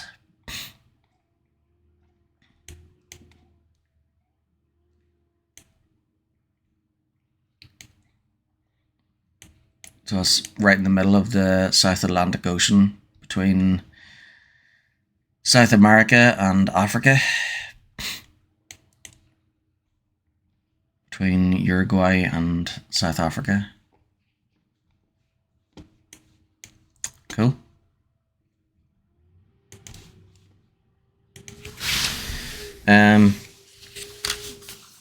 Okay. Where was I? Chris stood up, silently locking gazes with Leon as Barry read the message. Leon smiled but looked forced. Oh yeah, that's right. So the next game I'll be playing will be Resident Evil 4, the original. So never played it before, so that's going to be fun. I'll be playing the original first and then the remake. So yeah, we'll be playing as Leon, and then after Resident Evil 4 will be Resident Evil 5, where we play as Chris Redfield again. And then after that is Resident Evil 6, where we play as Seville. So Resident Evil 4 takes place in Spain, and then Resident Evil 5 takes place in Africa, and then Resident Evil 6 takes place in China. You know, the C virus breaking out. And then after that is Resident Evil 7 with Ethan Winters. That's in the Louisiana, I think, in the United States. And then after that will be Resident Evil Village in Eastern Europe. And then finally will be Resident Evil Requiem back in Raccoon City, or what's left of it. Okay, next. You didn't see her in Raccoon, he said. She knows how to handle herself, Chris, and she managed to get to a computer, right? Barry straightened up, took his cue from Leon. That means she's not locked down, he said seriously. And if Umbrella's got his hands full with another viral spill, they're not going to be paying attention to anything else. The important thing is that she's alive. Chris nodded absently, mind already working on what he would need for the trip. The coordinates she'd listed put her in an incredibly isolated spot deep in the South Atlantic. But he had an old Air Force buddy who owed him. Could jet him down to Buenos Aires, maybe, Cape Town. He could rent a boat from there, survival gear, rope, medkit, an assload of firepower. I'm going with you, Barry said, accurately reading his expression. They'd been friends long enough. They'd been friends a long time. Me too, Leon said. Chris shook his head. No, absolutely not. Both men started to protest, and Chris raised his voice, talking over them. You saw what she said about Umbrella honing in on us, he said firmly. That means we have to relocate, maybe one of the estates outside the city. Someone has to stay here, wait for Rebecca's team to get back. And someone else needs to scout out a new base of operations. And don't forget Jill. Jill will be here any day now. Barry frowned, scratched at his beard. His mouth set in a thin, tight line. I don't like it. Going in alone is a bad idea. We're at a crucial phase right now, and you know it, Chris said. Somebody's got to mind the shop, Barry. And you're the man. You've got the experience. You know all the contacts. Fine, but at least take the kid, Barry said, gesturing toward Leon. For once, Leon didn't protest the label, only nodded, drawing himself up, shoulders back and head high. If you won't do it for yourself, think about Claire, Barry continued. What happens to her if you get yourself killed? You need a backup, somebody to pick up the ball if you fumble. Chris shook his head, immovable. You know better, Barry. This has to be as quiet as possible. Umbrella may have already sent in a cleanup crew, one person in and out before anyone even realises I'm there. Barry was still frowning, but he didn't push it. Neither did Leon, although Chris could see that he was working up to it. The cop and Claire had obviously gotten pretty close. I'll bring her back, Chris said, softening his tone, looking at Leon. Leon hesitated, then nodded, high colour burning on his cheeks, making Chris wonder exactly how close Leon and his sister had become. Later, I can worry about his intentions if we make it back alive. When we make it back alive, he quickly amended. If was not an option. It's settled in, Chris said. Leon, find me a good map of the area, geographical, political, anything. You never know what might help. Also, post back to Claire, just in case she gets another chance to check for messages. Tell her I'm on my way. Barry, I want to be packing major influence, but lightweight, something I can hike in with without too much trouble. Maybe a Glock. You're the expert, you decide. Both men nodded, turned away to get started, and Chris closed his eyes for just a second, quickly offering up a silent prayer. Please stay safe until I get there, Claire. It wasn't much, but then Chris had the feeling he wouldn't be praying a lot more in the long hours to come. Yep. Let's say we prayer for Claire.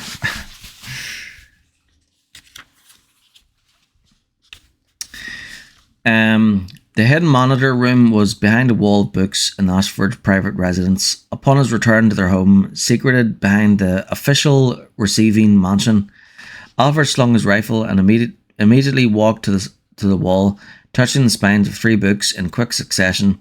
He felt 100 pairs of eyes observing him from the front hall shadows, and though he had long since grown used to Alexia's scattered collection of dolls, he often wished that they wouldn't always watch him so intently. There were times that he expected some privacy. As the wall pivoted open, he heard the whistling chitter of bats hiding in the eaves and frowned, pursing his lips. It seemed that the attic had been breached during the attack. No mind, no mind. Concerned for another day, he had more important business that demanded his attention. Alexia had apparently retreated to her rooms once more, which was just as well. Alfred didn't want her upset any further, and news of a possible assassin at Rockford would certainly achieve that. He stepped inside the hidden room and pushed the carefully balanced wall closed behind him. There were usually 75 different camera shots that he could choose from to watch any of the 10 small monitors in the small room, but much of the equipment around the compound had been damaged or destroyed, leaving him with only 31 usable images. Knowing Claire's foul objectives to steal information and search for Alexia, Alfred decided to focus on her approach from the prison compound. He had no doubt that she would appear shortly. One such as her would not have the good manners to die in the attack or its aftermath, though as his expectations built, his interest in the game growing, he began to feel anxious that she might in fact have expired. Thankfully, his initial assumption had been correct. Another of the prisoners came through the main gate first, but he was followed shortly by the Redfield girl. Amused at their halting progress, Alfred watched as Claire tried to catch up to the young man, prisoner 267, according to the back of his uniform, who seemingly had no idea that he was being pursued. As the young man topped the stairs that led up from the prison area, stood uncertainly looking between the palace grounds and the train facility, Alfred entered 267 into the keypad beneath his left hand and found a name, Stephen Burnside. It meant nothing to him, and as the boy hesitated indecisively, Alfred found his attention moving back to his quarry, curious about the young woman who was soon to be his short-term playmate. Claire was walking across the damaged chasm bridge only a moment or two behind Burnside, walking high on the balls of her feet like an athlete. She seemed quite self-possessed, cautious but unapologetic about her right to cross the span. But she was also careful not to look down into the mist-filled darkness, the massive crevice walls extending down hundreds of feet, nor did she linger. In the warm security of his home, Alfred smiled, imagining her delicious fear, and found himself remembering the trick that he and Alexia had once played on a guard. They had been 6 or 7 years old, and Francois Selot had been a shift commander, one of their father's favourites. He had been a fawning sycophant, a bootlick, but only to Alexander Ashford. Behind her father's back, he had dared to laugh cruelly at Alexia one afternoon when she had tripped in the pouring rain, splashing her new blue dress with mud.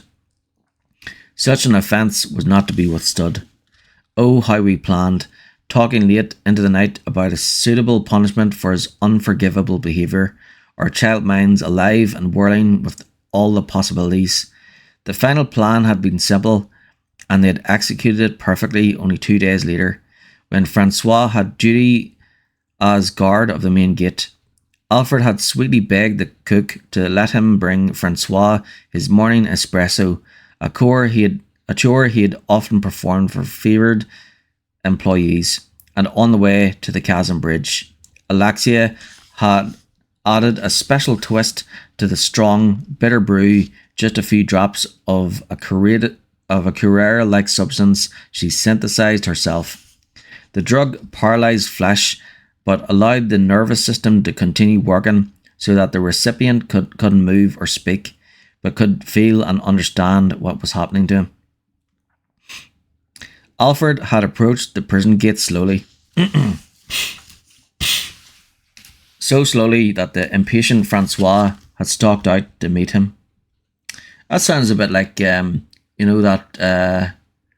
thing that Obadiah Stane used on Tony Stark in Iron Man 1. Except Iron Man 1 was released in like 2008. So this was 1999, 2000. Smiling, aware that Alexia had returned to the residence, was watching and listening from the monitor room. Alfred had been wearing a small microphone. He stepped close to the railing before apologetically offering the Dematassi cup to Francois.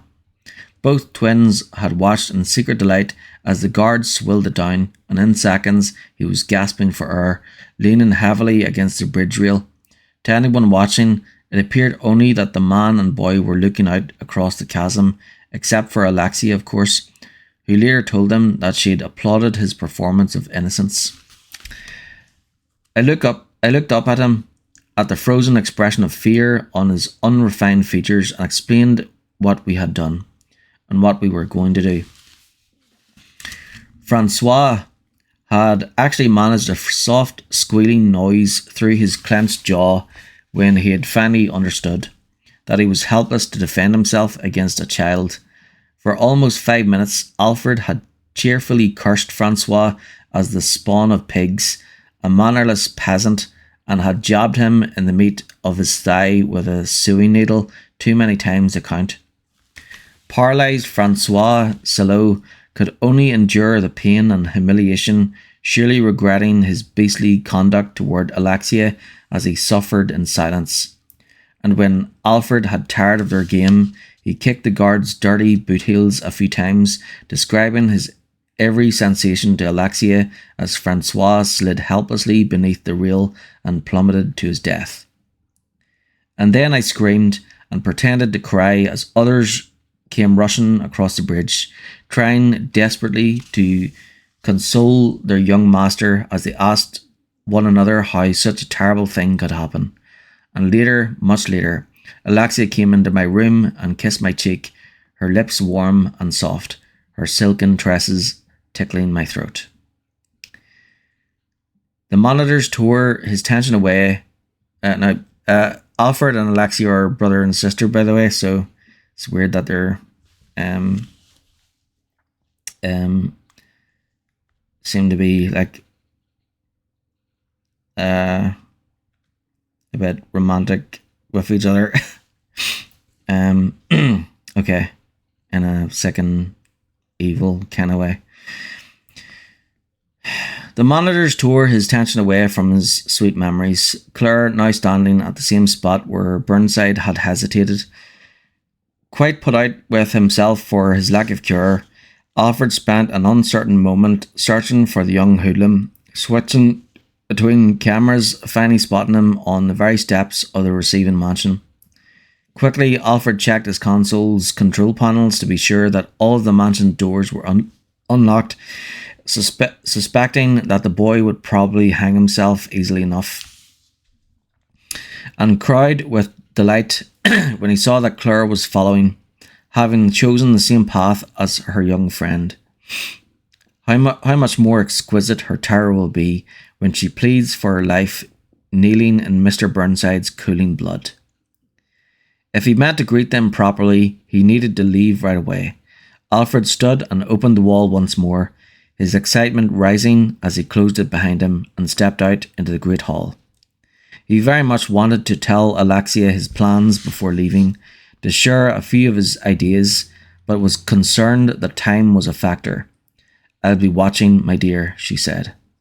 Startled, Alfred looked up to see her at the top of the stairs, not far from the life-size child doll that hung from the uppermost balcony, one of Alexia's favourite toys. He started to ask her how she knew, but realised how silly a question it was. Of course she knew, because she knew his heart. It was the same that beat within her own snowy white breast. "Go now, Alfred," she said, gracing him with her smile. "Enjoy them for both of us." "I will, sister," he said, smiling in turn, thankful anew that he was a brother to such a miracle of creation, lucky that she so understood his needs and desires. It was like some bizarre reality twist. Claire decided closing the mansion doors behind her. From the ramshackle, death-filled cold of the dark prison yards to where she stood now, it was hard to believe and yet so like Umbrella that she had no choice. But goddamn, I mean seriously. The grand, beautifully designed sunken lobby spread out in front of her was marred only by a few sets of muddy footprints across the hand-tile floor. A few splotches of blood painted across the delicate eggshell walls. There were also a number of large cracks near the ceiling and a single maroon handprint drying on one of the thick decorative columns that lined the west wall.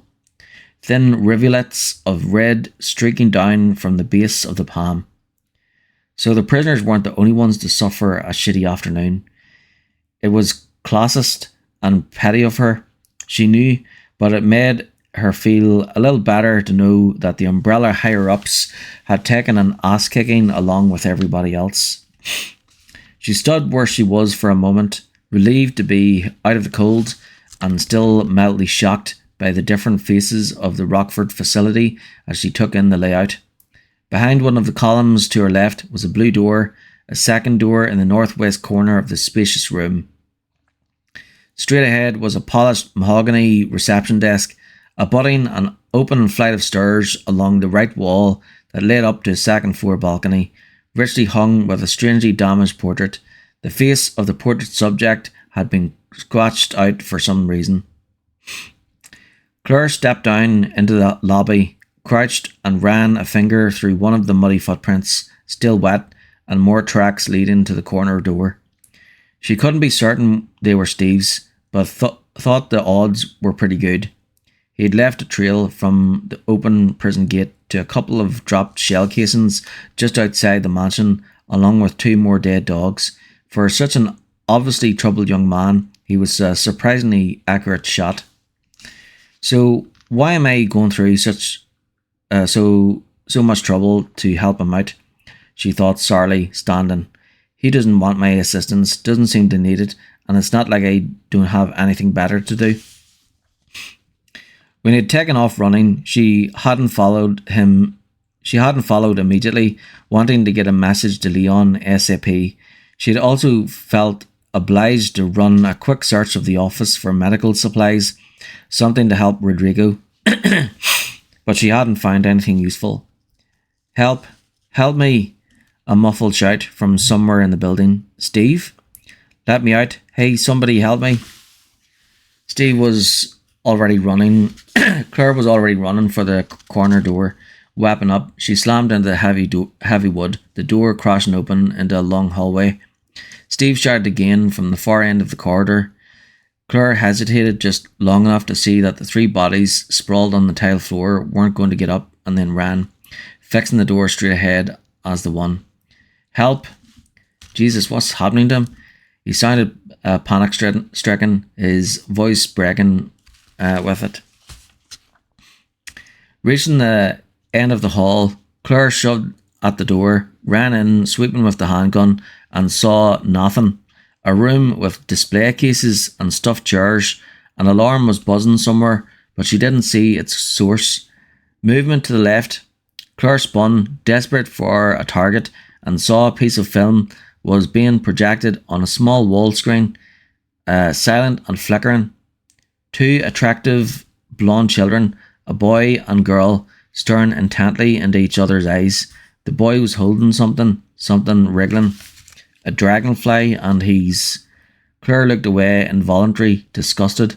The boy was pulling the wings off the struggling insect, smiling, both of them smiling. Steve, why wasn't he shouting anymore? Where was he? She had the wrong room, must be.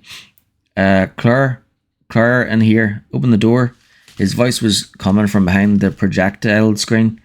Claire dashed across the room, searching the wall, absently aware that the tow-headed children had dropped the tortured dragonfly into a container full of ants, were watching the crippled bug being stung to death. What door? Where? Claire shouted, running anxious hands over the wall, pushing at a glass display case, pulling at the screen. And the screen raised up, disappearing into a slot. Behind it was a console, a keyboard, and 6 picture boxes in 2 rows of 3, a switch beneath each one. Claire, do something. I'm burning up. What do I do? How do you get in there? How did you get in there, Steve? No answer, and she could hear the rising desperation in her voice. Could feel it eating into her brain. Concentrate, do it now. Claire clamped down on her near panic. The clear voice in her mind, the voice of intellect. If she panicked, Steve would die. There's no door. There's a console with boxes. Yes, that was it. That was the key. Steve yelled out another terrified plea, but Claire only looked at the boxes, focusing. Each is different. A boat, an ant, a gun, a knife, a gun, an airplane. They weren't all different. There were 2 guns, a semi-automatic handgun and a revolver. The switches labelled C and E. Nothing else matched, and her first thought was that it was like one of those grade school tests, which 2 are like. Without questioning her reasoning, Claire reached out and flipped the 2 switches, the 2 boxes lighting up. And to her right, a display case slid out from the wall. The buzzing alarm stopped, and a blast of dry, baking heat expelled from the opening, washing over her. A half second later, Steve stumbled out and dropped to his knees. His arms and face beat red. He was holding a pair of matching handguns, what looked like gilded Lugers. I guess I picked the right boxes. She leaned over him, trying to remember what the signs of heat stroke were, dizziness and nausea. She thought, "Are you okay?" Steve gazed up at her with his flushed cheeks and vaguely embarrassed expression. He resembled nothing so much as a little boy who'd had too much sun. Then he grinned, and the illusion was lost. "What took you so long?" he cracked, pushing himself to his feet. Claire straightened, scowling. "You're welcome." His grin softened, and he ducked his head, pushing thick bangs away from his forehead. "Sorry, and I'm sorry about before too. Thanks, seriously." Claire sighed. Just when she decided he was a total asshole, he decided to be nice. "And look what I got," he said, snapping both handguns up and aiming at one of the display cases. They were hanging on a wall back there, fully loaded and everything. Cool, huh? She had to resist a sudden urge to grab his shoulder and shake some sense into him.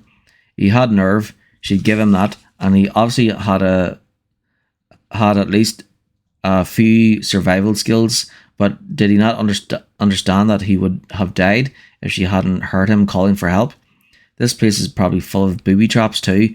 How do I keep him from running off again? She watched him pretend shoot a bookshelf, wondered absently if the whole macho thing was just his way of dealing with fear, and a different approach suddenly occurred to her, one that she thought might actually work. He wants to play Mr. Tough Guy, let him, appealed to his ego. "Steve, I understand that you're not looking for a partner, but I am," she said, doing her best to look sincere. I don't want to be alone out there." She could actually see his chest puff out and felt a huge sense of relief, knowing that it had worked before he said a word. She also felt a little guilty for manipulating him, but only a little. This was for the best. Besides, it's not lying, exactly. I really don't want to be alone out there. "Guess you could tag along," he said expansively. "I mean, if you're scared." She only smiled, teeth gritted, aware that if she opened her mouth to thank him, she didn't know what would come out. "And anyway, I know how to get us out of here," he added, his bluff manner slipping, his youthful enthusiasm spilling out. "There's a little map under the counter at the front desk. According to that, there's a dock just west of here, and an airstrip somewhere past that, which means we have a choice. But my piloting skills are a little iffy, so I vote cruise. We can go right now." Maybe she had underestimated him a bit. "Really? Great, that's..." Claire trailed off. Rodrigo, she couldn't forget about Rodrigo. Between the 2 of us, we could probably get him to the dock. "Would you come with me back to the prison first?"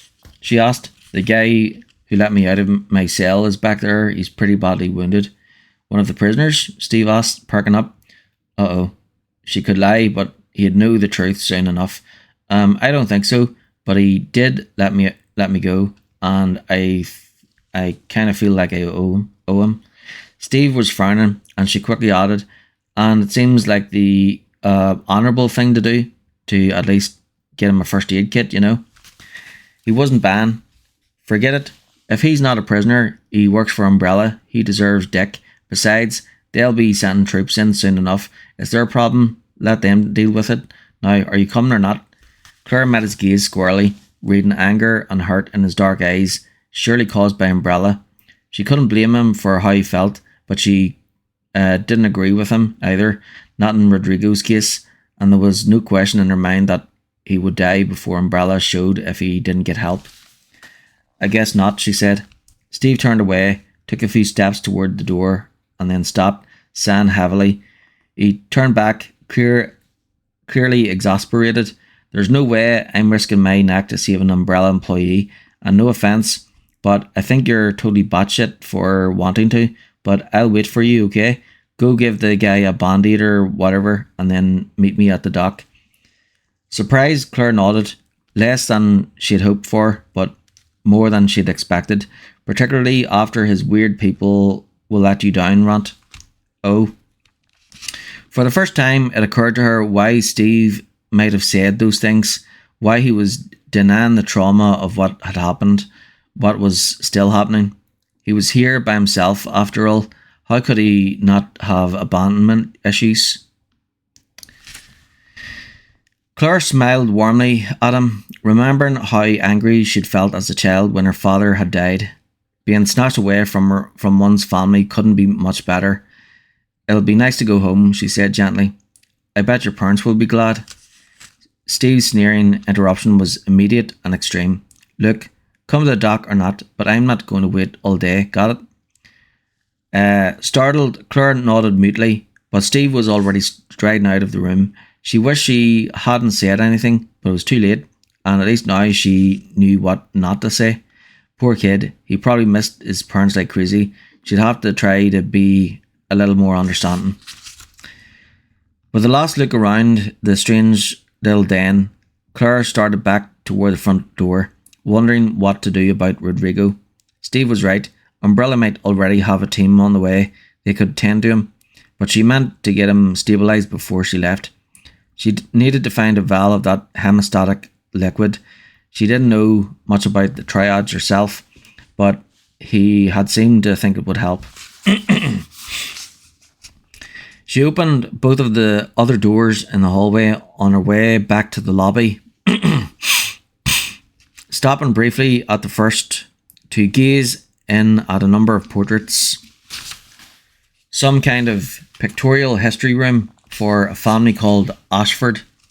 There was a shattered urn on the floor, but nothing else of interest. Behind the second door was an empty conference room, only a few scattered papers and silence.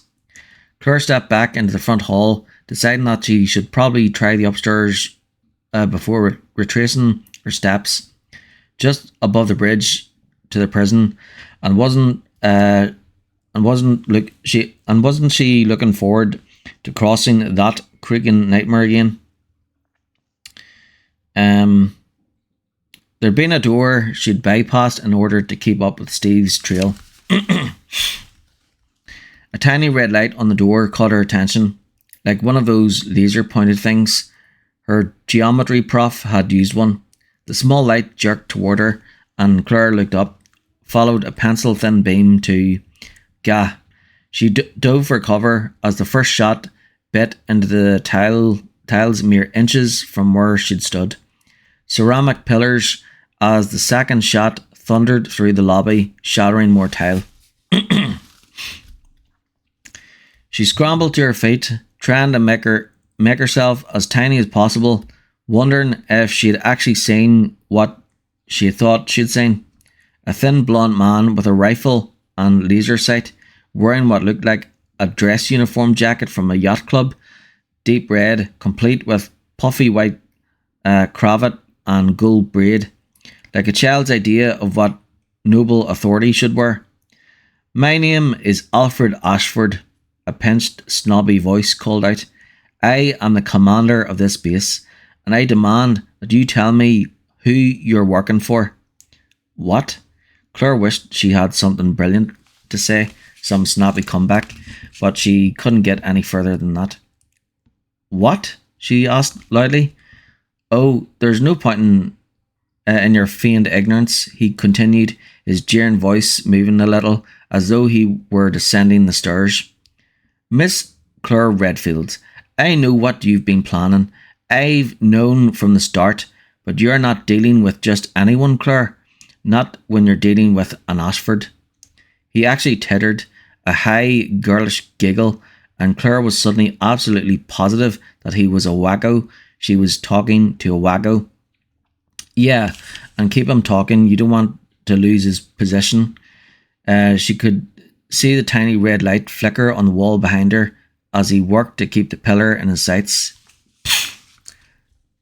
Okay, Alfred, what is it that I'm planning? She jacked the action on her Sammy as quietly as possible, making sure there was a round in the chamber. It was as though she hadn't spoken. Our legacy of profundity, supremacy, and innovation is beyond question, Alfred said haughtily. We can trace our heritage to European royalty, my sister and I, and to some of the greatest minds in history. But then I don't suppose your masters told you that, did they? My masters? I don't have any idea what you're talking about, Claire called out, watching the flickering red dot, deciding that she could dart a glance out from behind the pillar's other side, maybe get off a shot before he could target her. The longer Alfred talked, the more strongly she felt that meeting him face to face would be a bad idea. Dangerously mentally ill people were unpredictable at best. He'd mentioned his sister, the children in that movie with the dragonfly. She didn't have proof, but her instincts shouted a resounding yes. It seemed he'd stayed the course from creepy kid to creep. Of course, if you're willing to surrender yourself to me now, Alfred purred, I might be persuaded to spare you your life, providing that you confess to treason against your superiors. Now, Claire ducked her head around the pillar gun up, and bam, wooden plaster exploded next to her face, the shot splintering the pillar's moulding as she pulled back. She leaned heavily against the pillar, her breathing fast and gulping, if he had been a hair more accurate. Aren't you the fast little rabbit? Alfred said, his amusement unmistakable. Or should I say a rat? That's what you are, Claire. A rat. Just a rat in a cage. Again, that insane, unnatural giggle, but it was receding, following him back up the stairs. Footsteps, and then a door closed, and he was gone. Well, doesn't that round out things nicely? What's a biohazardous disaster without a crazy or two? It'd almost be funny if she wasn't so totally weirded out. Alfred was a Fruit Loop. Claire waited a moment to be sure he was gone, then exhaled heavily, relieved but not relaxed. She couldn't relax until she was well away from Rockford, leaving Umbrella and monsters and insanity far behind. God, but she was tired of this shit. She was a second-year lit major. She liked dancing and motorcycles and a good latte on a rainy day. I love lattes too. I just had one not long ago. She wanted Chris and she wanted to go home, and since neither of those seemed likely at the moment, she decided she'd settle for a good, solid nervous breakdown, complete with screams and floor-pounding hysterics. It was almost tempting, but that would have to wait too. She sighed inwardly. Alfred had gone upstairs, so she thought she'd better check out that other door she'd passed back near the bridge, see if she could find something for Rodrigo there. At least things probably won't get any worse, she thought dismally, feeling a strange sense of deja vu as she opened the front door. It felt so much like Raccoon City, but that had been a serious catastrophe rather than an isolated disaster. Big fat chance, all of it bites. Claire had no way of knowing that compared to what lay ahead, things hadn't even started to get bad. Okay, 10 o'clock now.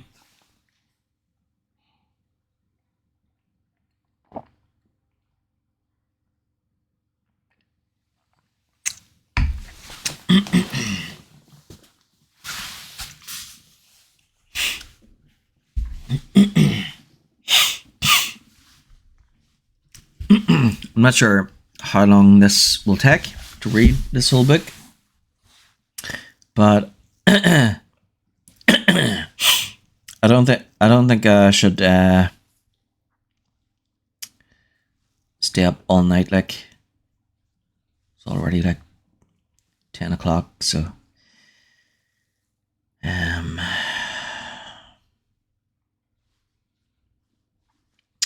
all right, my Duolingo. You know what? I'll take my 10-minute break now.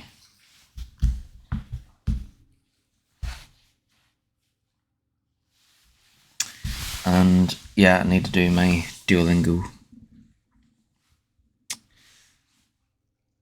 Okay, so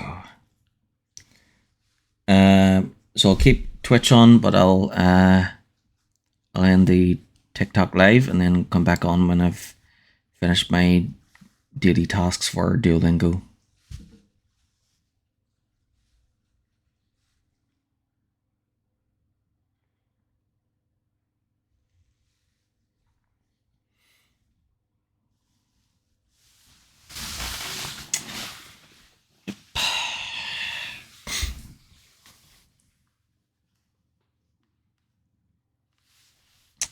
Okay, so I'll always do 2 each day. So here goes. So what's this one? Appearances. Okay, boat is bod. Bod. Airplane is etlon. Etlon. Turned is kosh. Kos. Did not is near. Near. Ran is re. Ri. Tá board sé trotha ar fad. Board. Tá board sé trotha ar fad. Tra. Ar fad. Tá an board sé trutha ar fad. The table is 6 feet long. Did you stop here? Ar stad tú an seo? Ar stad tú an seo? Did you stop here? Spanish is Spanish. Spanish. 20 is fija. Fiha. Note is nota. Nota. Ways is man. Mian. Beer is bior. Bor. Do you remember an Gwinian. Gwinian. Gunyan and Gunyan too? Two. Dúsáid shame own in ye. Dúsáid shame own in ye.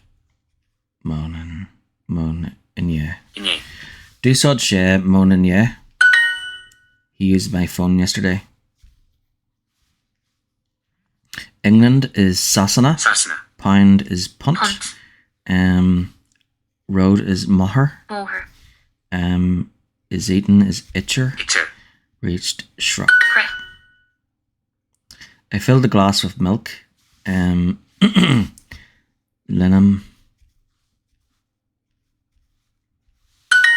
and Glenna Laban Banya. Linum and Glenna Labanya. I fill the glass with milk.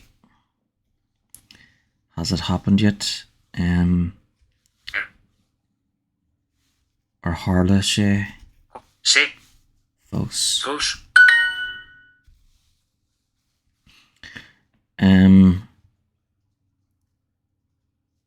Drink is ol. Ol.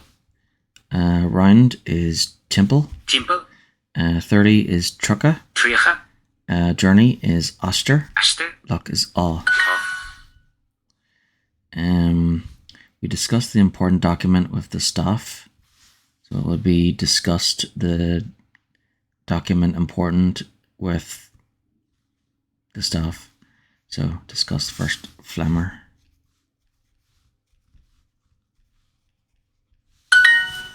Flammer and document. Yeah, that. So some words in Irish sound like swear words in English.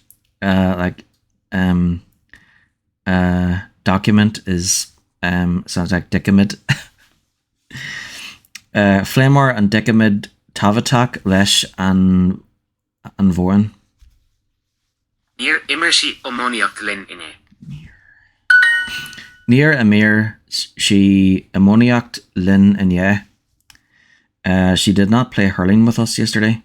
Near Amir, she ammoniacked Lynn and yeah. The beach is 9 kilometers long. Ta and Tra. Tra.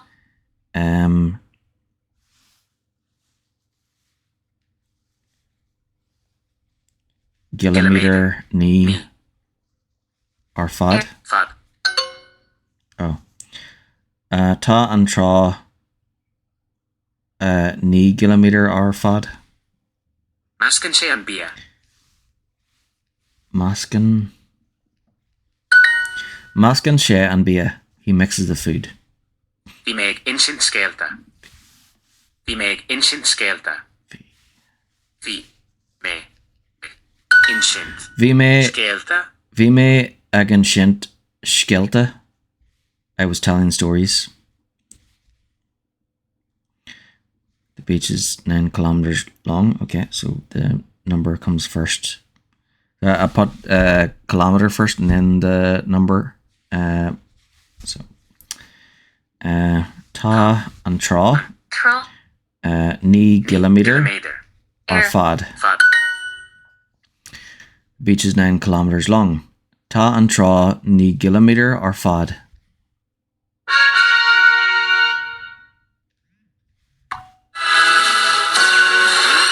Okay, one down, one to go, and then I'll return to reading. So I'll do. I think I should do half today and half tomorrow. So I'll do I'll do up till chapter 10, complete chapter 10, and then I'll do 11 to 19 tomorrow.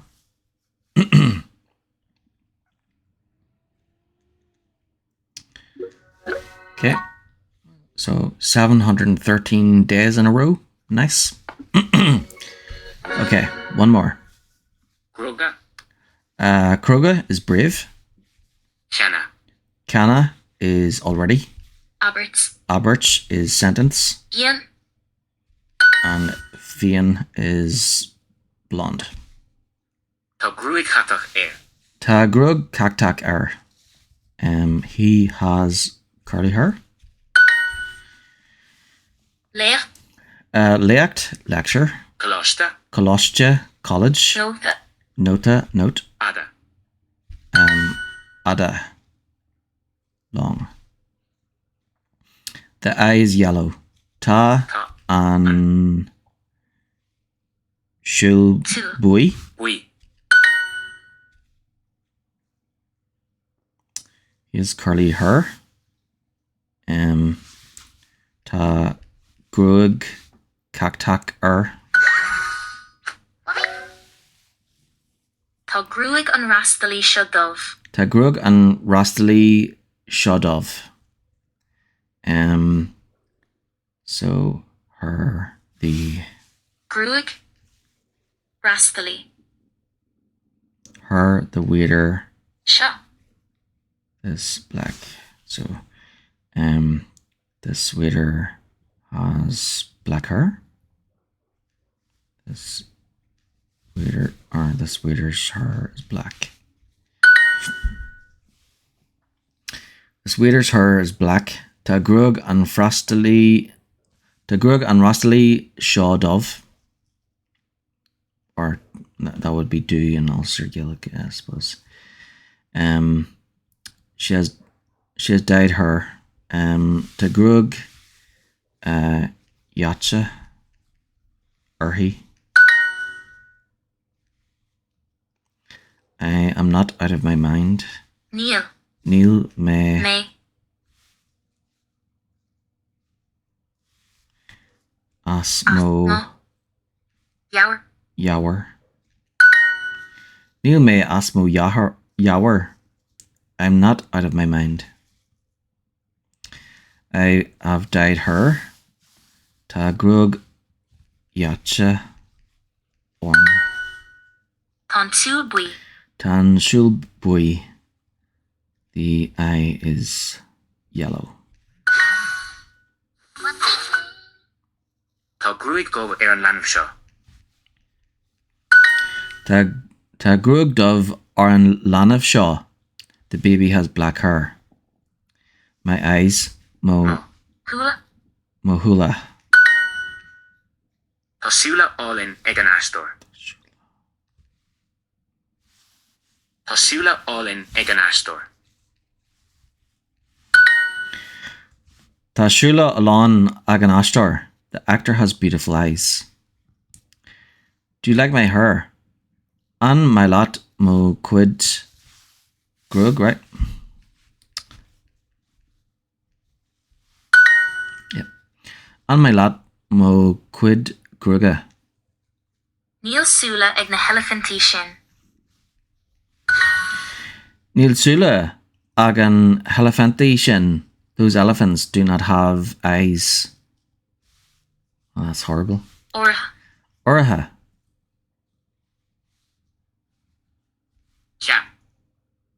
Chap, I thought. Hata. Tak.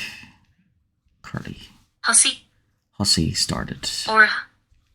Orha, certain. I have short hair. Grug.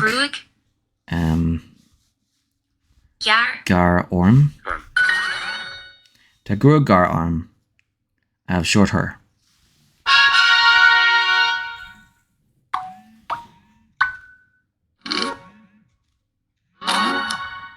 There we go. All done for today. I'll do 2 more tomorrow. I think I should do them before I start streaming.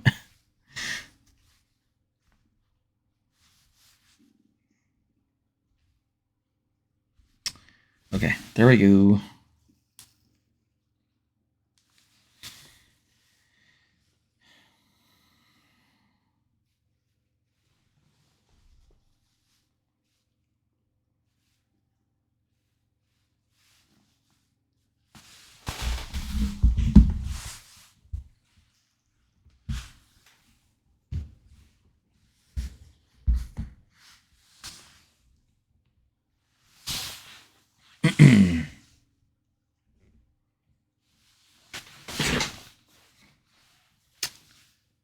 Okay, let's see.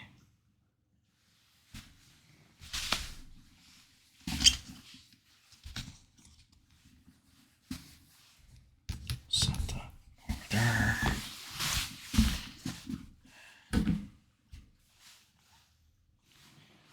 All right, I'll be right back.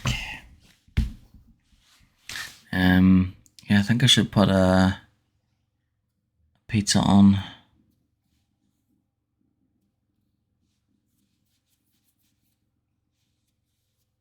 Yeah, I haven't had dinner yet, so let's see. Yeah, I'll be right back.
Okay, I'm back.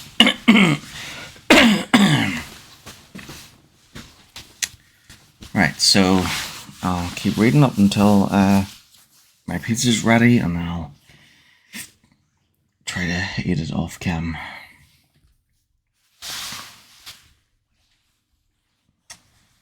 Right, so chapter 5 next.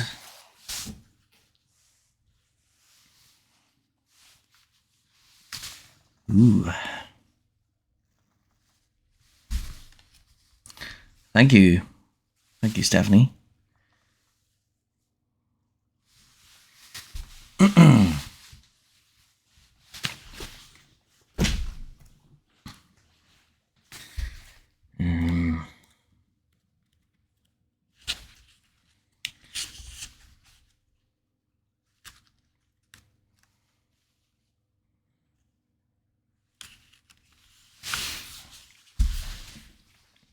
Okay, chapter 5. The alleged dock wasn't really a dock at all, much to Steve's disappointment.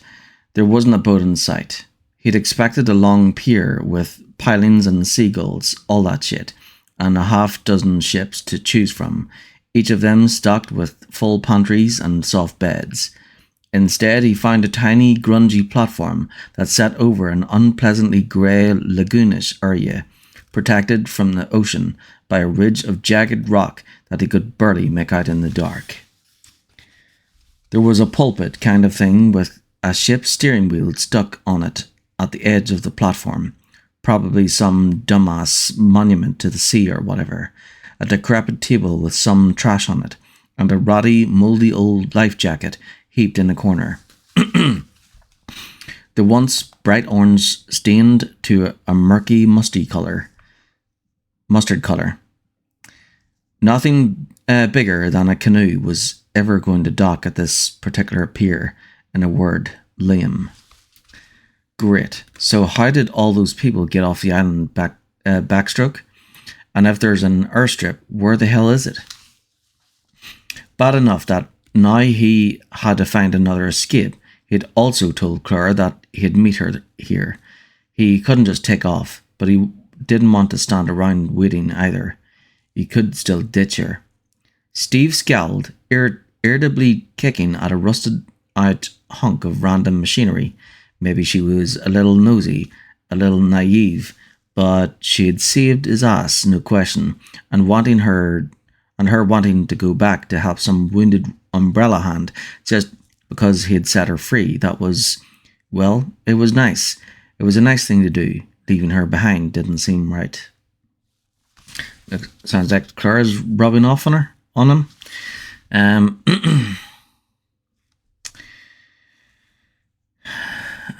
May your whole existence be washed by Islam, inshallah. Thank you. Not sure if that's a compliment. Think it is. Not sure. Okay. Right. Not sure what to do next. He walked over to the mounted steering wheel. Wasn't there some kind of sailor name for it? One of those port starboard ahoy words? He didn't know. And gave it a spin, surprised at how smoothly it turned, considering how crappy the rest of the dock was. And with a low mechanical hum, the platform beneath his feet abruptly detached from the rest and slid out over the water as giant bubbles started to break the water's surface in front of him. Christ! Steve held on to the wheel with one hand, pointed one of the gold lookers at the rising bubbles with the other. If it was one of Umbrella's creatures, it was about to be breathing hot lead, and a small submarine rose up out of the water like a dark metal fish, the hatch conveniently popping open directly in front of his feet. A runged ladder led down into the sub, which appeared to be empty. Unlike the worn-out surroundings, the little sub looked sturdy and well-maintained. Steve stared at it, astonished. Well, what was this shit? It was like some theme park ride, so weird that he wasn't sure what to think. Is it any weirder than anything else I've dealt with today? Point taken. The map he'd back at the mansion had been vague, just a couple of arrows and the words dock and airstrip, and apparently you had to take a submarine ride to get there. Umbrella was one messed up company. So that's what I'm thinking. You know, when we were playing the game, we used a submarine to get to the airport. So why did they need a submarine to get to the airport to get a plane in order to escape? Why couldn't they have just used the submarine? Why did they have to use a submarine as an elevator to move between one area and the next? Why couldn't they have just left in the submarine? Well, wouldn't that make more sense?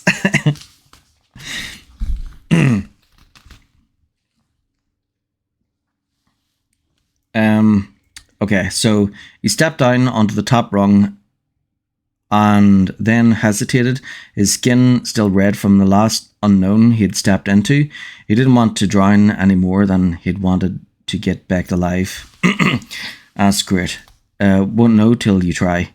Again, point taken.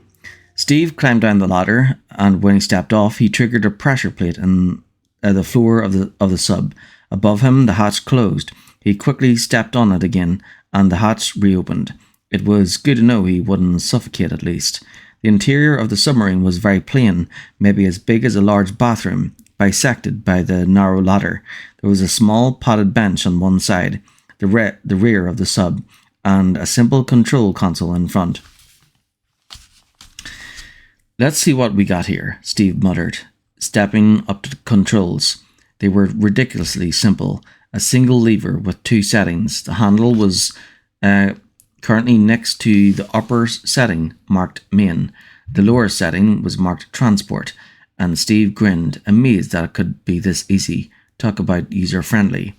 He tapped the pressure plate again, sealing the hatch, wondering if Claire would be impressed by his discovery as he pulled the lever down. He heard a soft metallic thunk, and then the submarine was moving, descending. There was a single porthole, but it was too dark to see anything besides a few rising bubbles. The anticlimactic ride was over in about 10 seconds.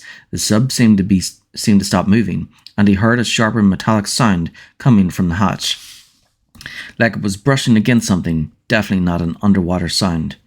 Onward and upward, the hatch opened as he started to climb the ladder, gun firmly in hand, and he stepped out onto a metal platform walled in glass or plexi, surrounded by black water on either side. There were a few steps leading down to a well-lit hallway where only the left-hand wall was made out of water. Yeesh, it was like the displays at some aquariums where you could go through an underwater tunnel, look at the fish. He'd never liked those things, finding it way too easy to imagine the glass breaking just as a shark decided to cruise by or something worse. Enough of that. Steve stepped down into the hall and followed it around two bends, deliberately staring straight ahead. It was the first time since the attack on the island that he'd felt really nervous. Not so much claustrophobia as a kind of primal fear that something would come flashing out of the dark water toward the glass, an animal or something else. A pale hand, perhaps, or maybe a dead, white face pressed against the window, smiling at him. He couldn't help it. He broke into a run, and when the corridor met a door that apparently led away from the water room, he called himself pussy, but was vastly relieved anyway. He pushed the door open and saw 2, 3, 4 zombies in all of them suddenly quite eager for his company. Each of them turned and began to limp or stagger toward him, the rags of their clothing, umbrella uniforms, no question, hanging from their outstretched arms. There was a smell like dead fish. One of them moaned, and others chimed in, the walls strangely gentle in a way, kind of sad and lost-sounding. Considering what Umbrella had put him through, he didn't feel a whole lot of sympathy. None, in fact. The room was half split by a wall, the 3 zombies on the left unable to see the Lone Ranger on the right. Though maybe they could, he thought, peering closer. Each of the trio had eyes that seemed to glow, a strange dark red. They reminded him of a movie he had seen once about a man with super X-ray vision who saw all kinds of shit. Guess we'll never know what they see. Steve took aim at the nearest closed one eye, and bam, right through the old frontal lobe, a clean hole appearing in its grey-green forehead like magic. The creature's red eyes seemed to fade and go out as it dropped, first to its knees, then flat down on its face. Sploosh. Gross. The zombie's comrades took no notice, kept coming. The Lone Ranger's progress had been stopped by a desk. He continued to walk anyway, apparently not noticing that he wasn't going anywhere. Steve took out the next in line, same as the first. A one-shot kill, but for some reason he didn't feel all that great about it. Shooting them down like that, it didn't bother him before, back at the prison. Then it had felt good, powerful even. He'd been stuck in that hellhole for long enough to be pretty righteously pissed, and having some control again had been like Christmas. Like a great big Christmas present that some little kid had been waiting for all year, like he used to wait. Shut up. Steve didn't want to think about it. It was bullshit, so he didn't feel like clapping every time he wasted another one of them. So what? All it meant was that he was getting bored. He hurriedly shot the last two, the shots seeming louder than before, practically deafening. A quick look around for anything useful. If paper clips and dirty old coffee mugs were useful, he was sitting pretty, and he was ready to move on. There were two doors on the back wall, one on either side of the room. He picked left on general principles. He had read somewhere that when given a notice, most people picked right. After checking his ammo, he walked past a big, empty fish tank that dominated the left side of the room and cautiously pushed the door open, taking in as much as he could in a single glance. Dark, cavernous smells of salt water and oil. Nothing moved. He stepped inside, sweeping with the Luger.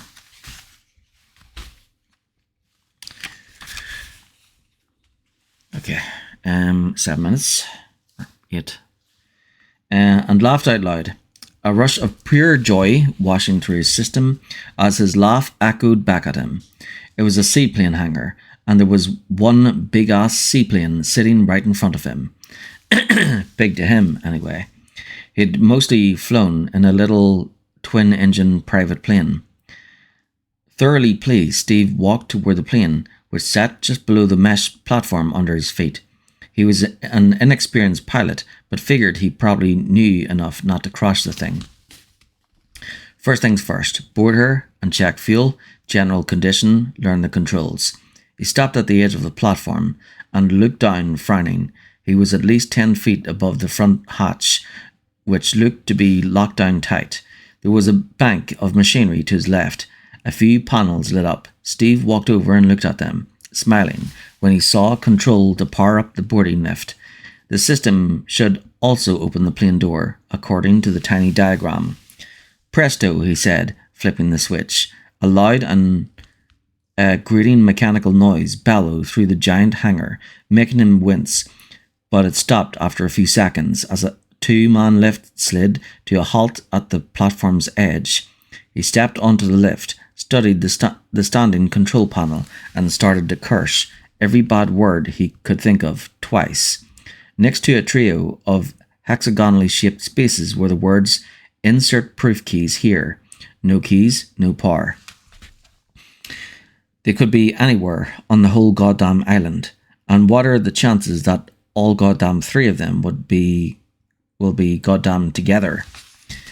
He took a deep breath, made himself calm down a little, and spent the next few minutes figuring out how the plane's controls were hooked up to the rest of the system, looking for a way to bypass the keys.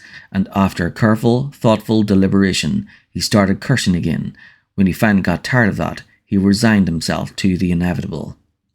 Steve turned around and started to search the area, peering into every dark crevice, formulating theories about where the proof keys might be as he ran his hands over the greasy, dust-slimed machinery cabinets, and he decided that he was definitely going to dance all over the bones of the next Umbrella employee he gunned down. just for working at such an unnecessarily complicated place. Keys and emblems and proofs and submarines. It was a wonder they ever got shit done.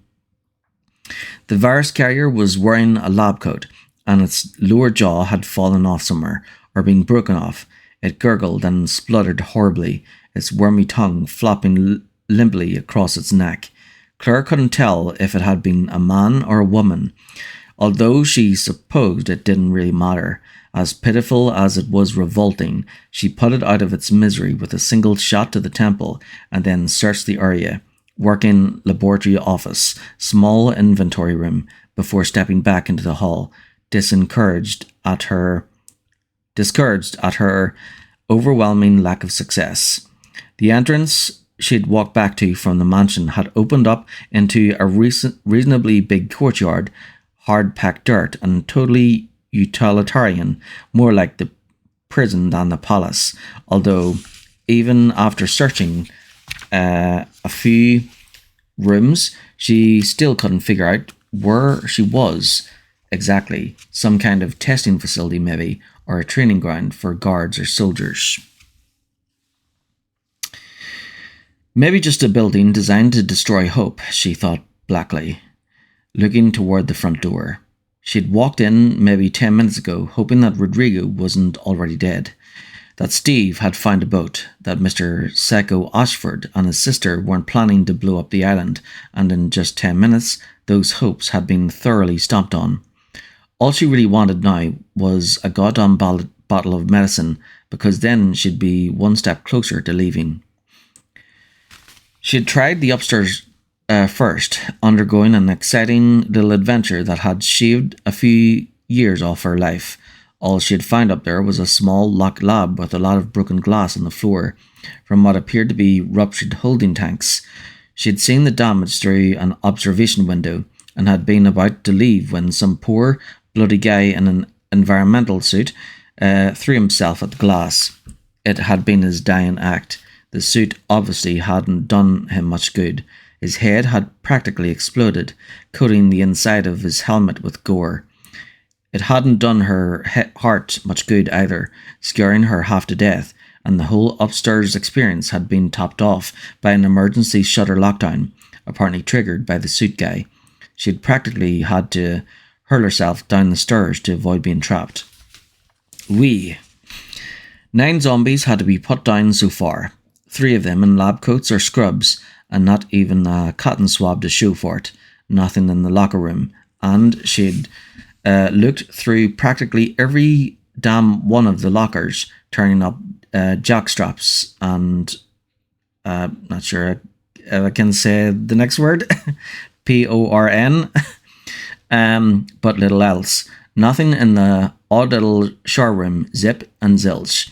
She'd have thought that a pharmaceutical company might actually have a few pharmaceuticals lying around, but it was looking more doubtful by the moment. Claire walked back to the long hall that branched off from the building's first floor, that opened into an outdoor courtyard. She had hoped to find something for Rodrigo without having to leave the building proper, but there was no help for it. If I get lost, I can follow the trail of corpses back, she thought, walking quickly down the nondescript corridor. Not funny, but she wasn't feeling all that politically correct at the moment. She was starting to run low on ammo too, which made her even less inclined to a positive frame of mind. She stepped from the relative warmth of the hall into the mist-cloaked courtyard, smells of the ocean permeating the cold grey night. A small fire burned against one wall. The whole Rockford facility was strangely laid out, she thought, an unlike mix of new and old.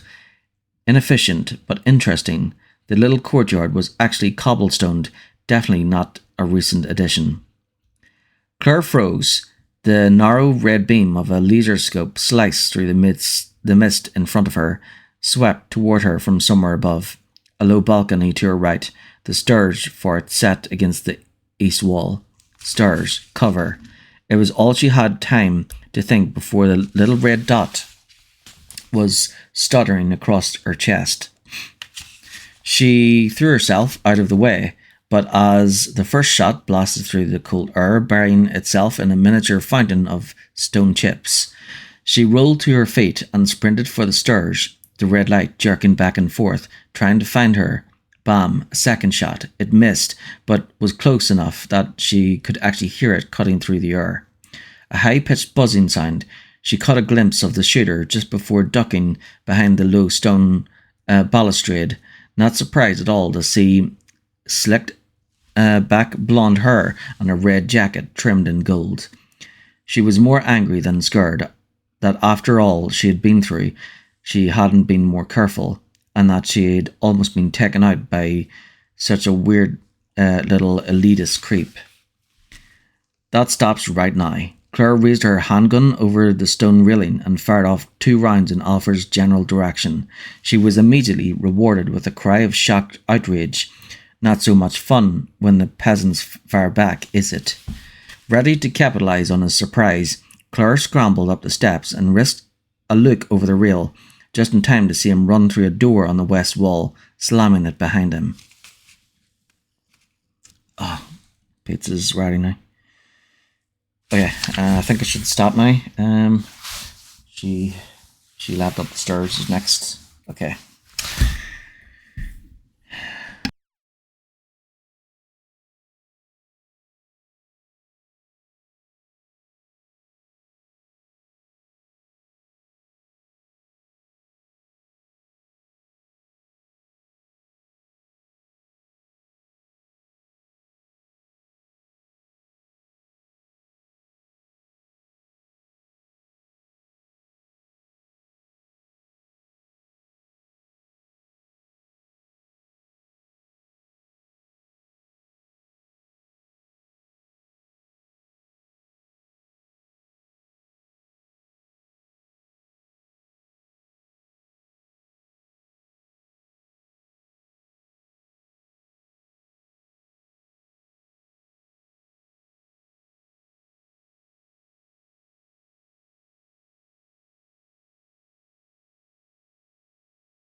Okay, I'm back.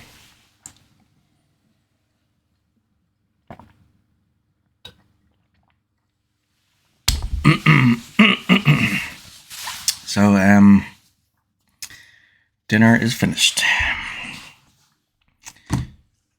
Oh, I should get another drink.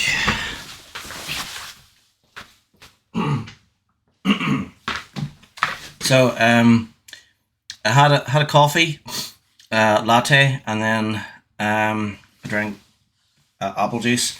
So now I'll get another coffee since Clara was talking about lattes. So.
Okay.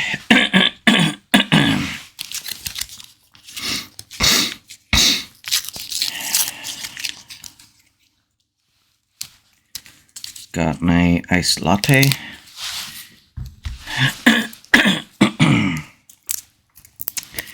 And before I begin, I'll get another locket. This clears up my airways. There we go.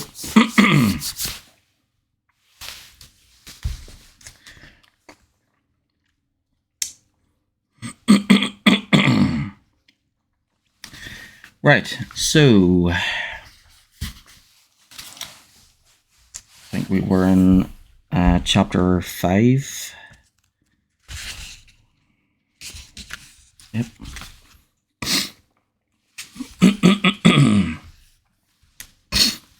Right. She leapt up the stairs. She leapt up the stairs and took off after him, banging through the door and down a moonlit hall. Shafts of cool light gently piercing the shadows. It wasn't a conscious decision to pursue him. She just did it, not wanting to stumble into any more of his ambushes. She could see what looked like a soda machine at the end of hall. Could still hear his running footsteps, and heard a door slam just before she reached the corridor's end. A small room with 2 decrepit vending machines and 2 doors to choose between. Claire hesitated, looking at either door, and then put her hands on her knees to catch her breath, giving up the chase. For all she knew, he was standing on the other side of one of those doors, just waiting for her to walk through.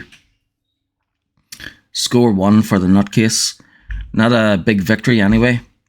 With any luck, she'd be off the island soon. Alfred Ashford, just another bad memory. After a moment, she straightened, walking over to check out the vending machines, one for snacks, the other for beverages. She suddenly realised she was ravenous and incredibly thirsty. When was the last time she ate? The machines were both broken, but a couple of good, solid kicks circumvented the problem nicely. Most of it was crap, but there were several bags of mixed nuts and a few cans of orange juice. Not exactly a steak dinner, but considering the circumstances, a bountiful harvest anyway. She ate quickly, stuffing a few unopened bags in her vest pockets for later, feeling more focused almost immediately. So, door number 1 or door number 2? Eeny, meeny, miny, mo. The grey door to the right of the corridor. She doubted that Alfred had the patience to still be waiting, but edged up to the door carefully, just in case. Pushed it open with the barrel of 9mm. Claire relaxed. A small, cosy room, couple of couches, an antique typewriter on a table, a large, dusty trunk in one corner. It seemed safe enough. Alfred must have gone through door number 1. She stepped inside to search it, drawn toward a small heap of miscellaneous objects on one of the couches, and her breath caught in her throat, her eyes widening. Thank you, Alfred. Someone had dumped the contents of a fanny pack on the couch. The pack itself crumpled next to the pile, which included 2 sterile needles and a syringe, a pack of waterproof matches, half a box of 9mm rounds, and a small, half-filled bottle of the same hemostatic stuff Rodrigo had been out of. Exactly what she was looking for. There were a few other odds and ends in the makeshift survival kit. A pen, a small flat screwdriver, a foil-wrapped condom. At the last, she rolled her eyes, grinning. Interesting, what some people considered absolute necessities. Her grin faded when she noticed the bloodstains on the pack, but she still felt better than she had in days. She reloaded the pack and strapped it low around her hips, transferring a few things over from her woefully tight pockets. She could hardly believe her luck. The medicine was what she had been most worried about, but it was also an incredible relief to find more ammo. Even a single clip's worth was a godsend. Yeah, I didn't remember that stuff being in the game.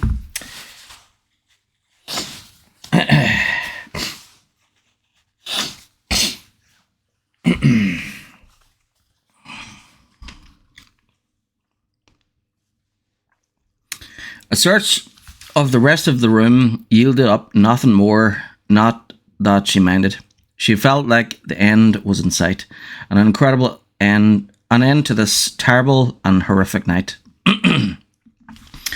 Get back to the prison, give the drugs to Rodrigo, then see if Steve's had any luck wrangling us a ride home, she thought happily, stepping out of the room. It had been a hard ride, but compared to Raccoon, this was a picnic. Yeah, never say this is going to be easy, because that's when, yeah.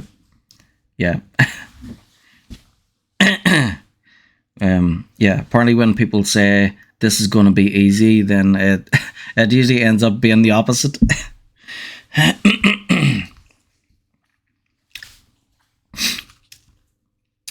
The heavy rattle of the closing shutter whipped her round. The moment of happiness blown as the corridor, her exit was blocked off with a thundering crash. No, Claire ran to the metal shutter, banging it once with her fist, already knowing that there was no chance. She was sealed in, the only possibility of escape now, the one door she hadn't tried yet, the one Alfred had fled through. "Welcome, Claire," a voice called out, as snotty and pretentious as she remembered, with the same snide undertone as before.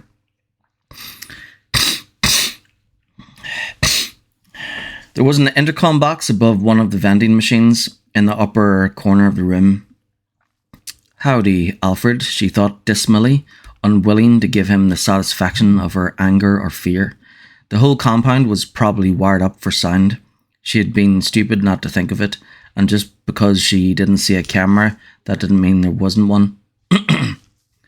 "You're about to enter a special playground of sorts," Alfred continued. "And there's a friend of mine I'd like very much for you to meet. I think you'll play well together." "Fantastic. Can't wait."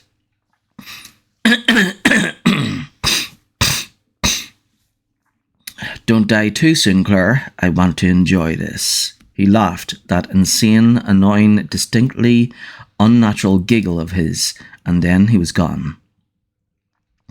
Claire stared blankly at the door she was supposed to go through, considering her options. It was probably the best thing Chris had ever taught her, that there were always options. They might all totally suck, but there was always a choice, regardless, and thinking over her alternatives now had a calming effect. "I can hide in the safe room, live on snack food, and pop while I wait for Umbrella to show up. I can sit here and pray that some friendly party will miraculously come to my rescue. I can try to get through the steel shutter or one of the walls with that screwdriver and some elbow grease. I can probably break out in about 10,000 years. I can kill myself, or I can walk through Alfred's playground door, see what there is to see." There were a number of variations, but she thought that basically summed things up, and only one of them made any sense. Technically, none of them make sense. Part of her howled. "I should be in my dorm room, eating cold pizza and cramming for some test." "Objection noted," she thought dryly, reaching into her new pack for a full clip, tucking another in her bra for fast access. Time to see what Alfred and his underlings had been up to out here. See if Umbrella had finally come up with a formula for the perfect bioorganic warrior. Claire stepped up to the door and paused, wondering if she should go into battle with some profound thought about her life or love, wondering if she was ready to die, and decided that she could worry about all that stuff later. If there wasn't a leader, she wouldn't have to worry about it, would she? "Boy, am I smart," she murmured, and pushed the door open before she could lose her nerve.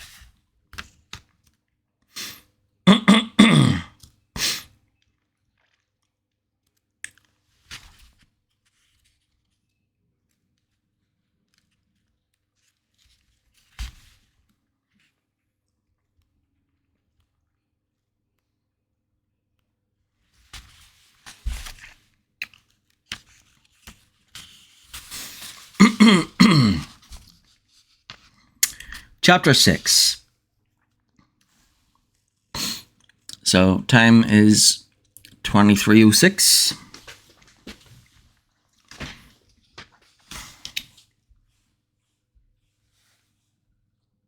Okay.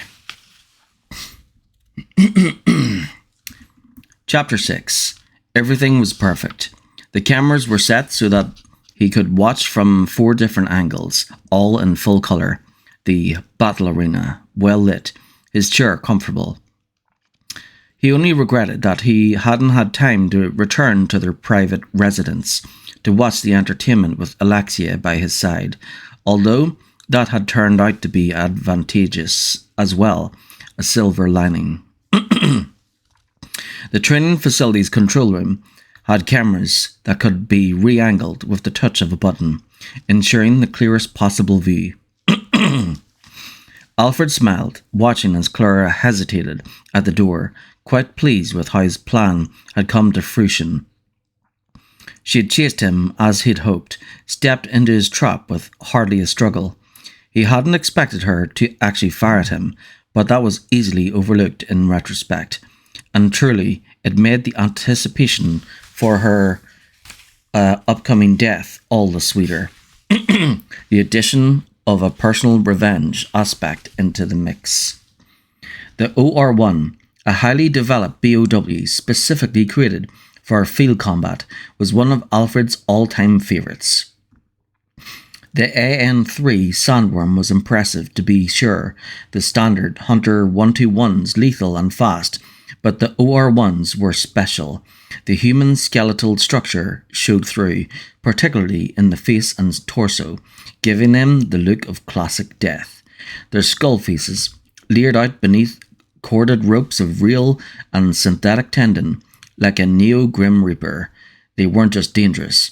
The way they looked was terror-inspiring at the most basic level of instinct.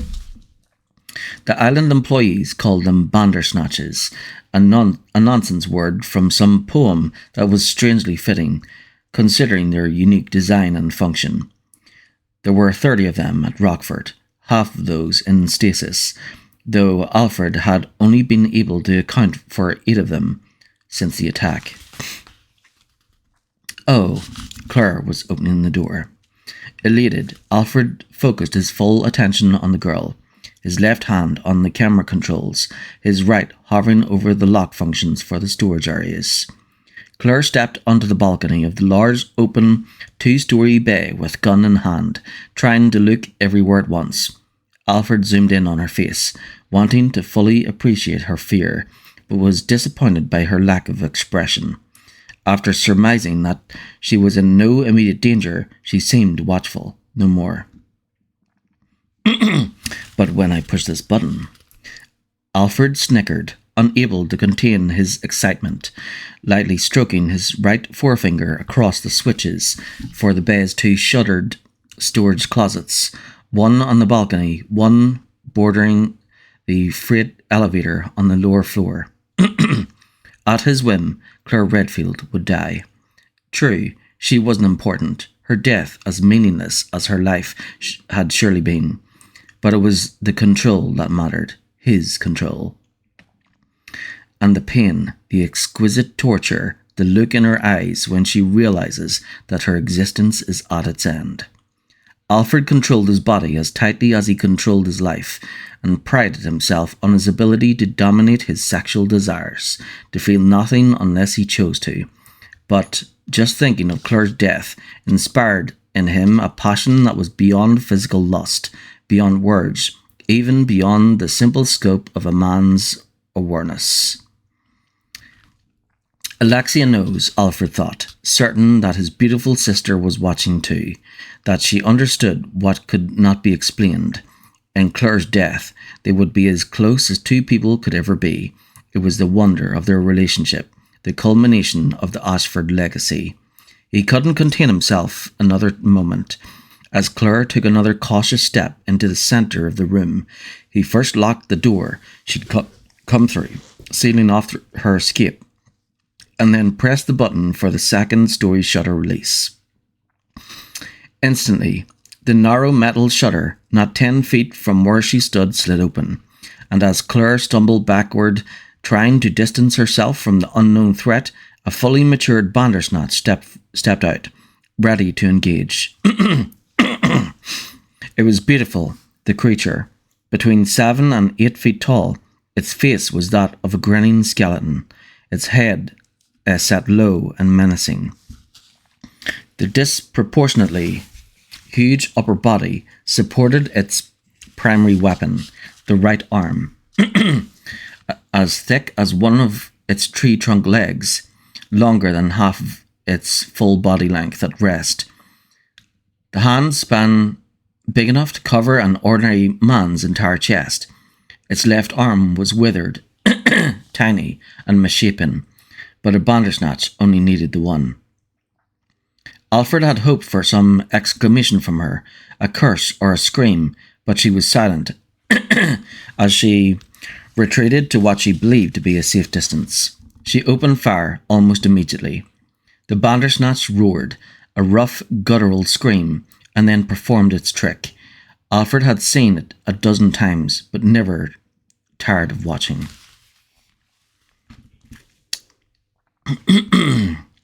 The massive right arm snapped toward Claire, probably 15 feet away, the engineered muscles hyperextending, the elastic tendons and ligaments stretching, and it slapped Claire to the ground with scarcely any effort.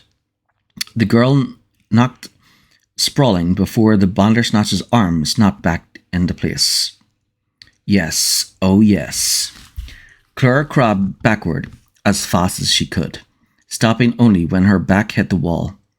Alfred zoomed in to see that a fine sheen of sweat had broken out across her face, but she still bore no expression beyond a kind of intense watchfulness. She pulled herself to her feet and sidestepped along the wall, moving fast, obviously not wanting to be knocked off the balcony by the creature's next blow. Alfred grinned, ignoring the disappointment that her apparent lack of terror had brought about. She'd be out of wall in another few seconds, backed into a corner. And then a series of blows, beating her to death against the wall, or a simple neck snap, a grasp of her head and a single solid shake, or will it toy with her, tossing her around like one of Alexia's rag dolls. Alfred leaned in, eagerly, changing the angle for one of the cameras, watching as the doomed girl raised her weapon, taking careful aim in spite of her hopeless position. Bam! The Bandersnatch shrieked, even louder than the gunshot, shaking its head wildly, dark fluids rushing from its moving face. It spread the balcony walls with ichorous liquid, blood and other things, trying desperately to bring its arm up to protect or comfort its wound. It all happened so fast, so violently, it was like watching a fountain geyser suddenly explode from a still lake. The eyes, she went for its eyes. Bam! Claire shot again, and the Bandersnatch cried out in fury and new pain, still trying to grasp its own injured head as it stumbled around in a weaving circle. And then, to Alfred's shock, it collapsed to the floor, its writhings becoming less and less urgent, its scream becoming a hoarse, dying protest. Yep, always aim for the head.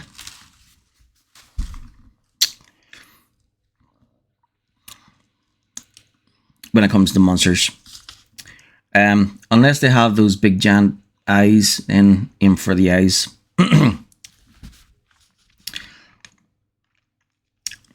Stunned with disbelief, Alfred could finally see an emotion on Claire's face.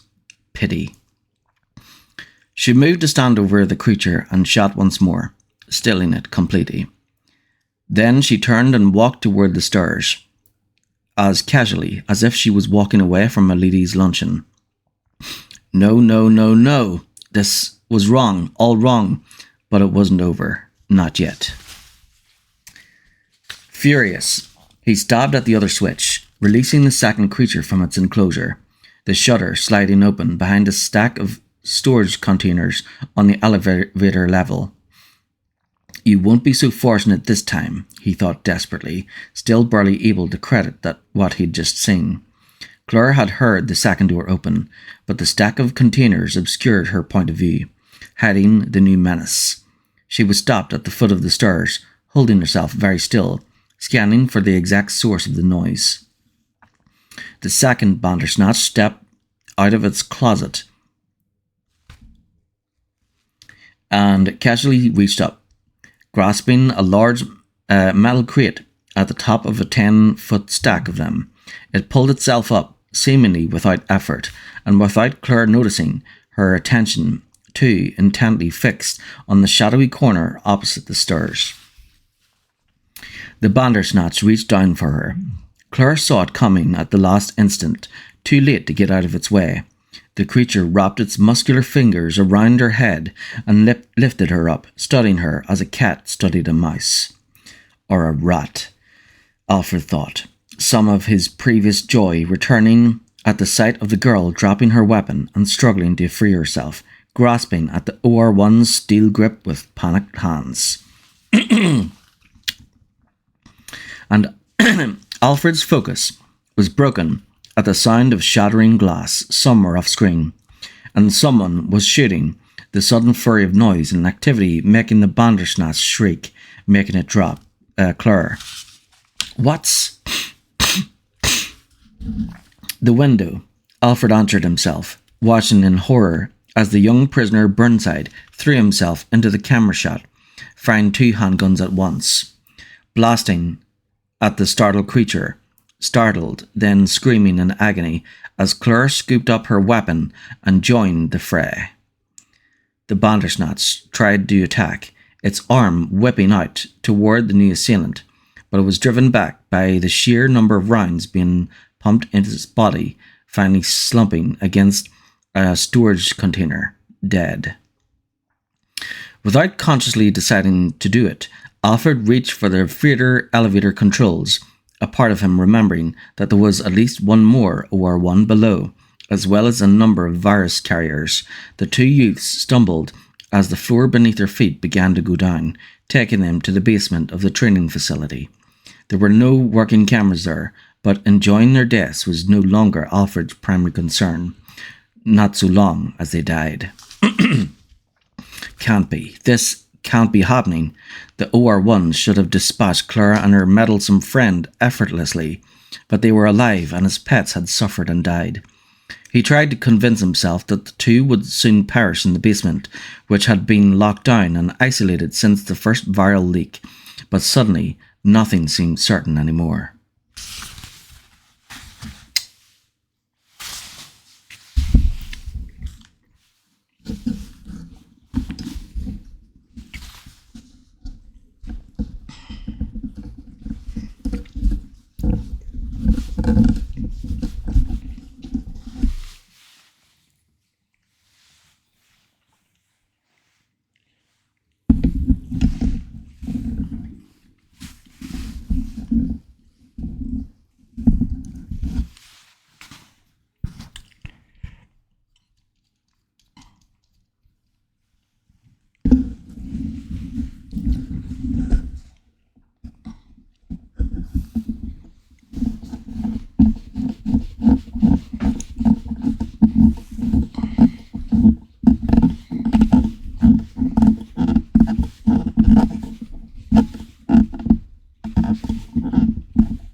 Let's see. I love Palestine. Yeah, me too.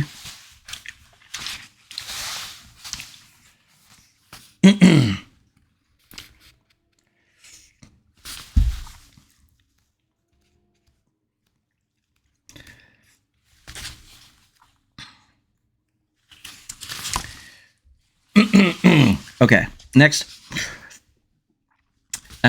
Alexia, Alfred whispered, feeling the blood drain from his face. Feeling his very being flush with shame.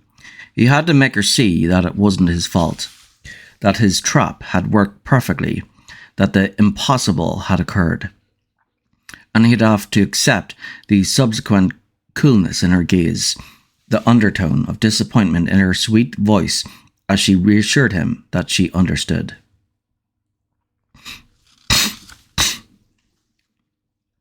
The only thing that surpassed his shame was a newfound hatred for Claire Redfield, burning brighter than 1,000 burning stars. No sacrifice was too great to secure her torment, hers and that of her shining knight. Until both had offered penitence in flesh and blood, Alfred would not rest. He swore it. "Steve, other side," Claire said. The instant freight elevator began to move. Steve nodded. Claire reloaded, and Steve clambered over 2 of the heavy crates, both Lugers raised. As if by silent agreement, neither of them spoke as the lift descended, both watching intently for what came next. He saved my life, Claire thought wonderingly, watching grease-smeared wall tracks slide past, blood still screaming through her veins from when she'd realised she would die, and Steve Burnside, who she'd written off as a well-intentioned but troubled, burly competent blowhard, had kept that from happening. Though he may only have delayed the inevitable. She didn't know what Alfred had in mind now, but she wasn't looking forward to meeting any more of his friends. 2 skull-faced, rubber-band-armed freaks had been more than enough. She'd been incredibly lucky to get off with a couple of bruises and a sore neck. Claire had expected the elevator to drop them into some sort of BOW holding area, but she was pleasantly disappointed. The massive lift simply came to a stop. She harboured no illusions about how safe things would be on the other side of that door. It seemed they were out of danger for the moment. "Hey Claire, check it out." Steve climbed back over the boxes, holding what could only be some kind of a submachine gun, boxy, dark and deadly looking, with an extended magazine. It was behind one of the crates, Steve said happily. He had already stuck the Gold Lugers in his belt, 9mm, just like the Lugers and the guard weapons. "Oh, by the way, here." He reached into one of the outside pockets on his camo pants and pulled out 3 clips for the M93R. "I searched a couple of guards on my way back from the dock. I like the Lugers better, and now that I've got this..." He held up the new weapon, grinning. "I don't need the extra hardware. You can have the gun too." Claire gratefully accepted the clips and the weapon, not sure how to thank him for what he had done, determined to try anyway. Yeah. So I think this is why they have the note at the start of the book, because yeah, this didn't happen in the game. In the game, what happened was Claire had the Ingrams, and then she traded Steve for the Lugers because she needed the Lugers to unlock a door. But Steve wouldn't hand them up unless Claire had something, automatic. So Claire ended up finding submachine guns and, trading them with Steve.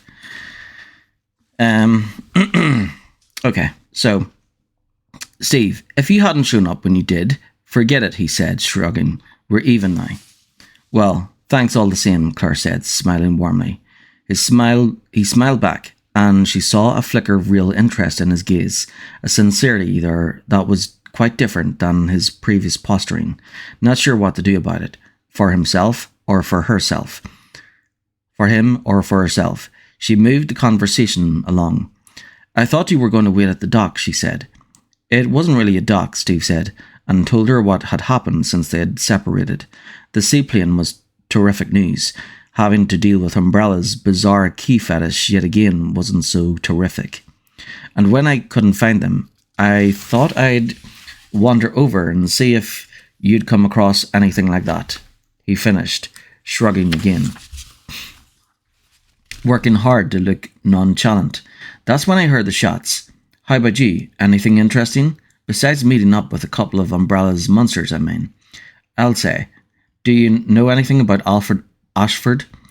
"Only that him and his sister are total fruitcakes," Steve said promptly, "and that the guards were scared of him. I could tell, the way they avoided talking about him. He sent his own assistant to the infirmary, I heard. There was some whacked-out doctor working there, I guess. A lot of prisoners got taken to the infirmary and never came back. Doesn't take a genius, you know." Claire nodded, fascinated in spite of herself. "What about the sister?" "I never heard much about her, except she's some kind of shut-in," Steve said. "No one even knows what she looks like. I think her name is Alexandra, maybe. I don't remember. Why?" She filled him in on her encounters with Alfred, followed by a brief synopsis of where she'd been and what she'd found. When she mentioned that she had the medication she'd been looking for, Steve scowled and then blinked, his face clearly expressing a sudden change of heart. "Maybe this umbrella guy..." "Rodrigo," Claire interjected. "Okay, whatever," Steve said impatiently. Maybe he knows something about these proof key things, like where they are. Good idea. It beat searching the island, the entire island, wouldn't it? Claire said. You up for a trip back to the prison, assuming we can get out of here, that is? Oh, I'll clear us a path, Steve said, not a trace of doubt in his voice. You just leave that part to me. Claire opened her mouth to comment on the pitfalls of overconfidence, particularly where Umbrella was concerned, then closed it again. Maybe it was his belief in himself that had carried him this far, that by not accepting the possibility of defeat, he was assuring himself a win. Fine in theory, dangerous in practice. She'd be there to cover him at least. We were on the first floor of the training facility, he continued, which means we're in the basement now. I know from my... Steve shook his head, flustered for some reason, but before she could ask about it, he continued on as if nothing had happened. There's a boiler room and a sewer area. Basically, we go that way, he said, gesturing at the door. Claire decided not to point out that since it was the only door, she had already come to that conclusion. I'm right behind you. Stay close, Steve said roughly, walking to the door and looking back over the shoulder, trying to look fierce, his jaw set and his eyes narrowed. Claire was torn between irritation and laughter, finally choosing to think of it as endearing. Then he was opening the door, and the reality of their situation came back to her, floating in on the smell of gangrenous tissue. She stopped worrying about the little things, concentrating on the need to survive. What Steve knew about guns, he could sum up in about 5 seconds, but he knew what he liked, and he decided immediately upon pulling the trigger of his newest find that it was the shit, hands down. He stepped out of the freight elevator ready to kick some rotten ass, and saw his opportunity less than 10 feet away. There were 5 of them in all. Well, 5.5, including the crawling mess on the floor over by the shelves. And all he had to do was tap the trigger, and then he was trying like hell to keep the weapon from flying out of his hand. Bam, bam, bam, bam, bam, bam, bam. He swept the kicking gun left to right, releasing the trigger as the last zombie's Swiss cheese brain parted company with its Swiss cheese head. It was all over in just a few seconds, so fast that it seemed unreal, like he had coughed and a building had blown up or something. Claire had taken care of the floor pizza during his sweep, and when he turned around triumphant, he was a little surprised to see that she wasn't smiling, until he thought about it for a second, and then he felt a little ashamed of himself. As far as he was concerned, they weren't really people anymore. He knew that if he were ever infected, he'd want someone to plug him, to keep him from hurting anyone else, not to mention granting him a fast death, rather than letting him rot on the hoof. But they were human once. What happened to them was entirely shitty and unfair, no question. True, and maybe he should be more respectful. But on the other hand, the gun was extremely cool, and they were zombies. It was a touchy subject, not one that he was prepared to mess around with, but he decided he could at least not laugh about it in front of Claire. He didn't want her to think he was some bloodthirsty asshole. He pointed at the door ahead and to the right, fairly sure that they were heading in the right direction, at least roughly. The way he figured it, they had come out at least close to the front yard of the training facility. Claire nodded, and Steve led the way once again, pushing the door open and stepping through. They were standing at the top of a half-flight of open stairs leading down into the boiler room, a room full of big, battered-looking, hissing machinery anyway. Steve didn't actually know what a boiler looked like. There were 4 zombies milling around between them and the steps leading up and out, on the other side of the cold, hissing room. Steve raised the machine gun and was about to fire when Claire tapped his arm, moving to stand beside him. "Watch," she said, and pointed her 9mm at the zombie group. Not quite, he saw. She was aiming low at something just past them. And pow, boom, 3 of the creatures went down, blackened and smoking. Behind them, what was left of a small, obviously combustible container, only jagged curls of splayed metal surrounded by a smudge of toxic smoke. The fourth zombie had been hit, but not as hard. Claire took it out with a single headshot before speaking again. "See his ammo," she said simply, and burst past him to walk down the steps. Steve followed, slightly awed by her, but playing it detached, like he had already thought of that. If there was one thing he knew about chicks, it was that they didn't like guys who mooned all over them, acting all goofy. "Not that I give a shit what she thinks about me," he told himself firmly. "She's just kind of cool is all." Claire reached the next door first, and waited until he caught up, nodded that he was ready. As soon as she opened it, they both relaxed. He could see her shoulders loosen, and felt his own heart beating again. A dark stone walkway, totally empty, open on one side. There was water running somewhere below, and some kind of a narrow gate straight ahead, like an old-fashioned elevator door. "This is starting to seem a little too easy," Claire said softly. "Yeah," Steve whispered back. "So much for Alfie Boy's evil playground shtick." They were about halfway across when they heard it, echoing up from somewhere in the black running waters below. A strangely high, piercing trill, inhuman, but not like an animal either. Whatever it was, it sounded extremely pissed, and from the splashing noises, it was coming closer.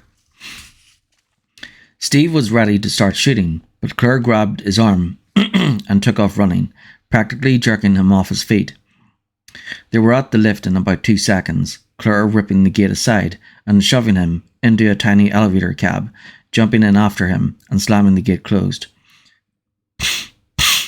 "Okay, geez, you don't have to push," Steve said, rubbing his arm indignantly. "Sorry," she said, pressing an errant strand of hair behind one ear, looking as rattled as he'd seen her get. "It's just, I've heard that sound before. Hunters, I think they're called. Extremely bad news. There were a bunch of them loose in Raccoon." She smiled shakily, which suddenly made him want to put his arm around her, or hold her hand, or something. He didn't. "Brings up some bad memories, you know," she said. Raccoon, that was the place that had been blown up a few months ago, if he remembered right before he'd come to Rockford. And that's where we're going in the new game. We're going back to Raccoon City. Although it's been vaporized, so we're going back to a place that has like a crater in it, and it's like a ghost city. It's probably going to be open world, won't it? Because 7 and 8 were kind of open worldish in a way. So yeah, so 7 was like a ranch. Is that what they're called in America? The farmhouse type area, and then the next one was a village. So then city for 9. Okay, so the town's own police chief had done it. Did Umbrella have something to do with Raccoon? Claire seemed surprised, but then smiled a little easier, turning her attention to the elevator controls. "Long story. I'll tell you about it when we get out of here. So, first floor?" "Yeah," Steve said, then changed his mind. "Actually, maybe we should go up to the second. That way we can look out over the yard, see what we'll be up against." "You know, you're smarter than you look," Claire said teasingly, punching the button. Steve was still trying to think of a witty comeback when the elevator came to a stop and Claire opened the door. There was a shuttered lockdown door to the right, so they went left. The short hallway empty. There was only one door in that direction too, but they were in luck. The knob turned when Claire tried it. Again, there were no surprises. The door opened up to a cramped wooden balcony thick with dust, overlooking a big room full of junk, a rusted military jeep, stacks of grungy old oil drums, broken boxes, and the like. It seemed more like a storage shed than anything else, and though it was well lit, there were enough piles of crap that it was impossible to see if anyone was down there. There was, though. Steve could hear shuffling noises. He took a few steps to the left, trying to see the corner beneath the balcony, and Claire followed. The boards creaked and shifted beneath their steps.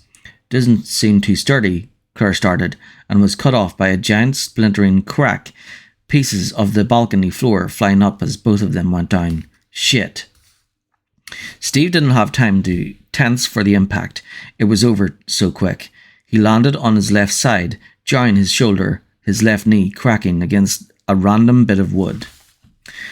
Almost immediately, a pyramid of empty barrels fell over behind him, clattering hollowly to the ground, and Steve heard a zombie's hungry wail.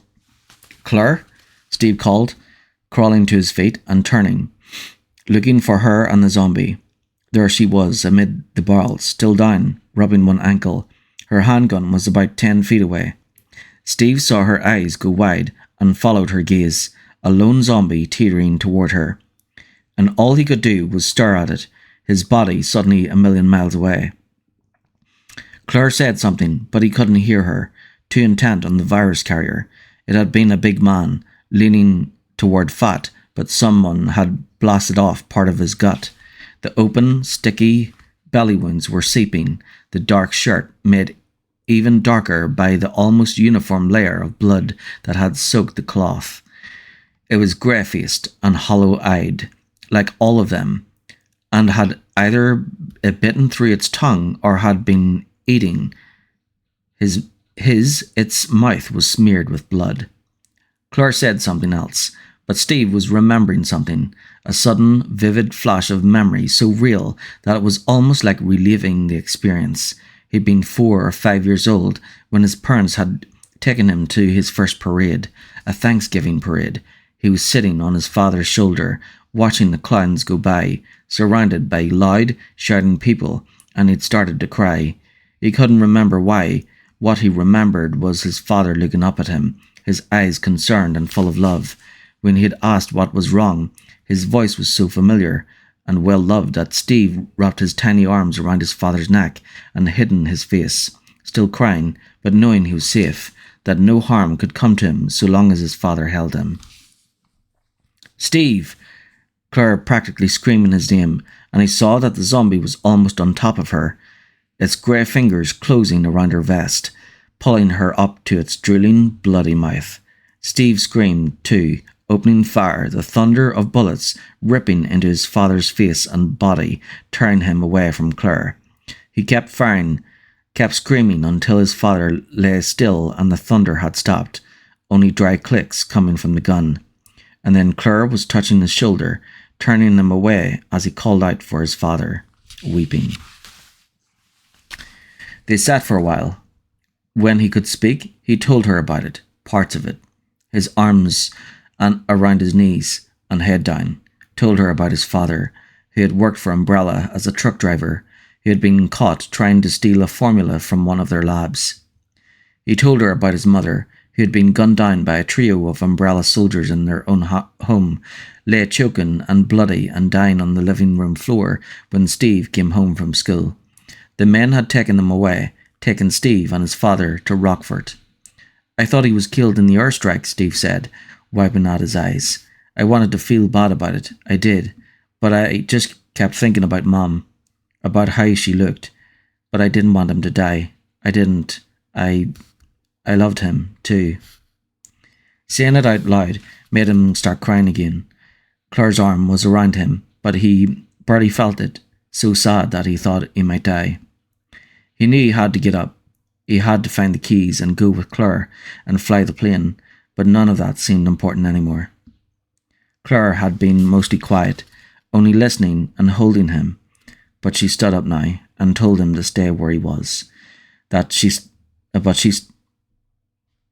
be back soon and then they could leave. That was okay. It was good. He wanted to be alone, and he was more exhausted than he'd ever been in his life, so tired and heavy that he didn't want to move. Claire went away, and Steve decided that he should go looking for the proof keys soon, very soon as he stopped shaking. Really? Oh, thanks.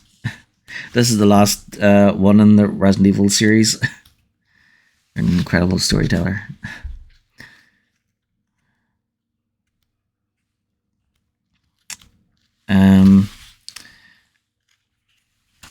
Well, maybe I will again. Oh yeah, I will. So there will be when I get round. So the next thing I'll be reading will probably be the. There's a bunch of comics that I'll be reading when I get round some games, because they're like. I love all that stuff. So I love video games, and then I love stories that kind of merge the games together, because it's like a continuation of the story in a way. So I'm really looking forward to getting around to the Mass Effect and Dragon Age games again, because when I get around to those, I'll be reading, comics that take place, before and in between. I've been sat here for about 15 minutes. Oh well. You get a lot of Zaz through though. Damn. Yeah, I seem. It seems like I attract everybody in occupied Palestine. I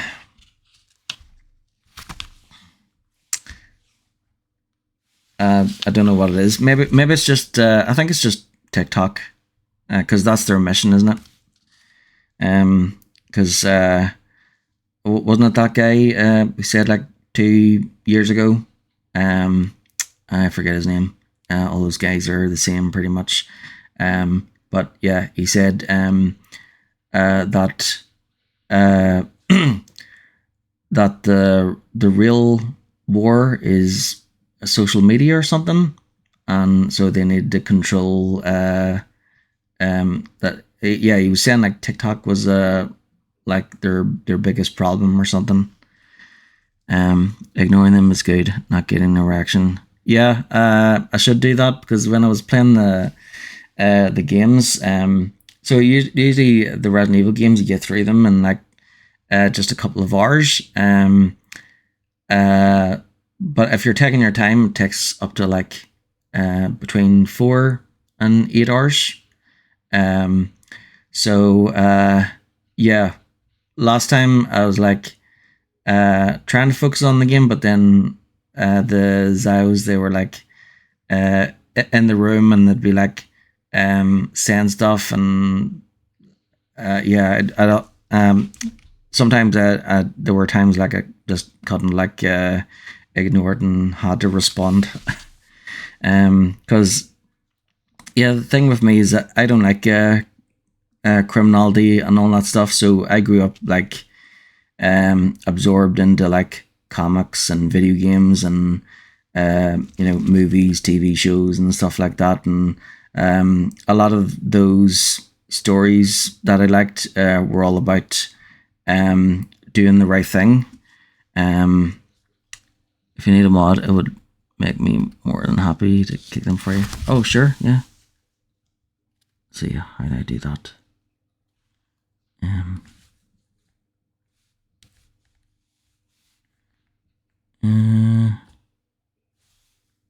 Is it there?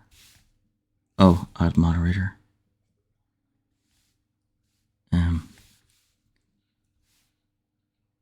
Confirm. There we go.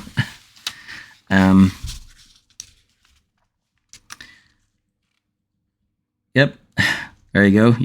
You have the power now. Yes, I think I should probably add Stephanie as a mod too when she comes in.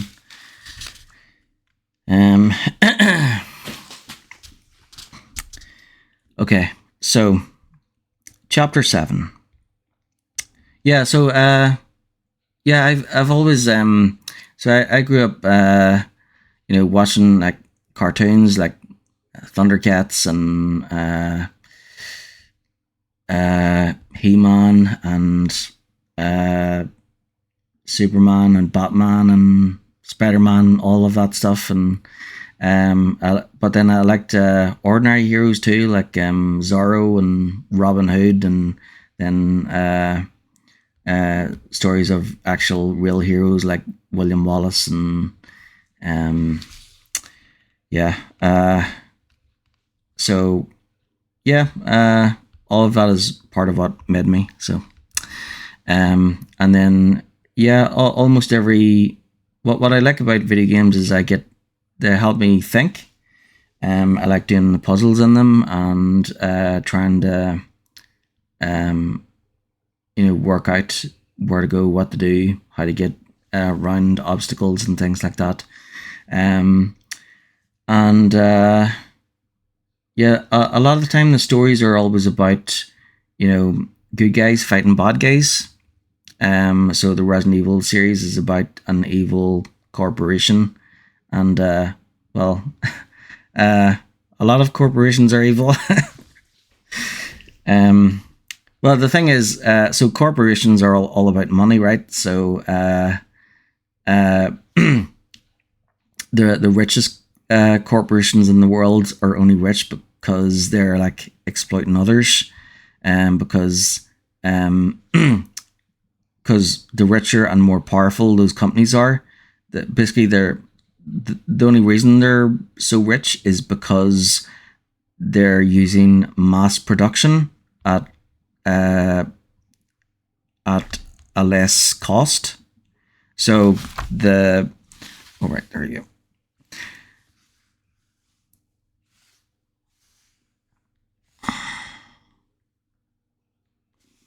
There we go.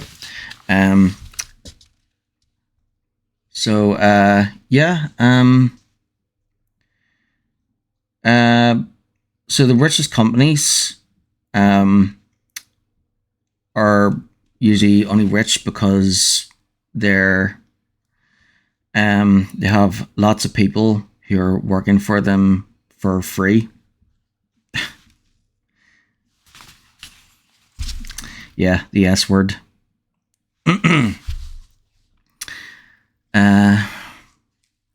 Yep. Okay, so I want to try and I don't think I should sit up all night reading this, so I'll do half. So there's 19 chapters, so I'll read up till chapter 11. So chapter 7 next. Right. So I think the last time I took a break was so I looked up how often you should be taking breaks when you're doing long reads. So you should be taking a 5-minute break every 25 minutes or a 10-minute break every 50 minutes. But I think I've stopped and chatted for long enough there. So, right, so 50 minutes from now is 20 to 1. Next 20 to 1. Okay. Yeah, it's almost midnight. Yikes. Right, so chapter 7. In the cool darkness, Rodrigo had been resting uneasily. Now he had heard a noise out in the corridor and forced himself to open his eyes to get ready. He lifted his weapon, bracing his wrist on the desk when he realized he hadn't the strength to hold it up. I'll kill anyone who messes with me, he thought, more by habit than anything else. Glad he had the gun, even if he was already a dead man. A zombie guard had fallen down the stairs and crawled into the cell room sometime after the girl had left, but Rodrigo had killed it with a boot to the head and taken its weapon still holstered on its broken hip. Okay, so I've put in the title there on Twitch that I'm reading Resident Evil, and in brackets is horror. So hopefully TikTok will be a bit okay with me reading this, because there's a lot of like buzzwords that normally people get their lives taken down from saying too much. But that's why I'm on 2 places at the same time. So if it does get taken down, I'll just continue on Twitch, and then I'll upload to YouTube. Okay, so he waited, wishing that he could go back to sleep, trying to stay alert. The gun eased his mind, took away a lot of his fear. He was going to die soon.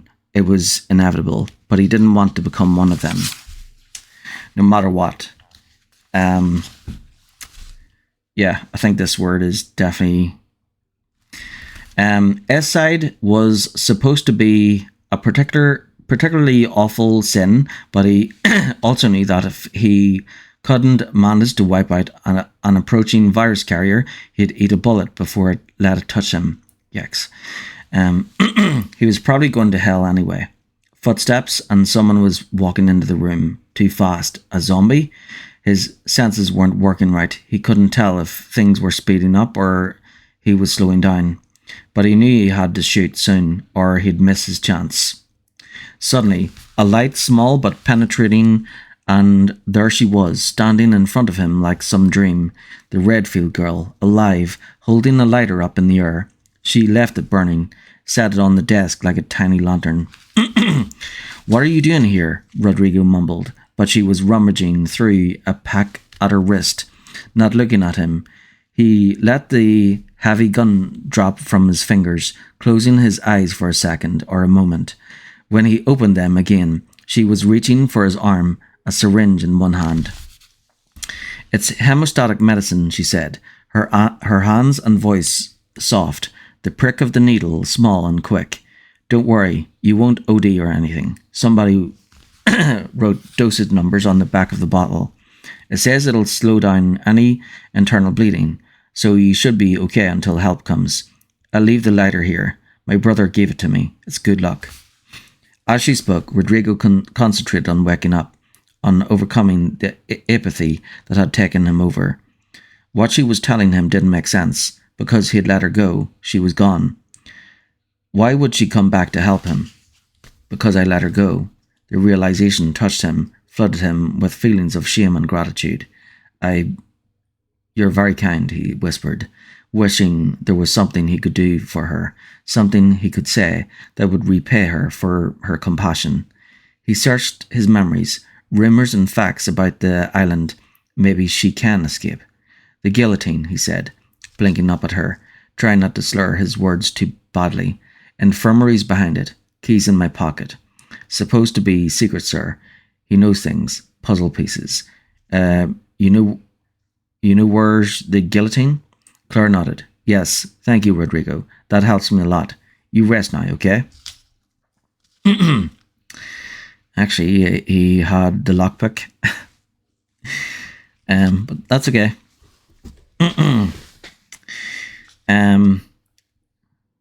Yeah, and the key to that door was actually the emblem, not a key in Rodrigo's pocket, but that's okay. We'll just ignore that.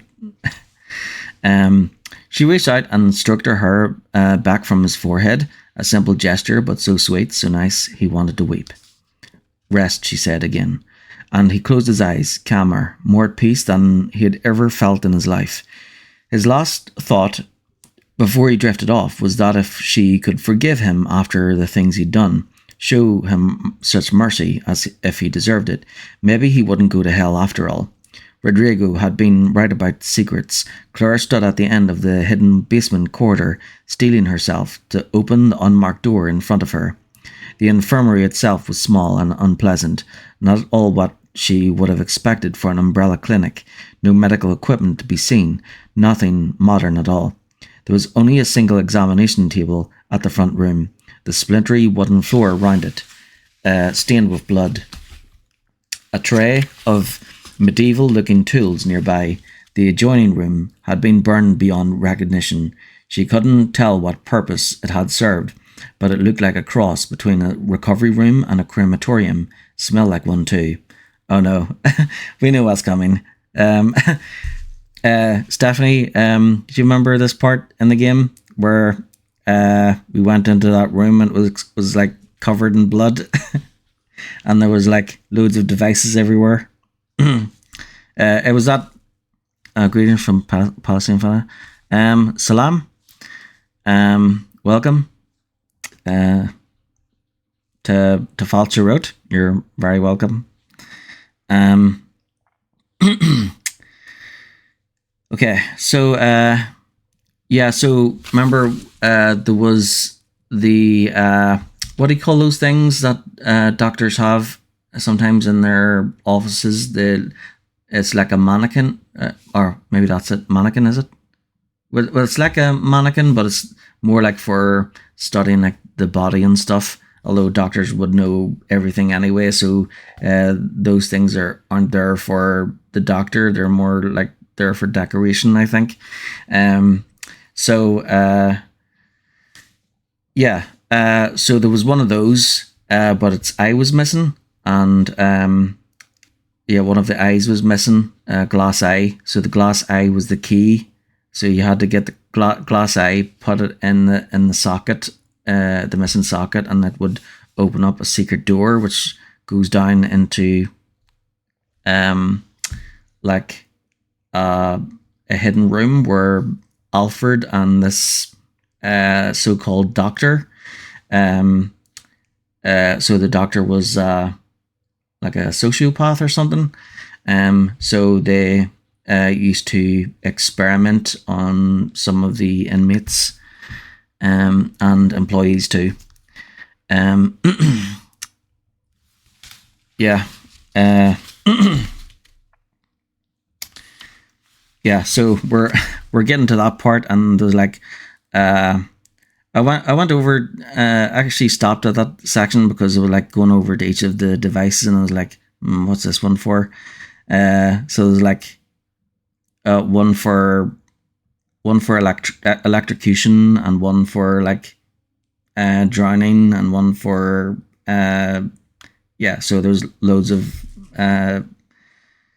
awful machines, pure evil. Okay, so there was a tiny cluttered office just off the first room. A lone body sprawled in front of it, a man in a stained lab coat who had died with a look of horror on his narrow, ashen face. He didn't appear to have been infected, and since there was no virus carriers in the room and no obvious wounds, she guessed that he had had a heart attack or something like it. The contorted expression on his pinched features, bulging eyes, and gaping, downturned mouth suggested to her that he had died of fright. Claire carefully stepped over him and found the first secret in the small office almost by accident. Her boot had nudged something when she walked in, a marble or stone that had rolled across the floor, which had turned out to be a most unusual key. It was a glass eye, one that belonged in the grotesque plastic face of the office's anatomical dummy, propped leering in the corner. Considering what Steve had said about no one coming back from the infirmary, and considering what she already knew about the kind of insanity that umbrellas seemed to attract, Claire wasn't surprised to find a hidden passage behind the office wall. Oh, yep, here we go. I was hoping for this part. A worn set of stone steps were revealed when she had placed the eye back where it belonged, which hadn't really surprised her either. It was a secret, a trick. An umbrella was all about secrets and tricks. So open the door already. Get it over with. Yeah, here we go. If this gets too graphic, please do not take me down TikTok. Right. She didn't have all day. She didn't want to leave Steve alone for too long either. She was worried about him. He'd had to kill his own father. She couldn't imagine the kind of psychological damage that would do to someone. Well, he was a zombie, so it wasn't really the same thing. Claire shook her head, irritated with her own dawdling. It didn't matter that she was in a barren, frightening place where lots of people had apparently died, where she could feel the pervasive atmosphere of terror emanating from the cold walls, trying to wrap around her like a burial shroud. Doesn't matter, she said, and opened the door. Immediately, 3 stumbling virus carriers started for her, drawing her attention, keeping her from really seeing the details of the large room they'd been trapped in. All 3 were badly disfigured, missing limbs and long, ragged strips of skin, their putrefying flesh flayed and raw. They moved slowly, painfully dragging themselves toward her, and she could see older scars on the exposed, rotting tissue. Even as she started the first, the knot of dread in her stomach was expanding, making her feel sick. It was over quickly, at least, but the terrible suspicion that had been growing in her mind, that she had been hoping was false, was confirmed with a single good look around. Oh, Jesus. The room was strangely elegant, the muted lighting coming from a hanging chandelier. The floor was tiled, with a runner of finely woven carpet leading from the door to a kind of sitting area on the other side of the room. There was an overstuffed velvet chair and cherry wood end table there, the chair facing out so that someone sitting there would be able to see the entire room, which was worse than she could have imagined, worse than the Mad Chief Iron's dungeon hidden beneath the streets of Raccoon City. There were 2 custom-built water wells, one with a pillory built into its rail, a steel cage suspended over the other. Chains hung from the walls, with some with well-used manacles attached, some with leather collars, some with hooks. There were a few elaborate devices that she didn't look at too closely, things with gears and metal spikes. Swallowing back bile, Claire focused on the sitting area. The elegance of the furnishings and of the room itself made things worse somehow, adding a touch of warped ego to the obvious psychosis of its creator. Like it wasn't enough to enjoy torturing people. He or she wanted to observe it in luxury, like some mad aristocrat. She saw a book on the end table and walked over to retrieve it, keeping her gaze fixed straight ahead. Virus zombies and monsters and useless death were all horrible things, tragic or frightening or both, but the kind of sickness represented by the chains and devices all around her was appalling to her very soul, because it made her want to give up her faith in humanity. The book was actually a journal, leather-bound with thick, high-quality paper. The inner cover proclaimed that it was the property of a Dr. Enoch Stoker, no title or inscription otherwise. He knows things, puzzle pieces. Claire didn't want to touch the thing, let alone read it, but Rodrigo had seemed to think it might help. She flipped through a few pages, saw that nothing was dated, and started scanning the narrow, spidery writing for a familiar word or name, something about puzzles maybe. There, an entry that made several references to Alfred Ashford. She took a deep breath and started at the top. Whoop whoop, I love it when they put files from the game in. Here goes. We finally talked today about the details of my preferences and pleasures. Mr. Ashford wasn't sure his own, but he was most encouraging to me, as he's been since my arrival 6 weeks ago. He was informed at the beginning that my needs are unconventional, but now he knows everything, even the small things. I was uncomfortable at first, but Mr. Alfred, he insists I call him Alfred, proved to be an eager audience. He said that he and his sister both strongly approve of research in the boundaries of experience. He told me that I should think of them as kindred spirits, and that here I am free. Oh yeah, we have a monument in Ireland called Kindred Spirits. It's dedicated to the Native Americans, the Choctaw Nation, who donated to us during the man-made famine in the 19th century. You are... no, I'm not gay, but I support gay rights and all rights. Yeah, I support all equality.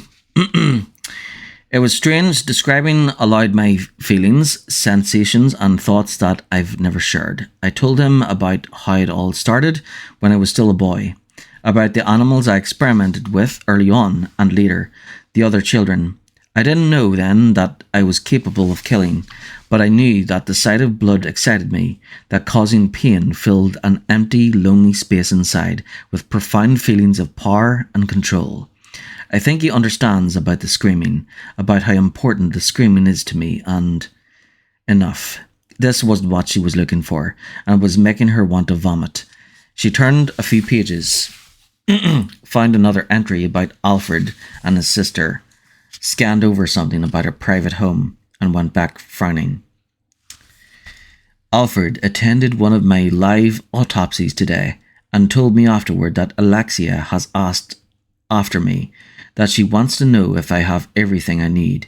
Alfred worships Alexia, will let no one near her. I haven't asked to meet her yet, and have no plans to do so. Alfred wants their private home to remain private, and to keep her all to himself. It's behind the common mansion, he told me. Most people don't even know it exists. Alfred tells me things that no one else knows.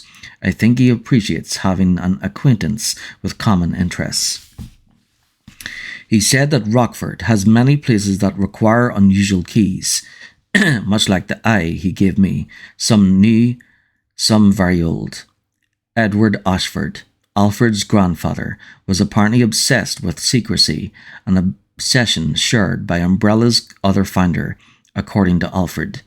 He and Alexia are the only people alive who know all the hidden places at Rockford, he said.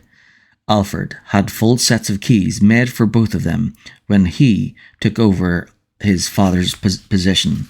I joked that it's good to have a spur in case he ever locks himself out, and he laughed. He said that Alexia would always let him in.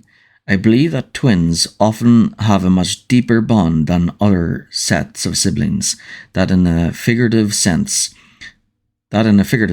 if you cut one, the other will bleed. I'd like very much to test this theory in a more literal way regarding pain levels. I find that filling a fresh wound with cut glass and sewing it closed again is a Second, Claire tossed the book aside and wiped her hands on her jeans, deciding that she had enough information to go on. She hoped quite sincerely that the corpse upstairs was Dr. Stoker's, that his black heart had failed him, and it was the thought of going to hell that had frozen his face into a mask of terror. And she abruptly realized that she had had more than enough of his atmosphere, that if she had to be in the infirmary for one more minute, she really was going to throw up. She turned and walked quickly to the door, was full of running by the time she reached the stairs. She took them two at a time and sprinted through the upstairs room, not looking at the body, not thinking about anything but the need to get out. When she hit the outside path that led back to the guillotine door, she collapsed against one wall and breathed in huge lungfuls of air, concentrating on keeping her gorge down. It took a couple of minutes before she was out of the danger zone. Yep, don't sing it. Yeah, do not sing Danger Zone. Well, when she felt ready, Claire plugged a fresh clip in her semi and started back toward the training facility. She realized that she had lost the second weapon Steve gave her somewhere between the torture chamber and the front door, but there was nothing on earth that would persuade her to step foot back inside. She was going to get Steve, and they would find those goddamn keys, and then they were getting the fuck away from the asylum that Umbrella had created at Rockford. Such language. Okay. Next page. Yes, we do love TikTok shop. Apparently, what's trending now is reasons to love Israel. Reasons to love Israel, 0. I gotta go. I hope you have a good evening. You too. I'll read until I've got up to halfway, and then I'll stop and get some sleep. Yeah, because I've got like mass in the morning. Okay. Yeah, it was good to see you again. Or hear from you, or read from you, or whatever. Okay. Steve cried for a while, and rocked himself back and forth for a while, dully aware that he had just done a very big thing. As far as lifetime experiences went, there was the small shit, and then the big, and then capital B big. There were some things that just changed people forever, and this was one of them. He had had to kill his own father. Both his parents, good people who meant no harm, were dead. That meant there was no one in the world who loved him now, and it was that thought that kept repeating itself, making him cry and rock back and forth. It was thinking about the Lugers that finally snapped him out of the private emotional hell he was in, that made him remember where he was and what was happening. He still felt entirely terrible, aching inside and out, but he started to tune back into his environment, wishing that Claire was with him, wishing for a glass of water. The Lugers. Steve rubbed at his swollen eyes and then pulled both of them from under his belt, staring down at them. It was stupid, unimportant, but somewhere in the back of his mind, he had finally connected that when he had taken the matched handguns off the wall, that was when he had been locked in and the heat had gone on. It had been a trap, and as far as he could figure, the only purpose of a trap like that was to keep someone from getting the weapons. Which means maybe they're useful for something besides shooting. Yeah, they were gilded and cool looking and probably expensive, but the Ashfords obviously weren't hurting for money, and if the guns had some kind of sentimental value, why were they being used as part of a trap? He decided that he wanted to go back and take a closer look at where they'd been hanging, see if putting them back did anything. It was a 2-minute walk back to the mansion, tops. He could be there and back in 5. Claire would wait for him if she got back first. And if I stay here, I'll just keep crying. He needed something to do. Steve stood up, feeling shaky and kind of hollow as he brushed dirt off his pants, unable to avoid looking over at where his father had died. He felt a rush of relief when he saw that Claire had covered him up with a piece of tarp. She was a great girl, though for some reason he suddenly felt kind of weird about her, about telling her all that stuff. He wasn't sure how he felt. He stepped outside and was vaguely surprised to see that he wasn't in the front yard of the training facility. He was also vaguely surprised that in the small, high-walled square he had walked into was what appeared to be a World War II Sherman tank, giant, mud-crusted treads, revolving turret with a huge gun, the whole deal. He might have been interested earlier, or at least more than just a little surprised.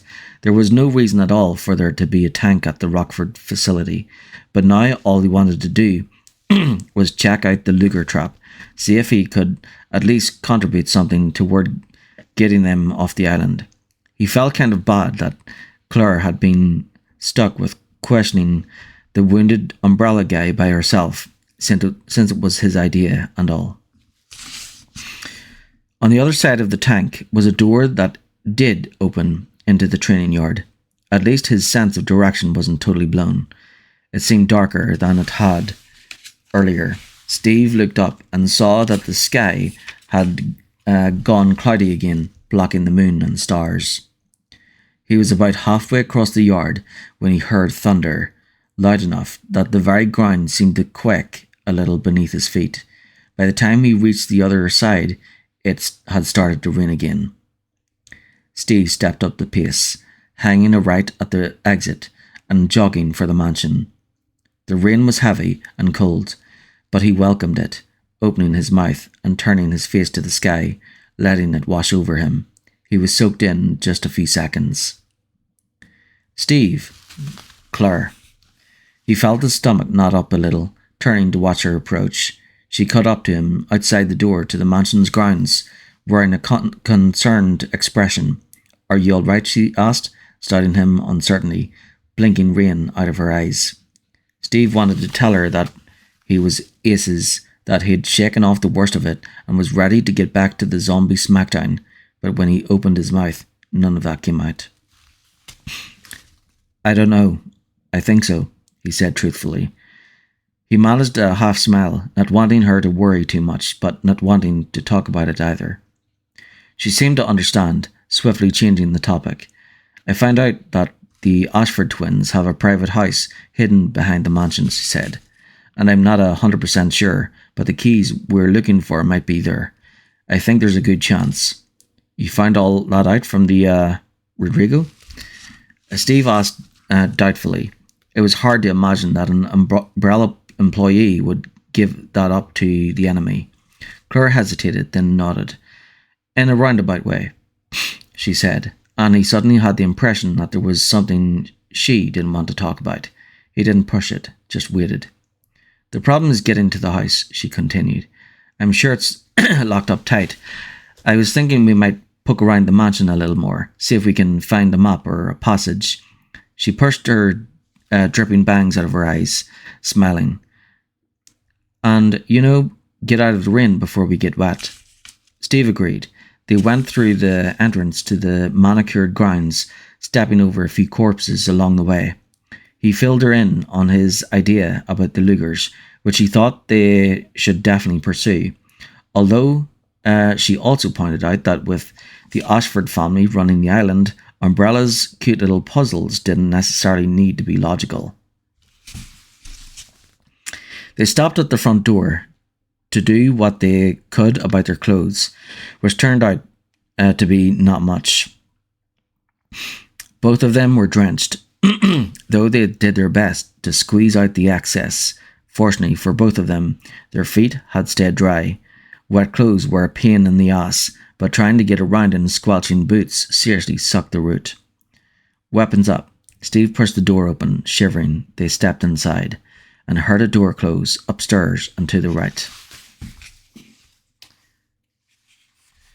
Alfred, Steve said, keeping his voice low. Bet you money.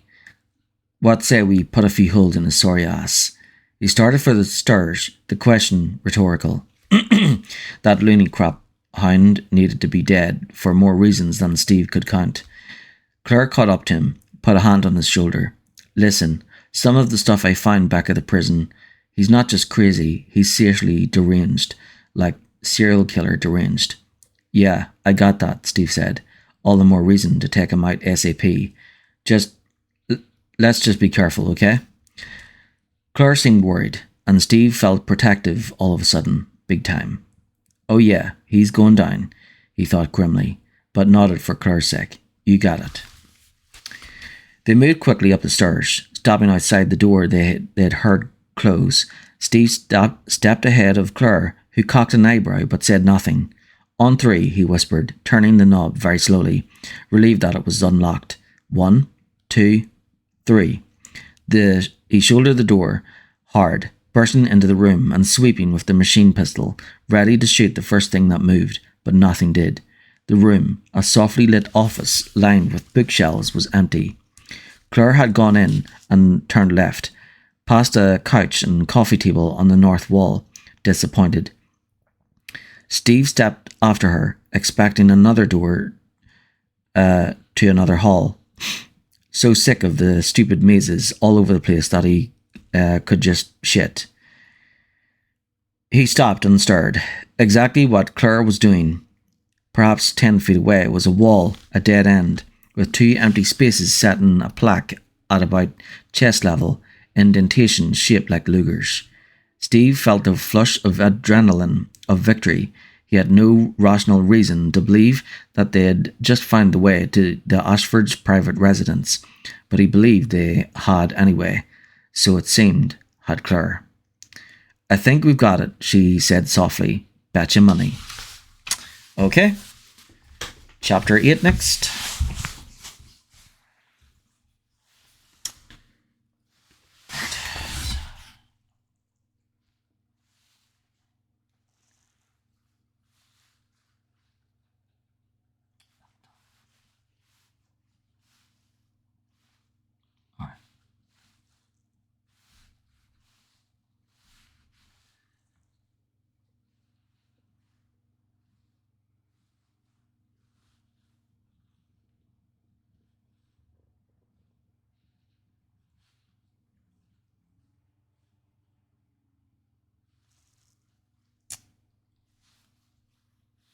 I'll look it up later.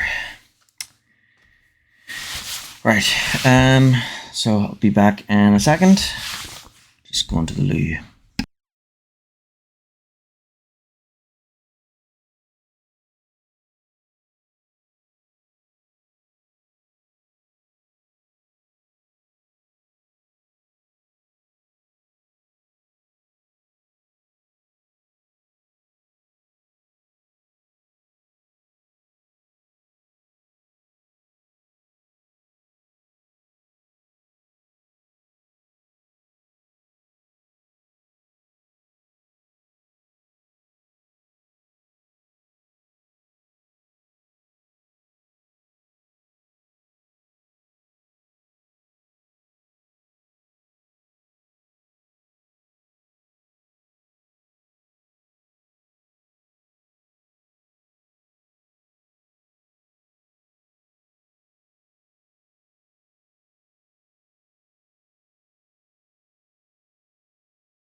Okay, I'm back.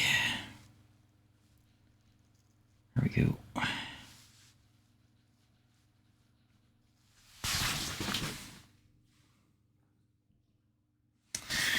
Right.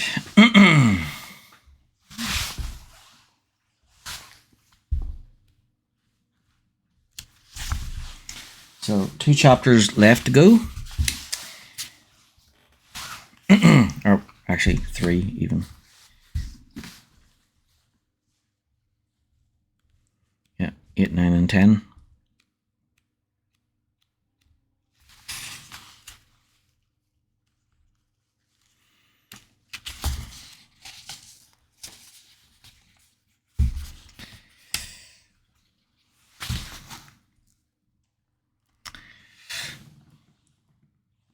Oh, what's this? Okay.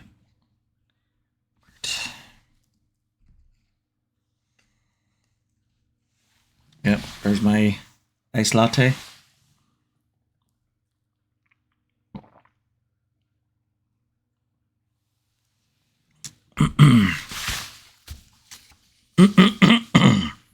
Yeah, so Claire was talking about lattes earlier. So Steve is like 17, almost 18, and Claire is 19, and Claire was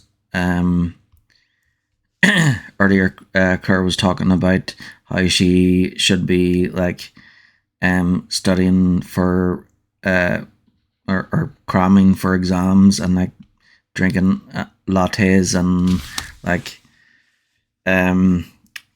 you know, being obsessed with motorcycles and stuff like that back home instead of like you know being at Rockford Island and surrounded by zombies and stuff like that. So I always thought Clara acted older than her years.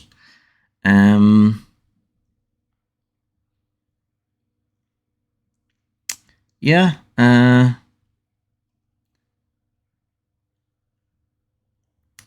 I think it's because so Chris is the expert. Claire, you know, she didn't have any, you know, gun practice really or anything or skills like that. But she kind of like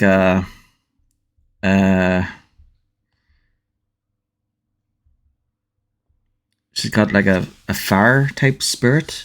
I guess that's why she's like into motorcycles and like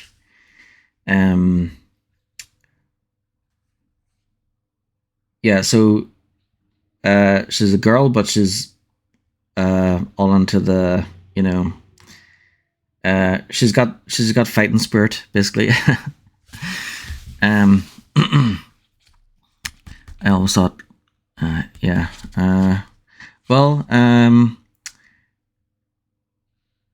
well, I suppose Raccoon City would have surviving Raccoon City would make anyone older than their years. Or well, surviving any kind of situation like that would probably give people you know, unexpected skills, especially if you're like surviving in extreme situations for a long time. Like here, so here in Northern Ireland, during and before the 70s, a lot of the anti-Irish laws still existed from like way back since the penal laws. Some of them were abolished in the 19th century thanks to Daniel O'Connell, but then after 1921 and 22, most of Ireland got freed. People voted for like Ireland to be free, but instead and most of Ireland voted to be free. But instead of England freeing the whole island, they decided to go back on their word and hold on to the 6 counties in the north.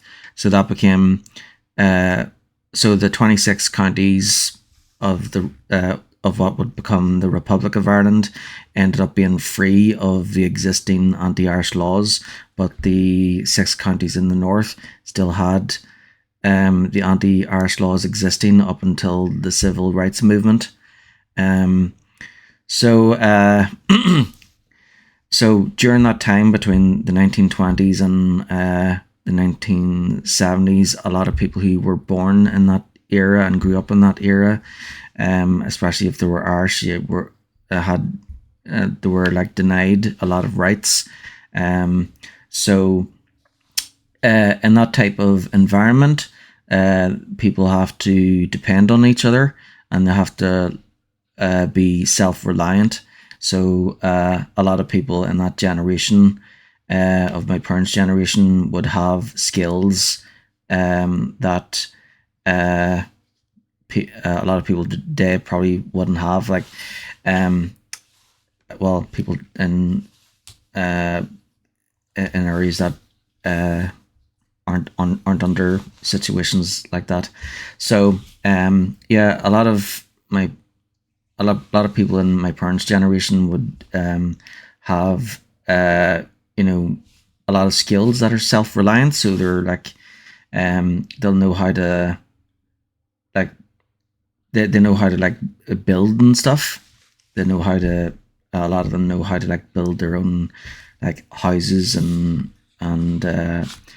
carpentry and bricks and everything and all of that. So yeah. So in places like Palestine and I'm sure in Africa too, and other places that are oppressed, there's going to be people that will end up being experts in certain skills, in several certain skills, because they need that in order to survive, if that makes sense. So yeah, like but what I thought was really cool was I saw a post of this guy who invented a kinetic powered washing machine. It's so cool. So he had like there's like these buckets and pipes, and it was like connected to a bicycle, but there was like no wheels on it. And whoever was on the non-moving bicycle could pedal, and it would turn the washing machine. So there were like clothes inside it, and it was moving around like a tumbler. So it was so cool. And then I saw another one. They actually two by this inventor called Ines Al Ghul, and she created a solar powered cooker and a solar powered water filtering system. So she would collect seawater and then put the seawater into the machine, and then it would filter the water. So it would basically remove all the salt and make it drinkable. So it's so cool. and it it runs on solar energy, so it's so awesome. So I love creativity. So do like one of my favorite shows growing up was Art Attack, and it was hosted by Neil Buchanan, and yeah, it'd always do like a big art at the end, and then it'd for most of the show it'd like show how to show kids how to create stuff, and it was awesome. yeah, I like creativity, because it's great. Okay, so it's 12:34 in the morning, so better hurry up and get to sleep. So, chapter 8. Oh, wow. This is wow, Claire thought. Wow, Steve whispered, and she nodded, feeling entirely out of her depth as she took in her new environment. Had she said serial killer crazy? More like a serial killer convention. There'd been another puzzle after the Lugers had opened the wall, having to do with numbers and a blocked passage.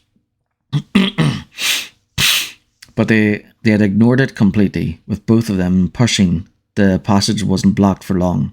Outside, once again, they could see the private house, perched on a low hill, like some brooding vulture in the pouring rain. It was a mansion, really, but nothing like the one they'd just left. It was much, much older, darker, surrounded by the decrepit ruins of what had once been some kind of a sculpture garden. Stone cherubs with blind eyes and broken fingers watched them wend their way toward the house. Gargoyles with eroding wings shattered pieces of marble underfoot.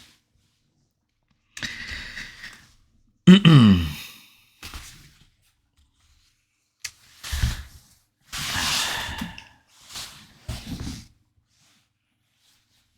we go. I was supposed to. There we go. Right.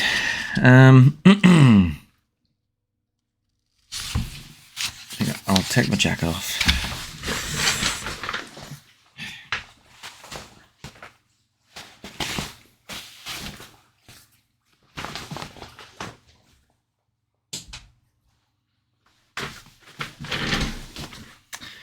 Oh yeah, it's the 1st of February now, so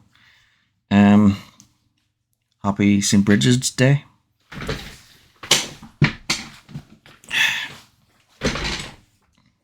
Happy Bridget's Day, happy St. Bridget's Day, and happy Inbooks Day. Yeah, it's 3 days in one.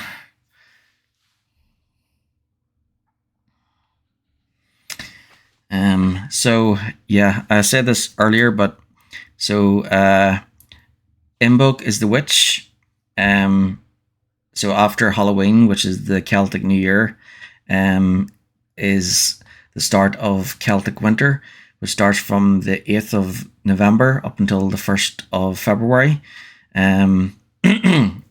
So Celtic winter is known as the season of the witch. And Imbolc is the witch. So 1st of February represents the end of Celtic winter. And there's like a superstitious thing to it where if today is going to be a good day, it means the witch is out collecting sticks and in preparation for the winter to last even longer. And if the day is bad, then it's good because it means that winter is almost over. And then it's Bridget's Day. So Bridget is the goddess of fertility, feminism, and the harvest. So actually, it makes more sense to drink to her than it is to drink to St. Patrick. So yeah, she's like a goddess representing spring. And then you've got the Saint Bridget of Kildare. So she was born in Louth, and she's got like a shrine in Kildare, and she ended up being a nun or something, I think, and she performed Ireland's like first abortion apparently. So oh yeah, hold on, I'll be right back.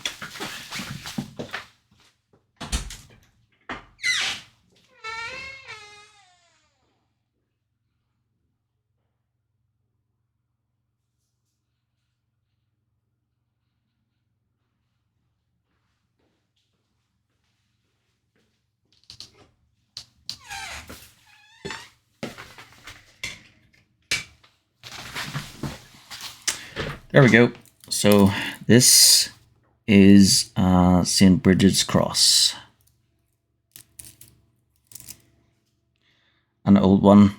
So I'll probably be getting another one tomorrow.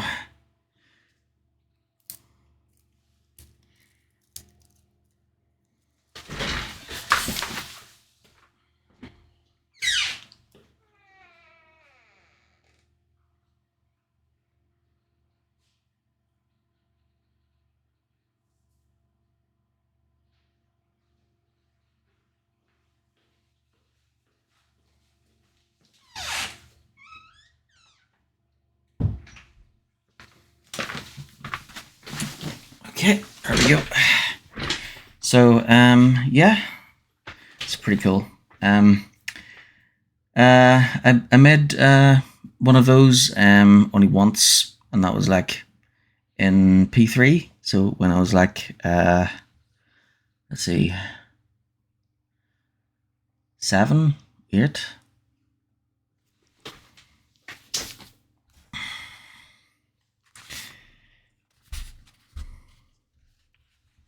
Okay, good.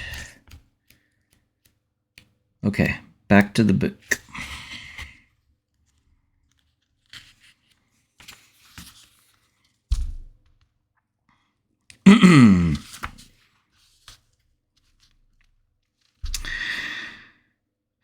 Creepy, definitely. But this is so far beyond creepy, it's not even in the same category.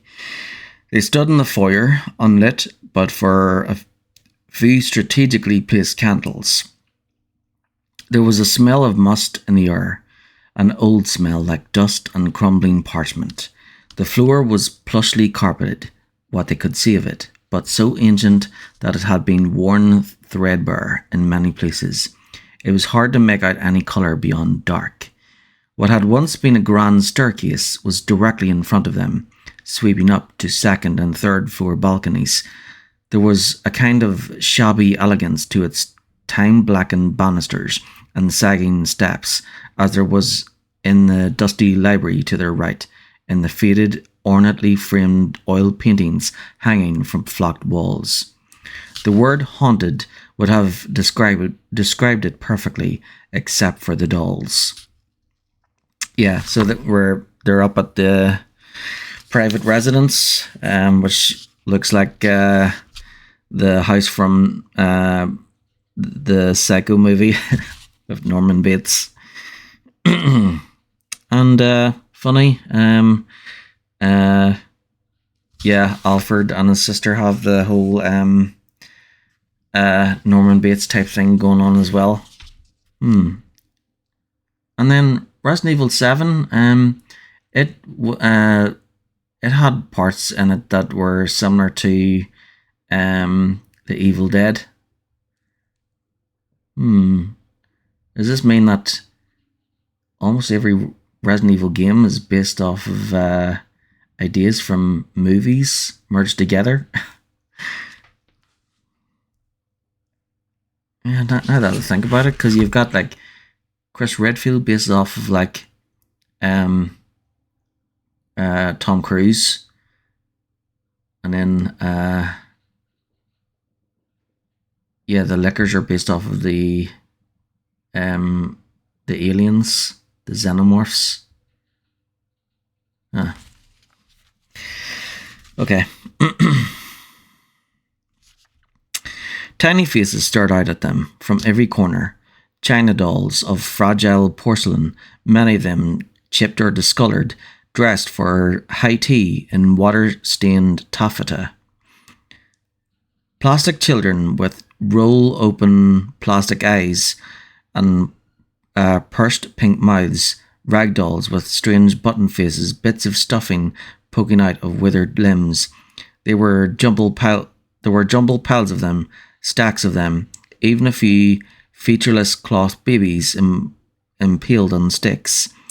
There was no sane order to their placement that Claire could see. Yeah, in Resident Evil games they try to put in several different phobias.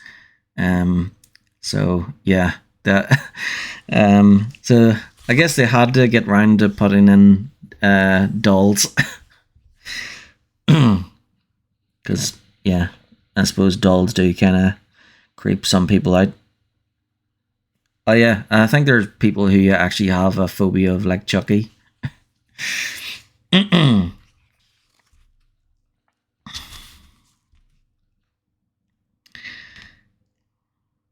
Or even, in Toy Story, when you see there's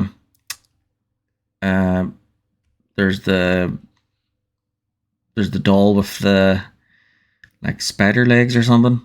It's a baby's head of a doll, and it's got, like, spider legs and stuff. Yeah.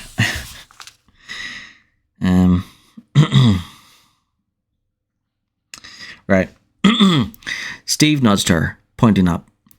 For just a second, Claire thought she was looking at Alexia hanging from the eaves, but of course it was another doll, life-size. This one dressed for her bizarre lynching in a simple party dress, flowered hem floating around her slender synthetic ankles. Maybe we should, Claire started and froze, listening. The sound of someone talking filtered down to them from upstairs. A woman's voice. She sounded irate, and cadence of her speech rapid and harsh. Alexia. The angry voice was followed by a kind of pleading, whining tone which Claire immediately recognized as Alfred's. "Let's drop in for a chat," Steve whispered, and without waiting for a response, he headed for the stairs. Claire hurried after him, not at all sure it was a good idea, but not wanting to let him go it alone either.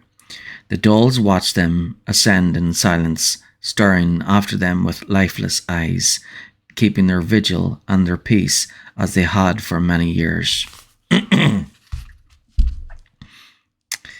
Alfred never felt closer to Alexia than when they were together in their private rooms, where they'd laughed and played as children.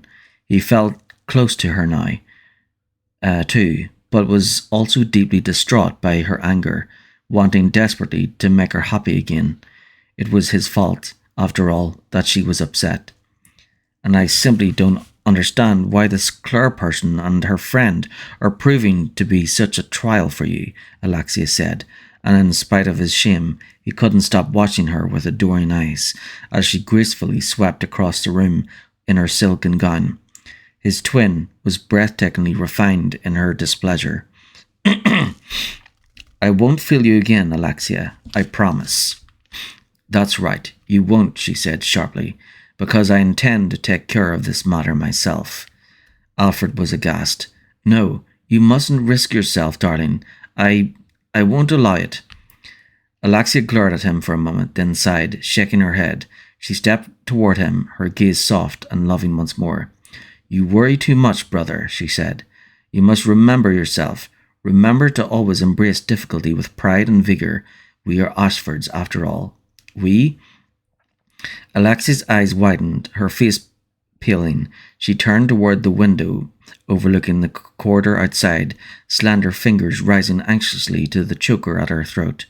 "There's someone in the hall." "No." Alexia had to be kept safe. No one must touch her. No one. It was Claire Redfield, of course, finally here to fulfill her assignment, to assassinate his beloved. Frantic to protect her, Alfred spun around, searching.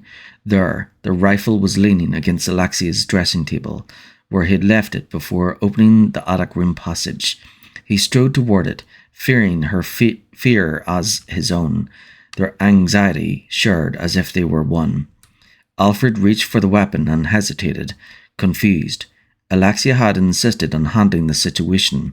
She might be angry again if he interfered, but if something happened to her, if he lost her. The handle to the door rattled suddenly, just as Alexia stepped forward, snatching up the rifle herself. She barely had time to lift it before the door burst open with a crash. It was the first time in almost 15 years that their inner sanctum had been breached, and Alexia was so shocked by the intrusion that she didn't fire right away, not wanting Alfred to be hurt, not wanting to die. The two prisoners had guns, had them pointed directly at her.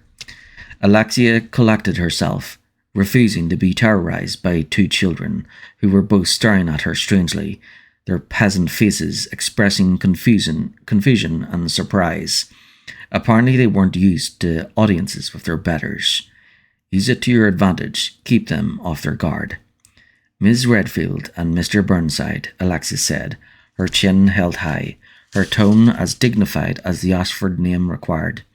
We meet at last. My brother tells me that you've caused quite a lot of trouble.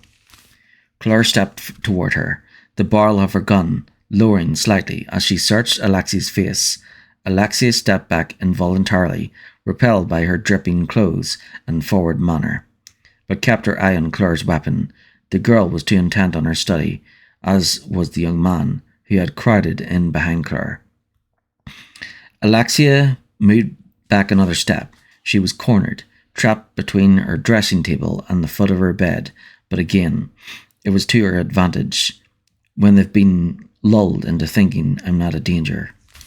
You're Alexia Ashford? The boy asked, amazed or awed, his mouth open. I am. She wouldn't be able to tolerate such rudeness for much longer, not from one so far beneath her. Claire nodded slowly, still looking into her eyes boldly, pertinently. Alexia, where's your brother? Alexia turned to look at Alfred and started, because he was nowhere in the room. He had left her to confront these people by herself. No, it can't be. He'd never desert me like this. Movement to her right, but she realized as she turned to look that it was only the mirror, and Alfred was looking back at her. It was her face, lips painted and lashes curled, but his hair, his jacket. She raised her right hand to her mouth, shocked, and Alfred did the same, watching her, feeling her astonishment, as if they were one. Alexia screamed, dropping the rifle, forgetting all about the two trespassers as she pushed past them, not caring if they shot her or not. She ran for the door that connected her room to Alfred's, screaming again as she spotted the long, blonde wig on the floor, the beautiful gown crumpled next to it. Weeping, she pushed through the door, a revolving panel fleeing across Alfred's room. My room. Not sure where she was going as she stumbled through the corridor, running for the stairs. It was over. It was all over. Everything ruined. Everything a lie. Alexia had gotten away and never come back. And he had. She was. The twins suddenly knew what had to be done. The answer shining through the spinning blackness of their mind, showing them the way. They reached the stairs and headed down with plans forming, understanding that it was time, that they truly would be together now because it was finally time. But first, they'd destroy it all. Holy shit, Steve said, and when he couldn't think of anything else to say, he repeated it. So Alexia was never here, Claire said, wearing the same dumbfounded expression that he suspected was on his own. She walked over and picked up the wig, shaking her head. Do you think she ever existed at all? Maybe as a kid, Steve said. There was this older guard at the prison who said he had seen her once, like 20 years ago, back when Alexander Ashford ran things. For a few seconds, they just stared around the room, Steve thinking about how Alfred had looked when he had seen himself in the mirror. It had been so pathetic. He had almost felt bad for the guy. Thinking all this time that his sister lived here, probably the only person in the world who didn't think he was a total prick, and it turns out he doesn't even have that. Claire shook herself like she had a sudden chill and got them back on track. We'd better look for those keys before one of the twins comes back. She nodded toward the narrow ladder at the head of the bed. It led up to an open square in the ceiling. I'm going to look up there. You check around here. Steve nodded, and Claire disappeared through the opening in the ceiling. He started to open drawers and rifle through them. You wouldn't believe what's up here, Claire called down, just as Steve discovered a drawer full of silky lingerie, panties and bras, and a bunch of other stuff he couldn't begin to guess at. "Ditto," he called back, wondering what lengths Alfred had gone to in order to play Alexia. He decided he didn't really want to know. He heard Claire thumping around overhead as he went to the dressing table and started to dig. A lot of makeup and perfume and jewellery, but no proofs or emblems, not even a house key. It's a good thing, the author didn't include the controversial thing that Claire shouted at Alfred/Alexia. Remember? Yeah. That kind of thing would not be acceptable in today's games. Okay, nothing yet, but hey, there's another ladder, Claire shouted. Good thing, Steve thought, finding a box of stationery with little white flowers on the paper. He was getting more nervous about Alfred coming back and wanted to get out of his freaky room of sister psychosis as soon as possible. There was a tiny white card on top of the stationery envelopes. Steve picked it up, noting the strong feminine hand. Dearest Alfred, you are the brave, brilliant soldier, ever fighting to reinstate the Osford name to its former glory. My thoughts are with you always, beloved. Alexia. Ick. Steve dropped the card, making a face. Was it just him, or had Alfred created a seriously unnatural relationship with his imagined sister? Yeah, but it wasn't real. It wasn't like they could do anything physical. Double ick. Again, Steve decided he'd rather not know. Steve, I think I found them. I'm coming down. Overwhelmed by an instant rush of hope and optimism, Steve grinned, turning toward the ladder, the words music to his ears. No shit. Claire's shapely legs appeared, her voice much clearer, and he could hear the same excitement in her response as she quickly descended. No shit. There was this little merry-go-round up there, an attic room above that. Oh, and you gotta check out this dragonfly key. An alarm suddenly started blaring, echoing through the giant house, loud and insistent. Claire jumped off the bed, holding 3 proof keys and a slender metal object in her hand. They locked gazes, exchanging the look of confused fear, and Steve realized he could hear the alarm outside too, with the hollow, metallic sound of an announcement being made over a cheap sound system. It sounded like it was being broadcast over the entire island. Before either of them could say a word, a calm voice began speaking through the bleeding sirens, cool and female, the voice of a recorded loop. The self-destruct system has been activated. All personnel evacuate immediately. The self-destruct system has been evacuated. All personnel. That bastard, Claire spat, and Steve was right there with her, silently cursing the pompous little freak, but only for about 2 seconds. They had to get to that plane. Go, Steve said, scooping up Alfred's rifle and putting his hand on Claire's back, urging her toward the door. Umbrella's Rockford training facility and detainment centre, the place where Steve had grieved his mother and lost his father, where the last descendant of the Ashford line had quietly gone mad and Umbrella's enemies had unleashed the beginning of the end, was about to go bye-bye, and he didn't particularly want to be around when it did. Claire didn't need any advice on the matter. Together, they hustled through the door and ran, leaving the sad remnants of Alfred's twisted fantasy behind.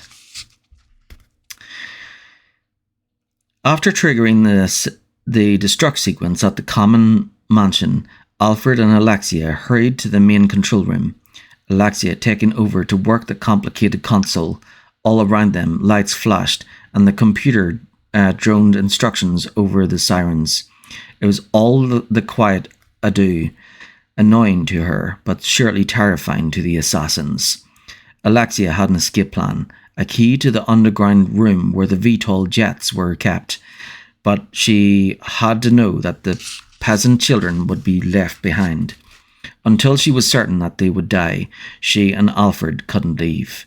Oh, they'll die, she thought, smiling, hoping that they weren't caught in any of the direct explosions. Better that they should be wounded by flying debris, that they should lie in torment as their lives slowly ebbed away, or perhaps the island's surviving predators would stalk and kill them, swallowing them down in great bloody chunks. Alexia pulled up the security system cameras for the common mansion and grounds, eager to see Claire and her little knight cowering in fear or screaming in panic. She saw neither. The mansion was empty, the lights and sounds of the imminent disaster carrying on uselessly, alerting bare corridors and closed rooms. They might still be in her home, too afraid to leave, desperately hoping that the destruction will bypass them there. It wouldn't, of course. There was nowhere on the island that wouldn't be affected. Alexia saw them then, and felt her good humour disappear, her hatred boiling back into rage. The screen showed them at the submarine dock, the boys spinning the wheel. The sky was starting to lighten, shading from black to deep blue, the setting moon's pale light defining their sly and furtive scheming. No, there was no chance for them. True, the empty cargo plane was still docked, the bridge raised, but Alfred had thrown the proofs into the sea after the airstrike. They couldn't possibly believe that they had a chance. Except they were in my private rooms. No, Alexia shrieked, pounding her fist on the console, furious. She would not have it. Would not. She'd kill them herself, claw their eyes out, tear them up. There's the tyrant, Alfred whispered in her ear. Alexia's rage turned to passion, to exhilaration. Yes, there was the tyrant, still in stasis, and it was intelligent enough to follow directions, provided they were simple, provided one pointed it the right way.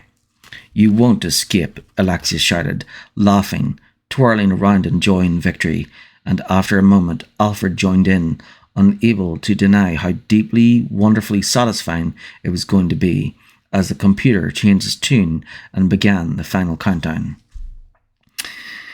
So Alfred thinks he's his a dead sister. So he thinks he's two people. The run to the plane was a blur, a mad dash of the Ashfords' terrible home, and down the rain-slick hill, to the mansion and downstairs, down more stairs, to a tiny dock where Steve called up the submarine. Every step of the way, the alarms drove them faster, the continuous vocal loop reminding them of the obvious. Just as they were climbing out of the sub, the bland female voice stopped repeating itself and began a new message, and though the words weren't exactly the same, Claire had a sudden vivid memory of Raccoon, of standing on a subway platform as another self-destruct loop had announced that the end was near. The self-destruct sequence is now active. There are 5 minutes until initial detonation. Well, that blows, Steve said, the first thing he'd said since they'd left the private mansion, and in spite of her fear that they wouldn't make it in time, in spite of her exhaustion and the horrible memories she knew should be taken away with her, Steve's deadpan utterance struck her as hilarious. It does blow, doesn't it? Claire started laughing, and though she tried to put an immediate stop to it, she couldn't quite manage. It seemed that even imminent death couldn't stop the giggles. That, or hysteria, had turned out to be a lot funnier than she would have expected, and the look on Steve's face wasn't helping. Hysterical or not, she knew they had to move. Go, she choked, motioning him forward. Still looking at her as though she'd lost her mind, Steve grabbed her arm and pulled her along with him. After a few stumbling steps and the realization that her laughing fit might kill them both, Claire got hold of herself. I'm okay, she said, breathing deep, and Steve let her go, a look of relief crossing his pale face.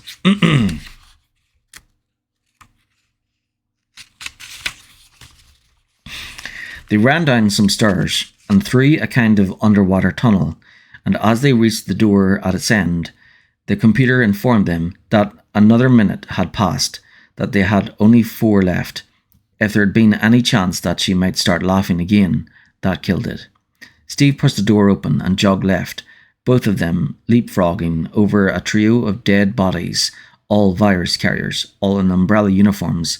Claire thought of Rodrigo suddenly, and her heart twisted. She hoped that he'd be safe where he was, or that he was well enough to get away from the compound, but she couldn't kid herself about his chances. She silently wished him luck, and then let it go, following Steve through another door. Their journey had ended in a huge, dark metal-lined cavern, a hangar for seaplanes, and their hope of escape was sitting right in front of them, a smallish cargo plane floating just beneath the grid platform they were on. Not far to the right, blue pre-dawn light defined the giant gateway that opened into the sea. "Over here," Steve said, and hurried toward a small lift at the edge of the platform, one with a standing control board. Claire joined him, fumbling the 3 emblem proofs out of her pack. "The self-destruct sequence is now active. There are 3 minutes until initial detonation." The control board had a panel on top with 3 inset hexagonal spaces. Steve grabbed 2 of the proofs, and together they pressed all 3 of them home. "Oh man, please, please, please." There was an audible click, and the panel switches lit up, a deep hum coming from the body of the standing machinery. Steve laughed, and Claire realized she had been holding her breath when she was suddenly able to breathe again. "Hang on," Steve said, and swiped his hand over the panel, flipping them all over. With a small jerk, the lift began to lower at an angle as the plane's rounded side door opened, folding down to create a step ladder. Claire felt like it was all happening in slow motion, a kind of unreality to it as the lift met the base of the steps, jerking again to a stop. It was hard to believe that it was finally happening, that they were actually going to make it off Umbrella's cursed island. To hell with believing it. Just go. They boarded the plane, Steve running forward to get it flight ready, while Claire quickly checked out the rest of it. A large, mostly empty cargo area constituted the bulk of the plane, sealed off from the cockpit by a soundproof metal hatch. There weren't any creature comforts beyond a closet with a porta-john behind the pilot seat. But there was a footlocker at the rear of the cockpit that contained 2 plastic gallon jugs of water, much to Claire's relief. Though muffled, they could still hear the recording resonating through the hangar as Steve found the controls for the door, the hatch lifting and sealing as the countdown went to 2 minutes. Claire hurried to his side, her heart really starting to pound. 2 minutes was nothing. She wanted to help, to ask what she could do, but Steve's full concentration was on the instrument panel. She remembered what he had said about iffy flying skills, but since she didn't have any at all, she wasn't complaining. The seconds ticked past, and she had to force herself not to start babbling nervously, not to do anything that might distract him. The plane's engines had been rumbling, the sound getting steadily louder and higher pitched, Claire's nerves tightening to match, and when the dreaded computer female spoke up again, Claire found herself gripping the back of Steve's chair, her knuckles white. "There is now 1 minute until initial detonation. 59, 58, 57. What if it's too complicated? What if he can't do it?" Claire thought, fairly certain she was about to explode. 44, 43. Steve straightened abruptly, grabbing a gear shift looking thing to his right and nudging it forward before placing his hands on the yoke. The engine sounds got much louder, and slowly, very slowly, the plane started to move. "You ready yet?" he asked, a grin in his voice, and Claire nearly collapsed with relief, her knees weak with it. 30, 29, 28. The plane edged forward beneath a low metal bridge, close enough to the door now that she could see small waves breaking against the metal siding. There was a loud thump overhead, as though the bridge had scraped the top of the plane, but they kept moving, slow and steady. 17, 16. As Steve steered into the open water, the countdown reached 10, and then there was too far away to be heard. As the engines got impossibly louder and they picked up speed, the smooth ride turning bumpy as they started to run over the waves. There was just enough light in the sky now for Claire to see the island's shore off to the right, rocky and treacherous. There were low cliffs bordering much of Rockfort, rising up out of the water like rough fortress walls. Right before Steve started to pull back on the yoke to lift the speeding plane up and away, Claire saw the first explosions, the sounds hitting the second leader, a series of deep, thundering booms that quickly grew distant, dropping off as Steve gently raised them up. As the cargo plane took to the air, giant billows of black smoke rose into the early dawn, casting shadows over the disintegrating compound. Flames were catching everywhere, and though she didn't know the exact layout of what she was looking at, she thought she saw the Ashford's private home being gutted by fire, an immense orange light rising up behind what was left of the mansion. There were still structures standing, but immense pieces of them were suddenly missing, blown into rubble and dust. Claire took a deep breath and let it out slowly, feeling knotted muscles begin to unclench. It was all over. Another umbrella facility lost because of the scientific integrity they continued to violate, because of a moral vacuum that seemed to be an elemental component of the company's policies. She hoped the tortured, twisted soul of Alfred Ashford had finally found some kind of peace, or whatever it was he truly deserved. "So, where to?" Steve asked casually, and drawn back from her wandering thoughts, Claire turned away from the side window, grinning, ready to kiss the pilot. Steve caught her gaze with his, also grinning, and as they looked into each other's eyes, the seconds stretching, it occurred to her for the first time that he wasn't just a kid. No kid would look at her the way he was looking at her now. And in spite of her firm decision not to encourage him, she didn't look away. He was a good-looking guy, definitely, but she had spent most of the last 12 hours thinking of him as an obnoxious kid brother, not exactly easy to get past, even if she wanted to. On the other hand, after what they'd been through together, she also felt very close to him in a way that was solid, strong, an affection that seemed perfectly natural, and Claire broke the eye contact first, looking away. They'd been free and safe for all of a minute and a half. She wanted to digest that for a little while before moving on. Steve returned his attention to the controls, looking a little flushed, and there was another thump on the roof, like back in the hangar. "What is that?" Claire asked, looking up as though she actually expected to see something through the metal. "No idea," Steve said, frowning. "There's nothing up there, so..." Crunch! The plane seemed to bob in the air, and Steve hurried to compensate. As Claire instinctively looked behind them, the destructive sound had come from the hold. "The main cargo hatch came open," Steve said, tapping at a small flashing light on the console, punching another button. "I can't get it to close." "I'll check it out," Claire said, and at Steve's unhappy expression, she smiled. "You just keep us in the air, okay? I promise not to jump." She turned toward the hold, and as Steve looked away, she casually grabbed the rifle hanging off the back of the co-pilot's chair, the one Alfred had dropped. She still had the semi, but the laser sight on the rifle meant pinpoint accuracy.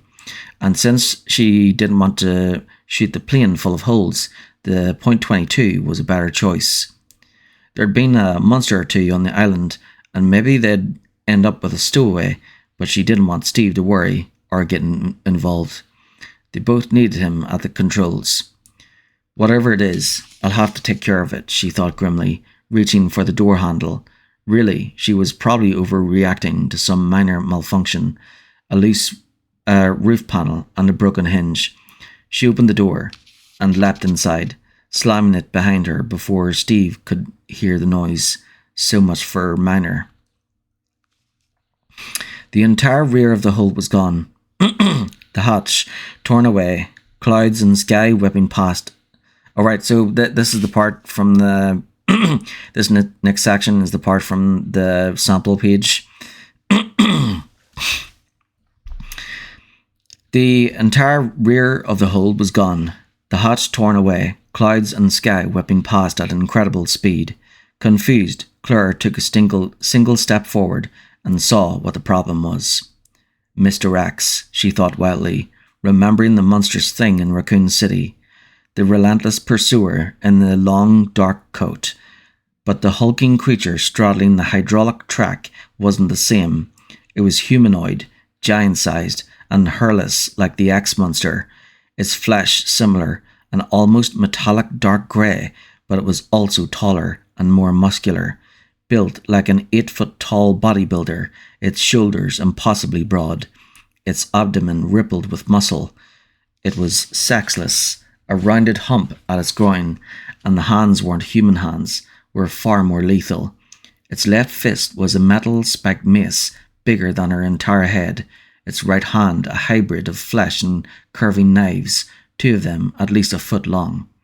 And it's not wearing a coat, she thought randomly, as the monster turned its cataract white eyes to look at her before throwing its head back and roaring, an explosive howl of bloodlust and fury.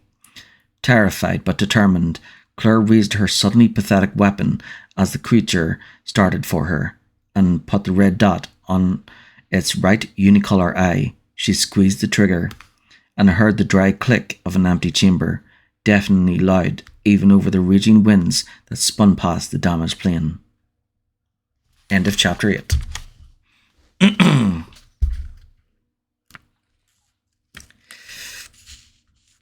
Chapter 9 next.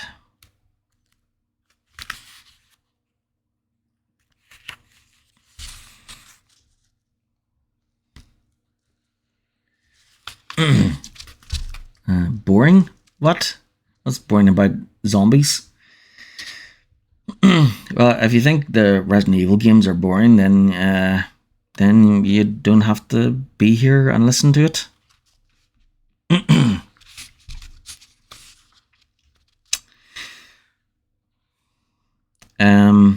Okay. Chapter 9. There wasn't a curse word strong enough to accurately express her dismay. Claire instantly dropped the useless weapon and ran, dodging to the right, not wanting to end up trapped in the corner, unable to believe that she hadn't thought to check the goddamn weapon. There were 6 or 7 crates stacked against the wall, near the cockpit door, but no cover there. On either side, the thing would have her penned in. Go, go, go. She scurried along the right wall, the lumbering creature slowly turning to follow. She grabbed the semi from under her belt and flicked the safety off by feel, afraid to look away from it. It stumped toward her on tree trunk legs, eerily focused on her every step. The cargo hold wasn't all that big, maybe 35 feet long and 12 wide. Too soon she was at the rear of the plane, icy air suddenly pulling at her, working to suck her out into the clouds. Crouching, trying not to think about a misstep, Claire darted across the open space and reached the other wall, grabbing at a raised ridge of metal with trembling fingers. Pretty good. Almost half done.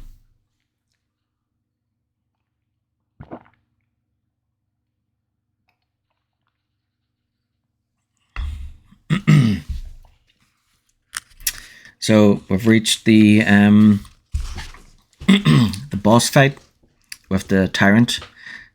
So we're at the the part where Claire's fighting the tyrant boss on the plane, and so it's before they get to the Antarctic.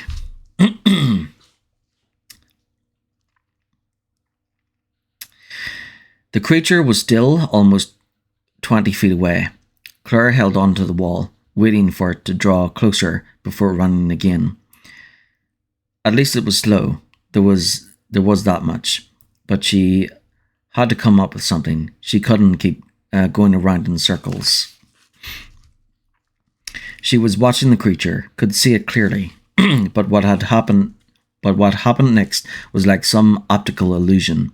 It dropped its silvery head slightly, and was suddenly 5 feet away. The distance closed in a fraction of a second, and it was bringing its right arm down, parting the air with an audible whoosh, knives flashing. Claire didn't think. She moved, her stomach suddenly in her throat, her own action a blur to herself. For a split second, she was only a body, ducking and sprinting, and then she was on the other side of the plane, all the way up by the stacked crates, looking back at the creature slowly turned. Looking back as this creature slowly turned. Ah, shit on this. The plane would survive a few holes. She opened fire, sent 8 9mm rounds in a tight grouping right at the centre of its chest, and all of them hit. She saw the black-rimmed holes open up near where its heart would be if it was human. No blood, but moist, dark tissue was exposed, forming spongy lumps around the wounds. The creature stopped in its tracks and started again in about 2 seconds, one slow step after another, its focus unchanged. Yep, that's so cool. This is the last of the Resident Evil books, so yeah, the rest of the games should go by much faster. A stab of panic hit her. Gotta get out of here. It's going to kill me. Get Steve. Another gun, maybe. No, she couldn't, and it wouldn't help. It would only make things worse. Mr. X had been programmed for a single purpose, to obtain a virus sample. She suspected that this creature was after her specifically, and if she left the hold, the creature would just tear through the hatch, killing her and Steve. At least this way, he might have a chance, and 9mm was the heaviest firepower on board. If it could take 8 rounds in the chest, another gun wasn't going to make a difference. Try for a headshot, like the one-armed monster. She could try, but she had the feeling that something that didn't bleed probably wouldn't go blind either. Its eyes were strange, perhaps they weren't even used for sight, and there was also the fact that they were on a moving plane, one that shook and wavered. Without a scope, how was she supposed to target, let alone hit? All that passed through her mind in about a second, and then she was moving again, edging toward the back of the plane once more.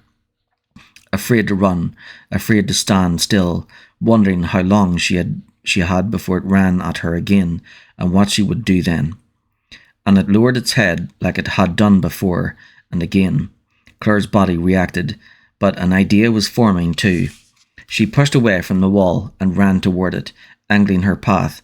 If this doesn't work, I'm dead.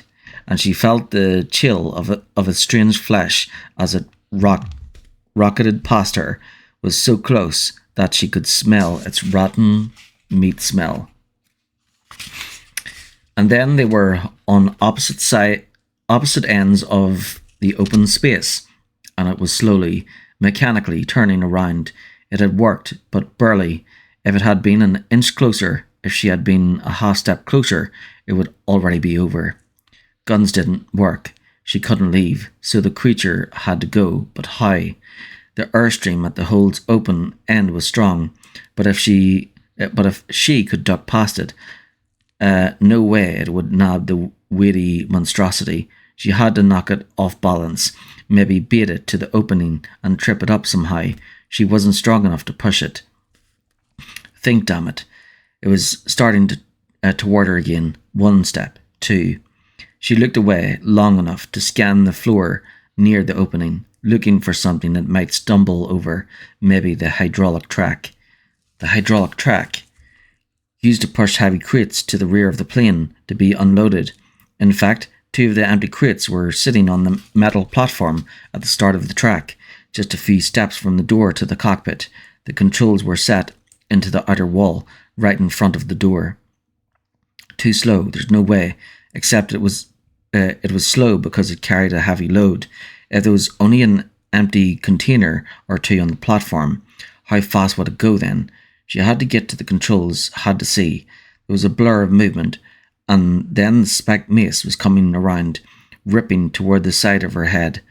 Claire jumped forward, instinctively sidestepped, but not quite fast enough. The spikes didn't get her, but its powerful forearm did, bashing painfully into her ear, knocking her off her feet. Instantly, the creature crouched and brought its right arm down, but she was already in motion, rolling to the second she hit the floor. The hand blades hit the deck, and sparks flew, the creature howling in rage as Claire sprang to her feet, trying not to notice her throbbing ear or the tiny black dots that swarmed at the edges of her vision. She ran for the hydraulic controls instead, as the creature rose to its feet, its movements mechanical again, as emotionless as it had been furious only seconds before. A few running steps, and she was looking down at a simple control panel, power switch, a dial for entering approximate weight, buttons for back and forth, a tiny readout screen, an emergency shut-off. Claire hit the power switch, twisting the weight dial to the maximum limit, just under 3 tons. She shot a look at the creature, still at a safe distance, and saw that it was only a step or two from being in the direct path of the platform. Her hand hovered over the blue switch that would move it forward, that should send it bulleting down the hold at an incredible speed. With only a few pounds of empty container where 3 tons was expected, it would mow the creature down like a blade of grass. Almost. Now.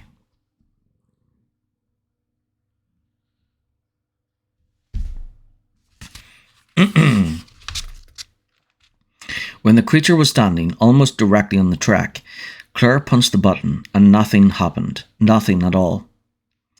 Shit. She fumbled for the power switch again. Maybe she hadn't turned it on, and she saw what was on the little readout screen and groaned aloud. The simple instructions read, charging for load, wait for tone. Good God, how long will that be? The creature was still 20 feet away, walking almost directly along the track. She might not get a better shot at it, because another blow could very well mean her death. But if she stayed where she was, and the creature got to her before the platform was charged, she'd be trapped between the wall and the storage crates. It would bludgeon her into pulp against the cockpit door. Better to run for it. Better to stay put. Claire hesitated to touch too long, and the creature was in motion again. It swept toward her like a natural disaster, and it was too late. Not even time to turn around and flee into the cockpit. Ping! And it brought its spiked left hand down just as Claire slammed the switch, her eyes squeezed closed, sure that the world was about to disappear in a blizzard of pain. As the creature shot away from her, roaring, the empty crates lifting it off its feet, powering it away. Before she could begin to accept that the plan was working, the creature used one of its incredible bursts of speed and got in front of the barreling container, just enough to get some leverage to push against it. But Claire didn't wait to see which force was greater. She opened fire again, 2-3 bullets hitting it in the head, bouncing harmlessly off its armoured skull, but distracting it too. The creature struggled another half second, and then it and the 2 crates were gone, plunging into the dusky sky. Claire stared out at the passing stream of atmosphere for a time, knowing she could feel limp with relief, that she'd killed the monster, that she'd survived another umbrella disaster, that they were finally safe. But she was simply wrung out, any possibility for strong emotion having flown out the back along with Mr. X's big brother. Please, let it be over, she said softly, and then turned and opened the door back into the cockpit. As she hopped the 2 steps up to the pilot area, Steve glanced back at her, frowning. What happened? Is everything okay? Claire nodded, flopping down in the seat next to him. Absolutely beat. Yeah, score 1 more for the good guys. Oh, the rear cargo hatch is gone. Are you kidding? Steve asked. Nope, Claire said, and yawned widely, suddenly overwhelmed with fatigue. Hey, I'm going to rest my eyes for a minute. If I fall asleep, wake me up in 5, okay? Sure, Steve said, still looking confused. The hatch is gone?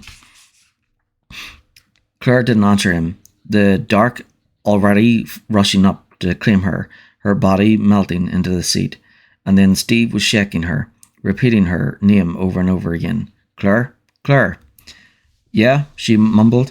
Sure, she hadn't slept as she cracked her eyes open, wondering why Steve would want to torture her like this, until she saw his expression, and a bolt of alarm jolted her awake.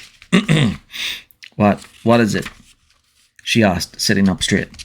Steve looked really worried. Like a minute ago, we changed direction, and then the controls suddenly locked down, he said. I don't know what it is. There's no radio, but everything else is still working fine, except I can't steer or alter altitude or speed.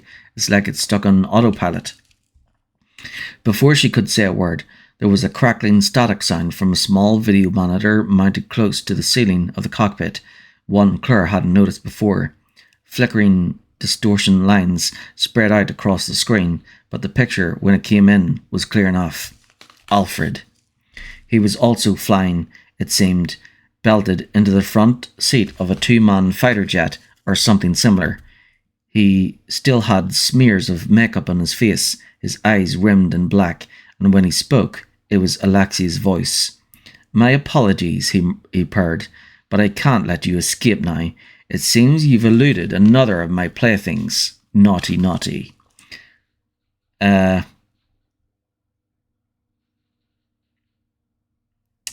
Okay. TikTok, don't take me down for saying this. I guess they did include the controversial quote, but they left it for later.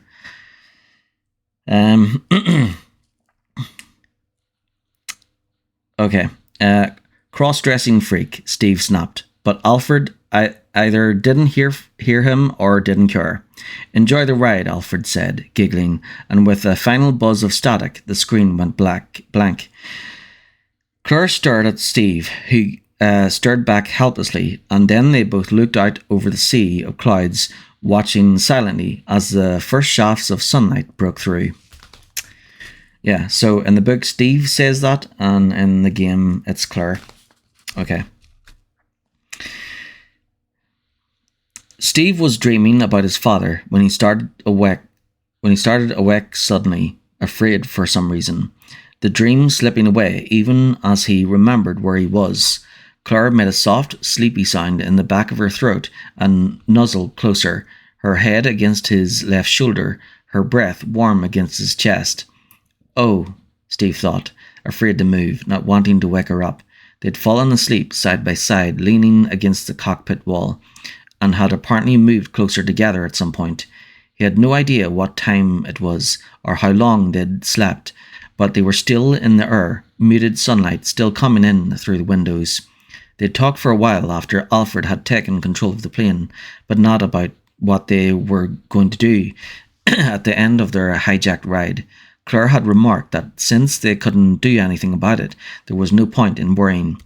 Instead, they'd eaten. Claire had nabbed a few packs of vending machine nuts, for which Steve would be eternally grateful, and done their best to wash up using a little of the bottled water, and then really talked.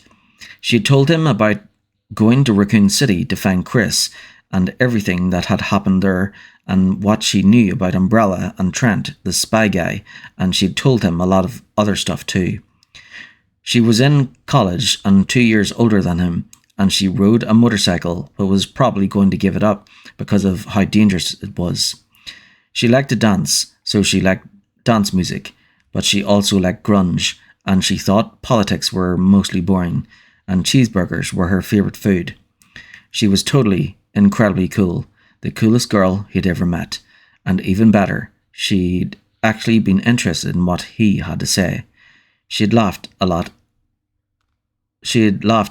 a lot of his jokes and thought it was cool that he ran track.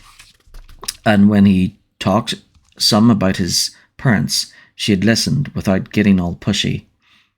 And she's so smart and beautiful. He looked down at her tousled hair, and long lashes, his heart pounding even though he was trying to relax. She moved again, shifting in her sleep, her head tilting back a little, and her slightly parted lips were suddenly close enough for him to kiss. All he had to do was tip his face down a few inches, and he wanted to so bad that he actually started to do it, lowering his mouth toward hers. She murmured, still totally asleep, and he stopped, pulling back, his heart beating even faster. He totally wanted to, but not like that, not if she didn't want him to. He thought she did, but she had also told him a little about her friend Leon too, and he wasn't so sure that they were just friends. Feeling tortured, having her so close but not his, he was relieved when she rolled away from him a few seconds later. He stood up, stretching stiff legs, and walked to the front of the plane, wondering if the reserve fuel tank had been tapped yet. The thought of dealing with that crazy Ashford asshole once again drying up the last of his positive feelings. He hoped that Claire would sleep a while longer. She had been so tired, until he saw what was outside and read the heading and realized that their altitude had dropped considerably. The plane was starting to pitch some, bucking, and no wonder. On the map reader next to the compass was an approximate latitude-longitude for their position. Claire, wake up. You gotta come see this. A few seconds later, she was at his side, rubbing her eyes, which widened considerably when she looked out the window. There was a near blizzard of ice and snow pounding down, extending as far as they could, extending as far as they could see. We're over the Antarctic, Steve said. As in the South Pole? Claire asked, incredulous. She grabbed the back of the co-pilot seat as the plane roller coastered. Penguins and killer whales, all that? I don't know about the wildlife, but we're at a latitude of 62.17 south, Steve said. Definitely the bottom of the world, and I'm not positive, but I think we're coming in for a landing. We're slowing down anyway. 82.17 south. Okay, let's see what that is.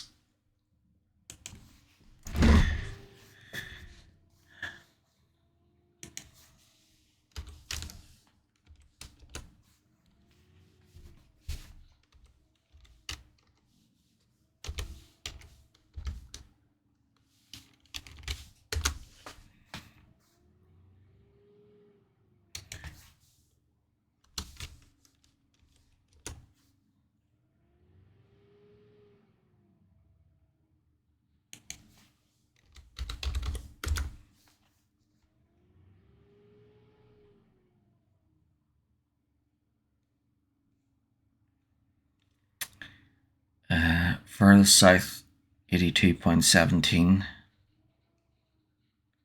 Scott Polar Research Institute.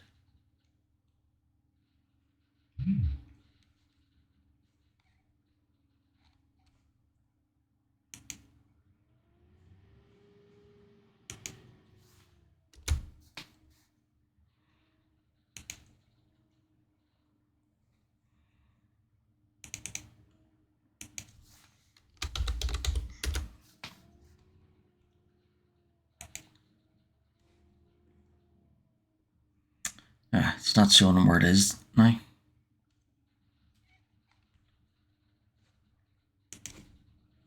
Oh well, we know it's in the Antarctic.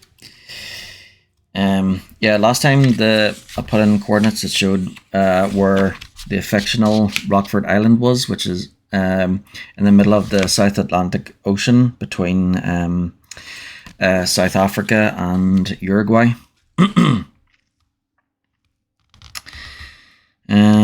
Okay, so maybe Alfred's plan was to drop them in the middle. Oh wait, maybe I'll go over that again. Right. I don't know about the wildlife, but we're at a latitude of 82.17 south, Steve said. Definitely the bottom of the world. And I'm not positive, but I think we're coming in for a landing. We're slowing down anyway. Maybe Alfred's plan was to stop them in the middle of nowhere and let them freeze to death. Not flashy, but it would certainly do the trick. Steve wished he could get his bare hands on the guy for just a minute, just one. He wasn't much of a fighter, but Alfred would melt like a cream puff. We must be headed for that. Claire said, pointing right, and Steve squinted, barely able to see through the storm.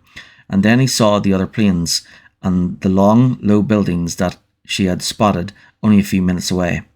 You think it's one of Umbrella's? Steve asked, knowing before she nodded that it had to be. Where else? The plane's nose continued to dip down, carrying them to whatever Alfred had in mind, but Steve was actually a little relieved. Meeting up with Umbrella again sucked, of course, but at least someone else would be in charge, and not every Umbrella employee was as shrink-wrapped as Alfred. He couldn't imagine that everyone would drop what they were doing to kiss Alfred's ass either. Maybe he and Claire could find someone to bargain with or bribe somehow. They were closing in for a first pass, the ride getting squirrely, the wings probably heavy with ice, when Steve realized that they were way too low, and too fast. The landing gear had dropped at some point, but there was no way they could land at their speed and altitude. Pull up, Steve said, watching the buildings get big too quickly, feeling prickles of sweat breaking out all over. He slid into the pilot's chair, grabbing the yoke and pulling back, and nothing happened. Oh man, belt up, we're going to crash, Steve shouted, grabbing for his own belt as Claire jumped into her seat, the buckles snapping shut just as they touched down. The alarm started shrieking as the landing gear crumpled and tore away, the plane's belly slamming into the ground. The cabin bounced wildly, the seat belts the only thing keeping them from hitting the roof. Claire let out a yelp as a wave of snow crashed into the windshield, and there was a giant metal screech behind them as a tail or a wing ripped away. And enough of the churning snow pack fell away from the glass for them to see the building in front of them, the out-of-control plane sliding for it, smoke coming from somewhere they were going to hit, and end of chapter 9.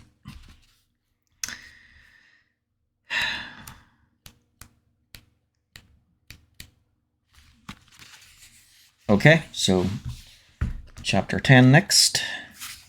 Last chapter for tonight. Okay, we're back.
Okay, I'm back.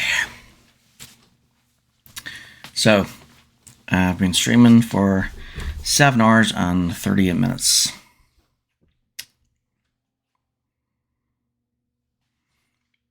Wow.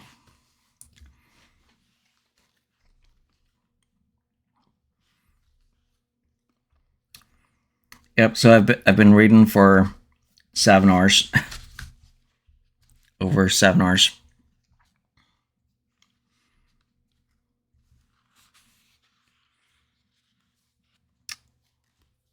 And there's where I am so far. So there's one chapter left and of 9. So we're on chapter 10 next of 19. So looks like we're definitely over halfway. So maybe tomorrow might be over a lot sooner then.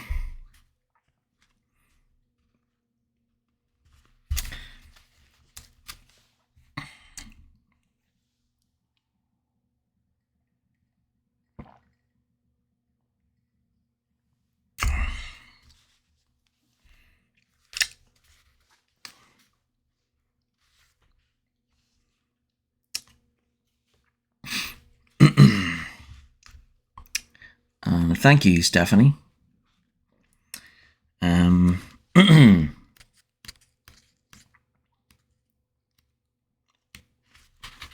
Okay, one last chapter for tonight. Okay, chapter 10. Claire's head hurt again. Claire's head hurt again. Something was on fire. She could smell smoke and was incredibly cold.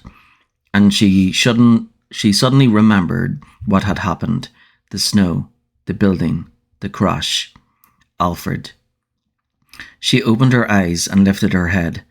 The action awkward and difficult because she was still strapped into her chair, now tilted forward at about a 45-degree angle. And there was Steve in his chair, not moving. Steve, wake up. Steve groaned and mumbled something, and Claire breathed easier. After a few tries, she managed to get her belt off and slid into a crouch, her feet on what had been the instrument panel. She couldn't see much out of the windshield with the angle they were at, but it appeared that they were inside some big building. There was grey metal siding from 50 or 60 feet in front of them. And through the gaping hole on her side of the plane, she could see a bit of walkway with a railing maybe 8 or 9 feet below. So where is everybody? Where is anybody? If it was an umbrella facility, why weren't there a dozen soldiers dragging them out of the wreckage, or at least a few pissed off janitors? Steve was coming around, though she could see a nasty bump at the edge of his hairline.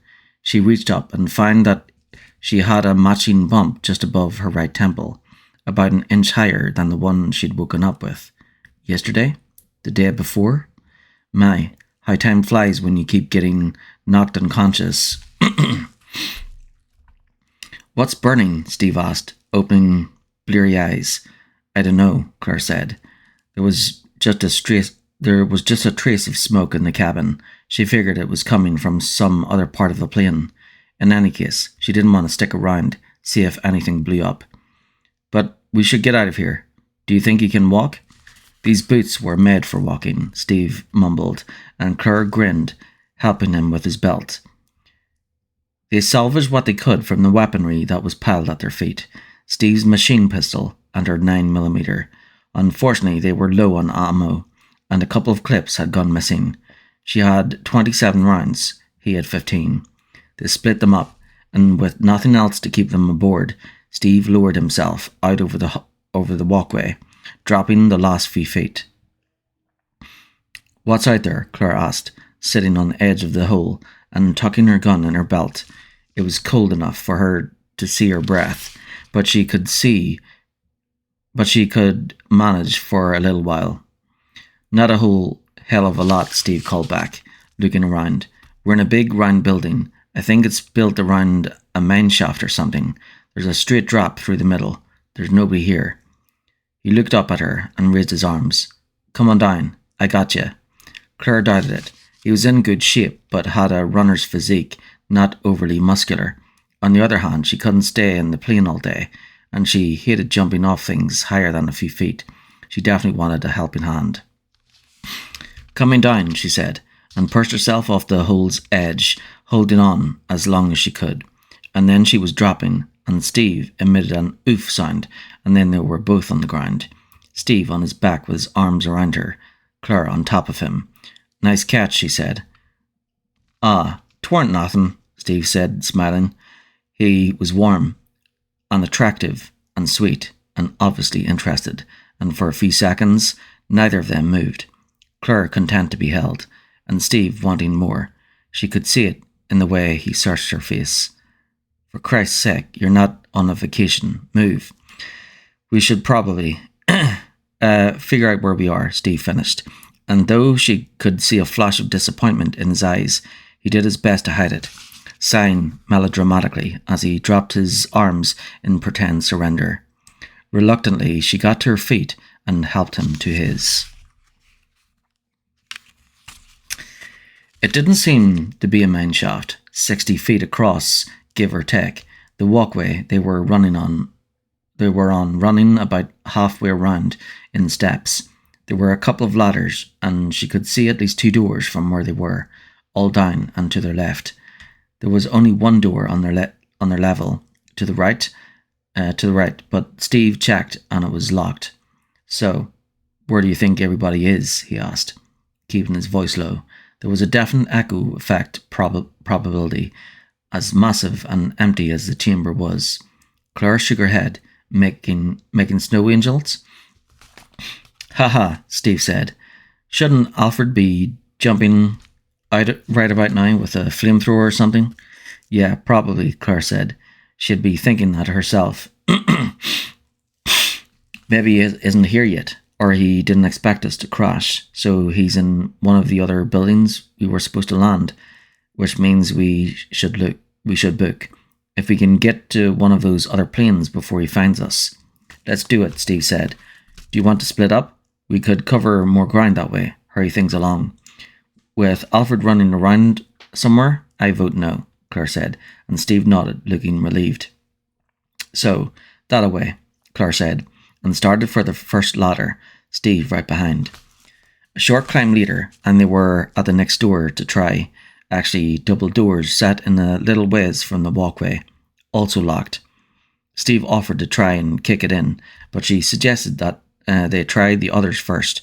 She was feeling more and more uneasy about how quiet things were, and didn't want the echoing thunder of a door being broken down to announce their presence, though they'd have to be comatose not to have heard or felt the crash. On to the next. The only other door before an opening in the wall with a flight of stairs going down.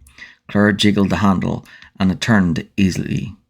She and Steve readied their weapons just in case, and at a nod from Steve, Claire pushed the door open and felt her mouth drop open, totally shocked. What are the odds on that? It was a bunk room, dark and reeking, and at the sound of the door opening, 3-4 zombies turned and started for them, all of them freshly infected, most of their skin still attached. At least one of them was starting to go gangrenous, the noxious smell of hot, rotting tissue heavy in the cold air. Steve had gone pale, and as she slammed the door closed, he swallowed hard, looking and sounding kind of sick. One of those guys worked at Rockford. He was a cook. Of course, she had thought for a second that there'd been a spill here too, but that really was too giant of a coincidence. At least one of the planes outside had come from the island, probably a bunch of panicked employees, presumably not scientists, who hadn't really realized they were carrying the infection with them. More More sick and dying viral cannibals, and what else? Claire shuddered, trying to imagine the kind of soldier Umbrella would be trying to invent for an Arctic environment, and what natural animals might have been infected before their arrival. We definitely gotta get out of here, Steve said.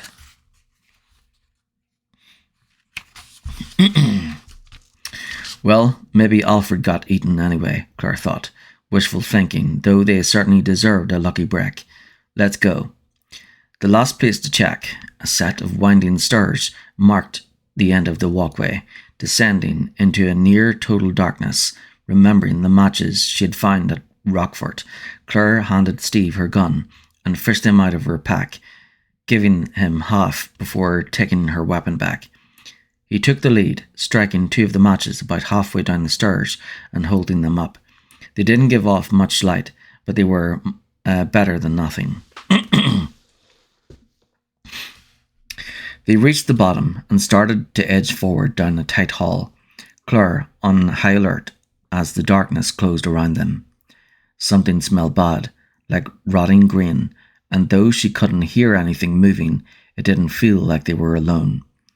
She was generally big on trusting her instincts, but it was so still and silent, not even a whisper of sound or movement. Nerves, she thought hopefully. They could only see about 3 feet in front of them, but they moved as quickly as possible, the feeling of being totally exposed and vulnerable pushing them forward. A few steps more, and she could see that the corridor branched. They could keep going straight or turn left. What do you think? Claire whispered, and the hall suddenly exploded with movement, wings flapping, the rotten smell gusting over them. Steve cursed as the matches suddenly went out, completing the darkness. Something brushed past Claire's face, feathery and light and soundless, and she reflexively flailed at it in loathing, skin crawling, not sure where or what to shoot. Come on, Steve shouted, grabbing her upper arm and yanking her forward. She stumbled after him breathlessly, and again something fluttering touched her face, dry and dusty. And then Steve was pulling her through a doorway and slamming it closed behind them, both of them sagging against it, Claire shuddering, totally disgusted. Moths, Steve said. Jesus, they were huge. Did you see them? Big as birds, like hawks. She could hear him spit, like he was trying to clear his mouth out. Claire didn't answer, fumbling for a match. The room was pitch dark, and she wanted to make sure there weren't more of them flopping around. Moths. Ew. They somehow seemed worse than any zombie, that they could brush right up against you, flutter up against your face. She shuddered again and struck her match. Steve had pulled them into an office, one apparently free of giant moths and any other umbrella unpleasantness. She saw a pair of candlesticks on a trunk to her right and immediately grabbed them up, lighting the half-burnt tapers and handing one of them to Steve before looking around. The soft candlelight illuminating their sanctuary in flickering shadows, wood desk, shelves, a couple of framed paintings. The room was surprisingly nice, considering the utilitarian feel of the rest of the place. It wasn't as cold either. They quickly checked around for weapons or ammo, but came up empty. Hey, maybe there's something we can use in these, Steve said, moving to the desk. There were a number of papers and what appeared to be a collection of maps strewn across its top.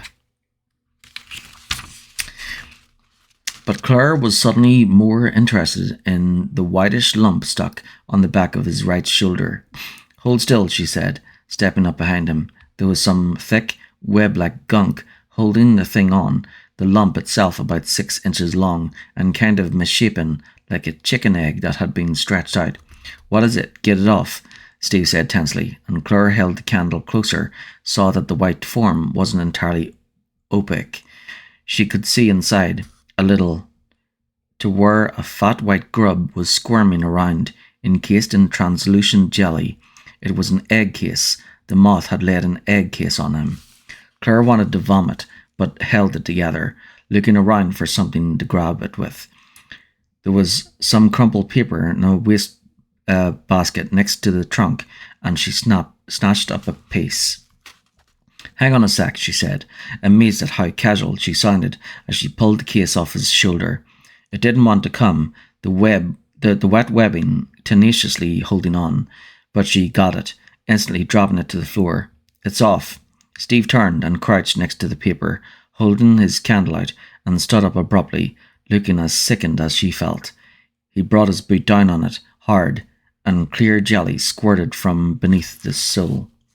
"Oh man," he said, his mouth turned down. "Remind me to blow chunks later, after we've eaten, and next time we go through there, no matches."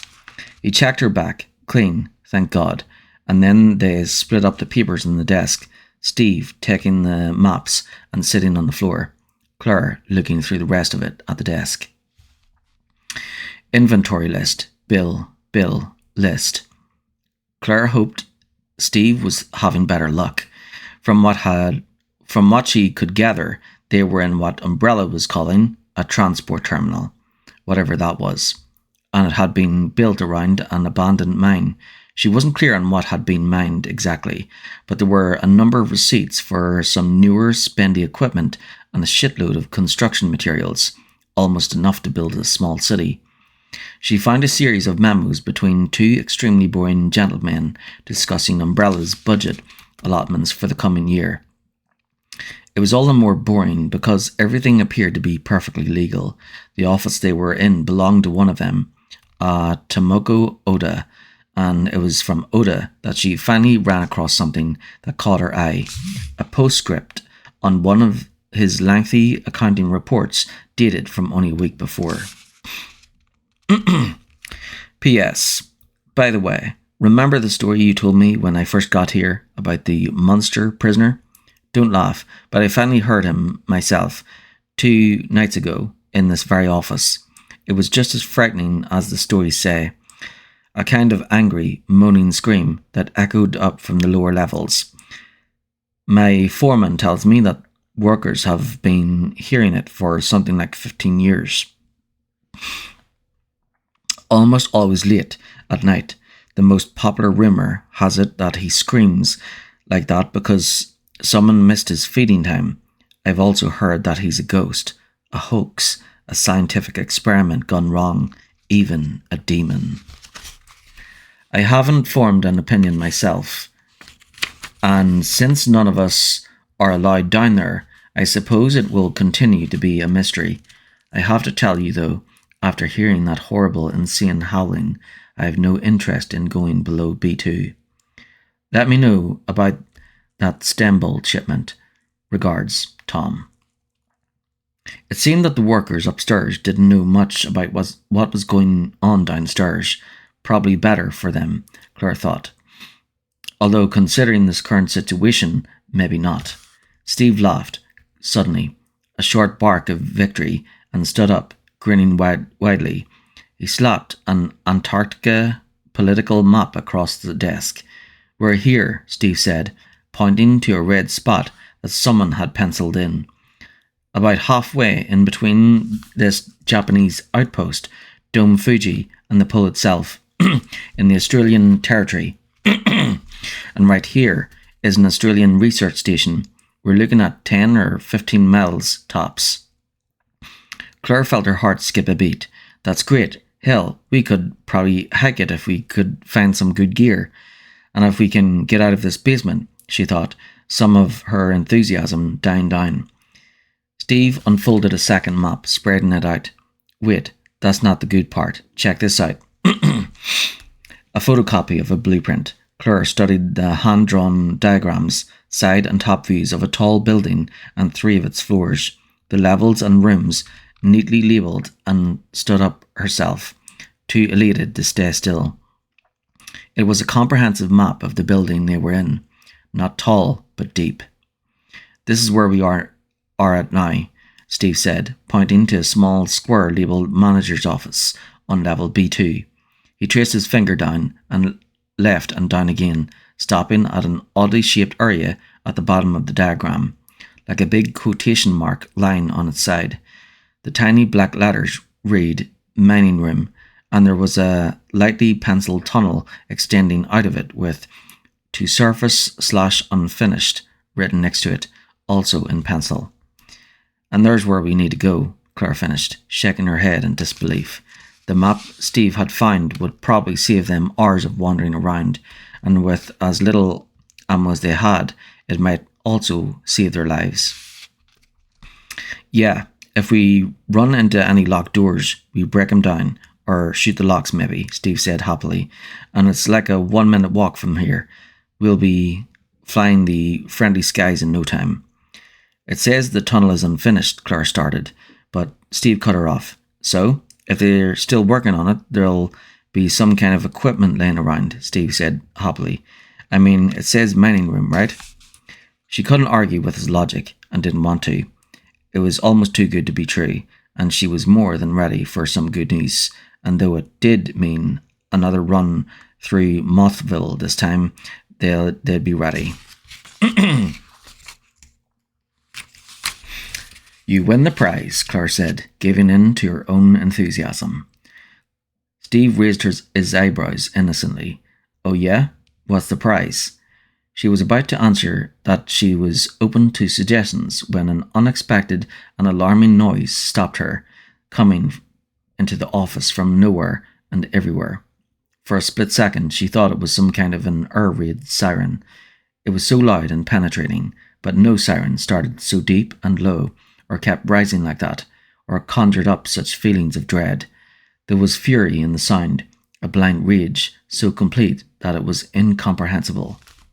Frozen, they listened as the incredible, grisly scream stretched out and finally died away, Claire wondering how long it had been since feeding time. She had no doubt that it was one of Umbrella's creations. No ghost could produce such a visceral sound, and no human soul could encompass such rage. Let's go now, Claire said quietly, and Steve nodded, his eyes wide and anxious as he folded the maps and tucked them away. They readied their weapons, laid out a quick plan, and on the count of 3, Steve shoved the door open. As the monstrosity's roar echoed away, Alfred smiled at it through the thick metal bars of its bare, dank cell, admiring his sister's handiwork. He had helped, of course, but she was the genius who'd created the T. Veronica virus, and at only 10 years of age. And though she had considered her first experiment a failure, Alfred thought not. The result was deeply gratifying on a personal level. Things were so much clearer, had been since the very moment he had left Rockford. Memories had returned, things he had buried or lost, feelings he had forgotten he had. After 15 years of grey area, of muddled confusion and unstable fantasy, Alfred felt that his world was finally drawing to order, and he understood now why their home had been attacked and how fortunate for him that it had been. They knew that it was time too, you see, Alfred said. If not for the strike, I might have continued to believe that she was with me. He watched with some amusement as the monstrosity tilted its filthy head toward the door, listening. It was chained to its chair, blindfolded, hands bound behind its back, and though it had been incapable of anything like real thought for a decade and a half, it still responded to the sound of words. Perhaps it even recognized his voice on some animal instinctual level. I should feed it, Alfred thought, not wanting it to die before Alexia awoke, but that would be soon, very soon. Perhaps the process had already begun. The thought filled him with wonder that he was to be present for her miraculous rebirth. I missed her so, Alfred said, sighing, so much that he'd created a reflection of her to share the lonely years of waiting. But she's soon to emerge a reigning queen, with me as her faithful soldier, and will never be apart again. Which reminded him of his final task, a last objective, to be met before he could comfortably begin the final wait. His joy at discovering the crashed plane had been short-lived when he'd found it empty, but upon refreshing himself of the terminal's layout, He'd realized the peasant couple could only be in one or two places. He'd taken a sniper rifle from the armory at one of the other buildings, a 30.06 bolt-action Remington with a magnifying scope, a delightful toy, and was determined to try it out. He couldn't have Claire and her little friend showing up at some inopportune moment, mangling the celebration. Suddenly, Alfred started to laugh, a gem of an idea occurring to him. The monstrosity had to eat. Why not bring it the two commoners?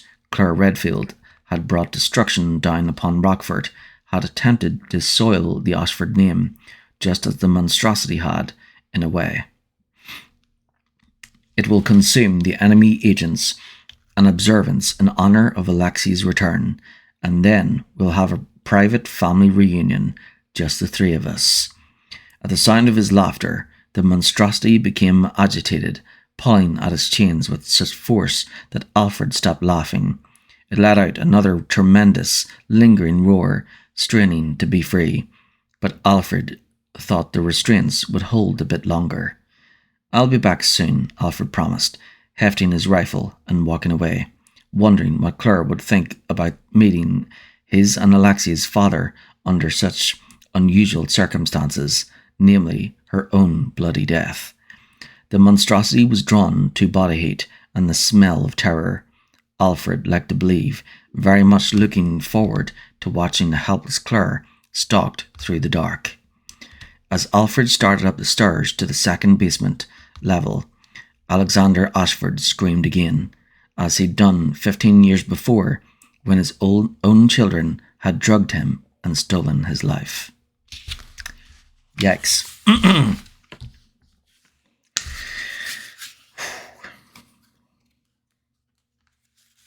There we go. Half done.